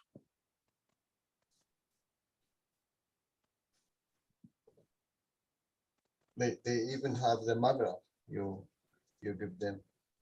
Well, that was the third one in Italy. Yes. Yeah. In Italy. We would have had more or less most of the ambassadorial appointed ambassadors in our meeting, but that day, coincidentally, the Italian government, because it was what do you call it, one of these programs for Europe in Milan, and nobody was going, the Italian government gave totally free tickets to get all the ambassadors to Milan. Some made it back, those who made it back, they came in. And they told us if we delayed by 1 day, more of the ambassadors, all the ambassadors will attend, but that's how we went through. But the most important for us was that we had the representative of the Vatican in, what do you call it, being present with the Prince of Malta. And he has built us a lot of strength in that way.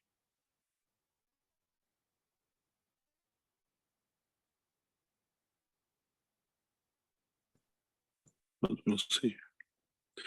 There's a lot to happen in the next few weeks, and we'll see how it will take shape. And a lot of people would not like if what is about to happen, but it will happen in a way. And especially when you change the fourth state of the matter to the I explained something I think it's good for you teachers to understand. We call the fourth systematic because we always try to get into run with what we call understanding of people at that time. Yeah. But in the teachings, as I said very recently again, in past few weeks, What we call plasma is the first state of matter. From the interaction of the plasma with inertia, we get the matter. It's not the fourth state. Matter is created out of the plasma. So it is the first state of matter. From slowing down in conditioned interaction with the inertia of the air or the water or the mass, we create the state of solid, liquid, and gas. Where do they come from? How can you have a solid if you don't have a plasma? So plasma should be the first state of matter, not the fourth state of matter, or the mother state of matter. Once we manage to bring the field forces of the environment together to create a plasma, and then we apply different inertias to it, it becomes solid, gas, and liquid. So the first state of matter, or the mother of the matter state, is a plasma.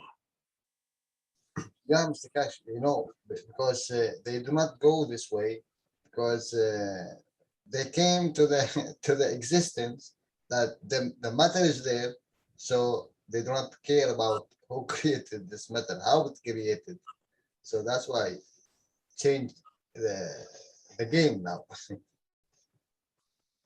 We learn more. We learn more and more. Now we start looking at the true, not the physics of man, but the physics of the universe. We learn more. Our books will change.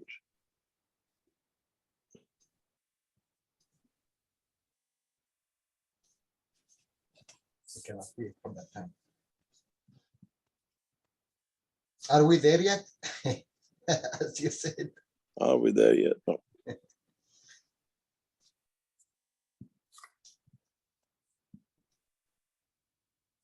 Thank you, Mr. Cash, and happy birthday.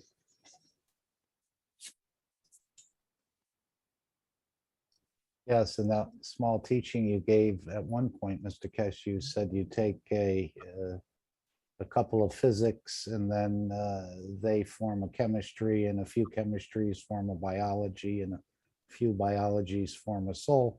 But in another teaching, then I always thought it started with physics, but then in another teaching you said you take a couple of plasmas and they create the physics.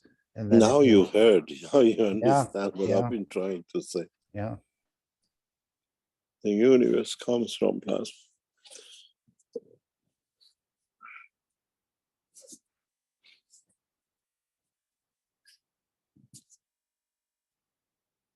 Anyway, there's a lot to teach and a lot to learn. We just started. Up to now, we studied the condition of physics of matter, state as a man. Now we have to learn the physics of the universe in the shape of the fields and plasmas.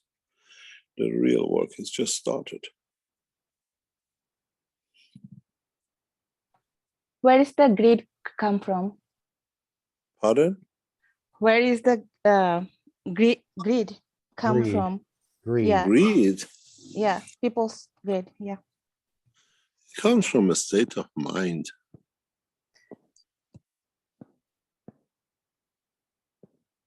It comes totally from a state of mind.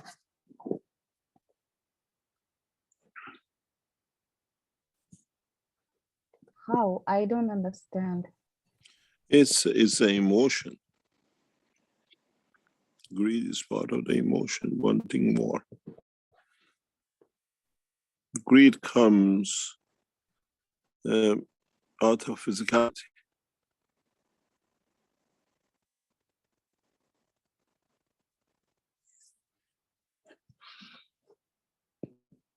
Interaction of different emotions of physicality. So if we don't have body, so we don't have any greed? Most probably, you know what they say, the man changed because of the woman.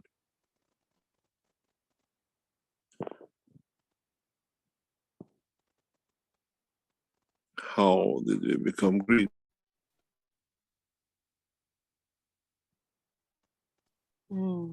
Tried to possess. Most probably. Maybe hormonal problem. Pardon? Maybe hormonal problem.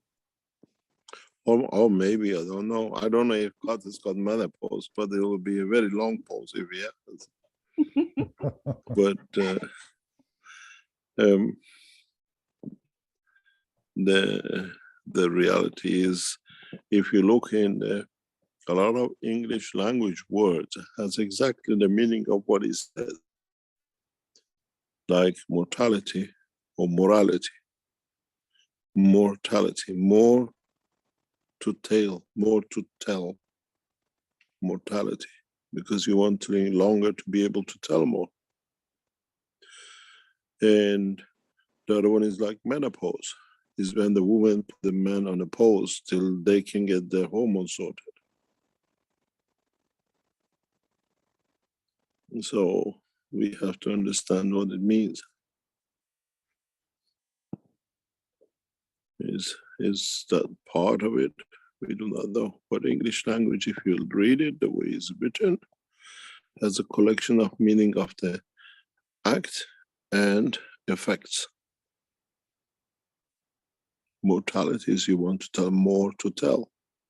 How can it be? You cannot telling more because you die. So it's a terminology, it has a term on it. Morality is more of the reality, but which one is real?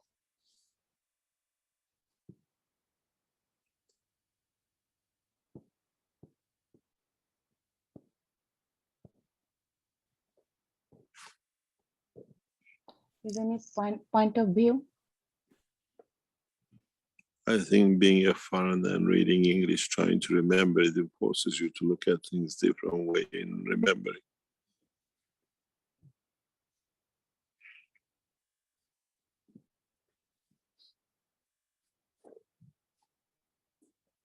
We'll see. Yes, thank you. Thank you very much. And happy birthday too. Thank you very much. We try to go more and more into the both dimensions of physical and soul, and new teachings, new technologies in the coming weeks will be opened up. New technologies are known to man. It's time for it, and hopefully we'll be able to do it in conjunction with the world scientists. We're looking forward to this.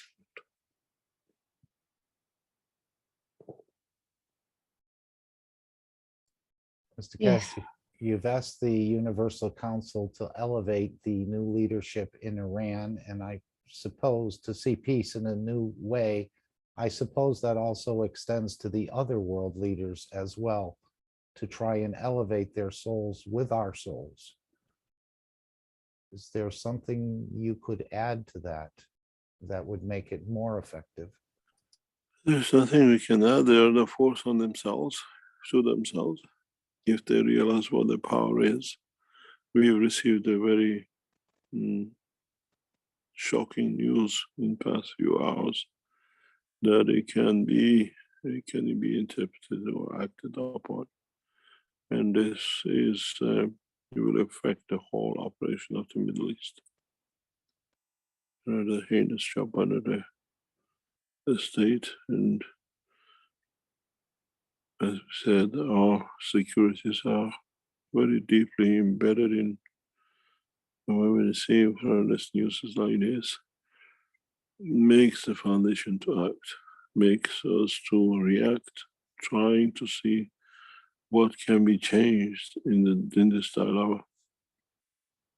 And you'll see it needs a prayer of all of us, that we don't go into another pitfall of millions of people again becoming homeless. again, we see one cycle of the refugees out of Iran. If what is about to happen with the state of Israel and America in the background, to split Iran into 5 different states, what they tried to do in the Second World War, now they want to carry out, will bring more refugees and more pain across the Middle East. And as we see, this has to be the end of the states who think this way to set other people up. It is horrendous for this coming up, and how it's been well planned by the Israeli intelligence and American forces to start a cycle of mayhem in Iran, to split Iran into 5 different countries in the coming weeks and months. And we got 2 choices: to see an end of the most ancient history, or an end of the 2 recent short-living countries. And we have chosen the latter.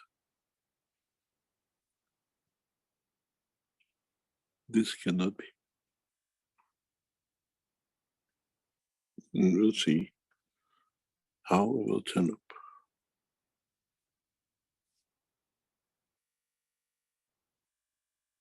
But we have to see how man will change things.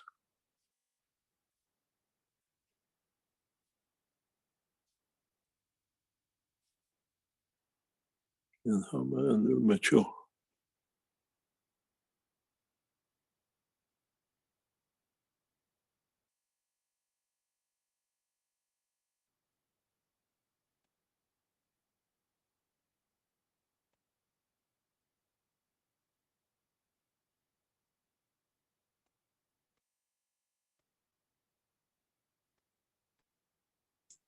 Since 2000 years, they didn't change. You think they will change?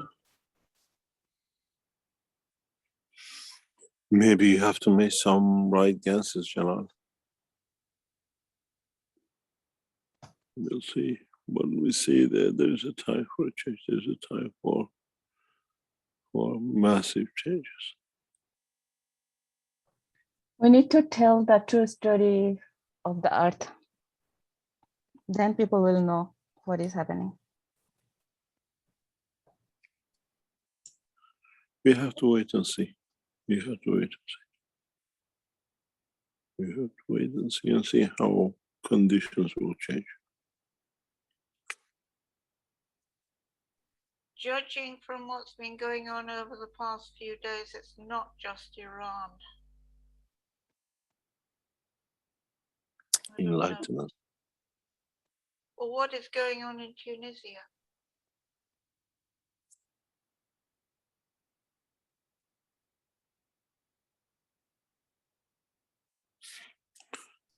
Tunisia has been a sub-state of Israel for past 12, 15 years.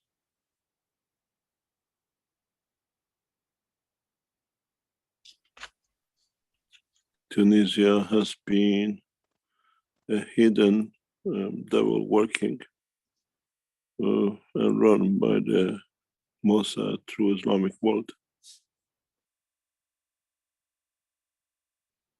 Tunisian embassies across Middle East and Central Asia has been used to infiltrate Mossad into the country. They've created many deaths and many problems.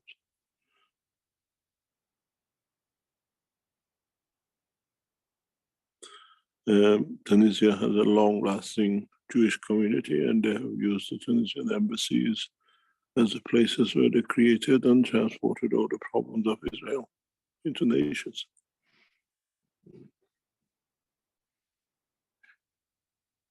You do not know the truth. But is this likely to spread to other countries? It's most of the problems in Tunisia sits with the government of Israel.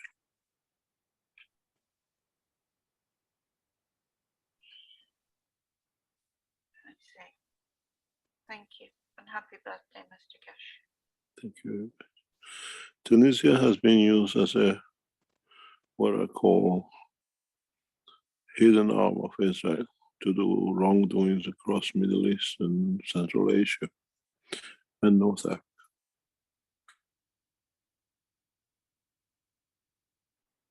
And now they got caught in what they thought they were clever by themselves within it.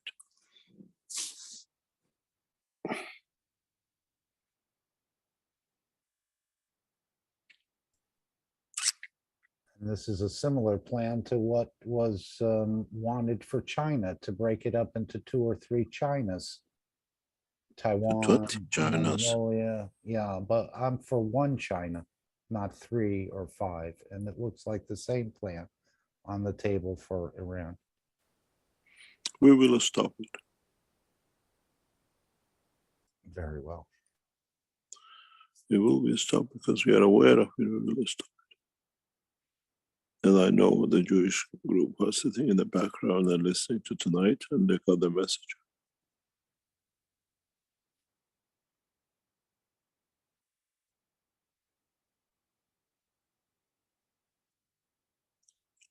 We'll see.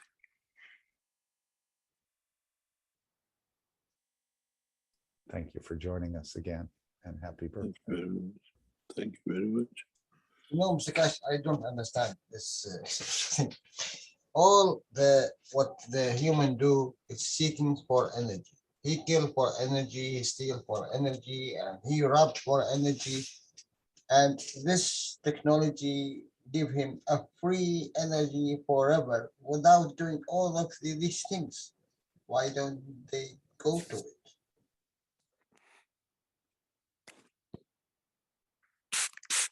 It's really amazing, you know, what, like, you know, we have a small thinking, that's like, you know, a small knowledge seeker thinking. If I create this energy and I do not need to do anything, it's there for anyone would like to have anything he wants. So why I bother to steal from someone or to kill someone or to rob someone to have it? And it's free without paying anything.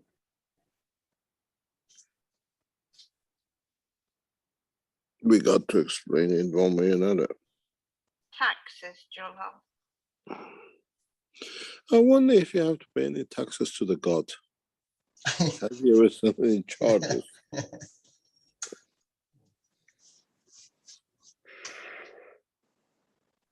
You know, the taxes are the root cause of governments, creation of governments. If people couldn't collect taxes to do things, when you don't need anything, you don't pay taxes, then there would have been no government, no ruling. As it says in English, there are 2 things certainty: death and taxes. And the third one is the birth. So, which way we go? Why do we pay taxes? Do we pay taxes above birth? There's a lot of question marks which will be risen in the coming years. Would the man bring taxes on all the aliens, or would the man taxes people who were born on Earth and they go to Moon and Mars? Offshore, off-planet taxes. I think, Mr. Cash, if you take them there, they will tax everyone. Transmutation fee. Would the people coming from other planetary system pay taxes to our leaders?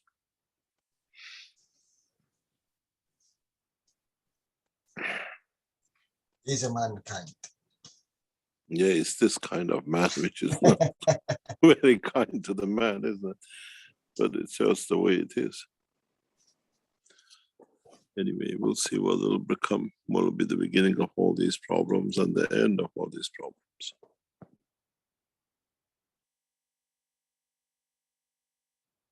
Jalal, is there a class coming up at 7 a.m. CEST today?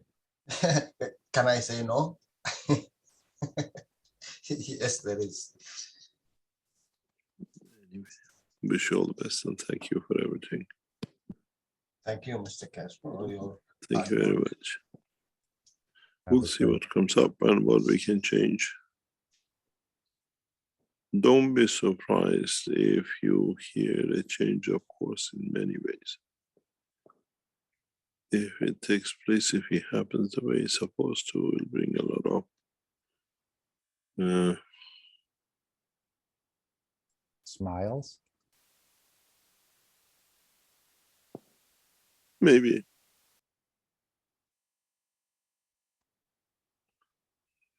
Let's see what comes up. Thank you very much for today. I came in too late into the classroom. No problem. Tried to come through the back door and sit in the back row, but it didn't work. But thank you very much. Thank you, Mr. Cash. I love you. Happy birthday, Mr. Cash, in advance. I'm Happy already birthday. in it. We already passed Oh, all. yeah. Thank you very much indeed. Oh, yeah, we're still behind, but happy birthday. Happy We birthday, all, Mr. Cash. thank you very much. I hope we all come to a beautiful birth when it comes at the right day to be able to see the change. It's very close. It's closer than many of you can think.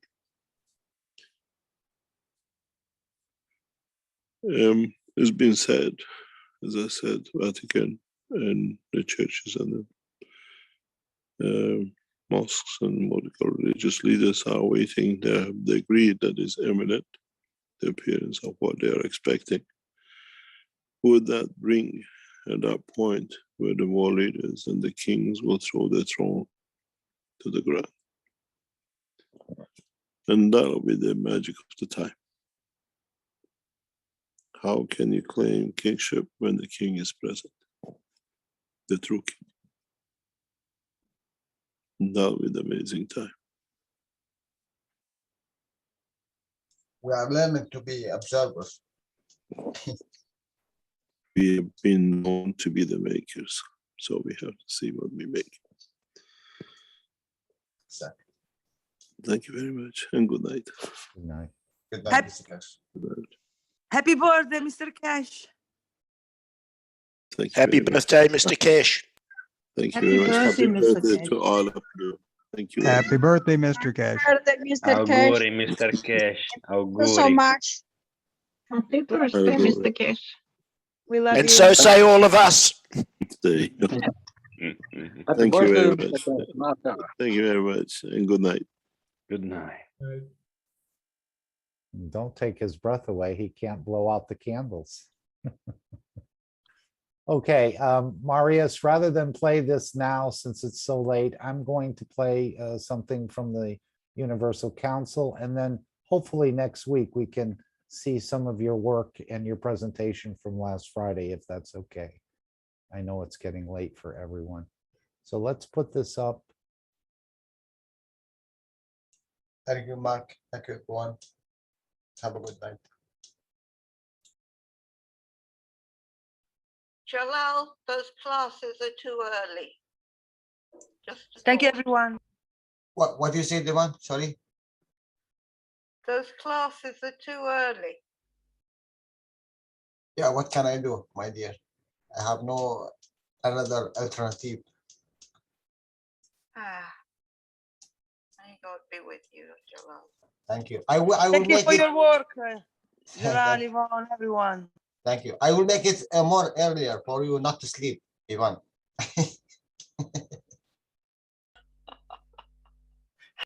Okay, here we go, and then I'll play the final disclaimer. So remember, everyone, to elevate the Universal Council, give your fields to the Universal Council and elevate the world leaders, especially in Iran and other places, so that they can see the peace and the rightfulness of the peace and the justness of the peace that's coming on this planet. And as Mr. Kesh said, throw their crowns down. Thank you all for attending today and contributing and being part of. Quite phenomenal that we're at this point in millions of years of history on this planet, that a change, a permanent change is coming. But again, it may take some time, but it will be a process, as Mr. Kesh just said.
Disclaimer. The information and education material contained herein is meant to promote the general understanding and dialogue of GANs processing.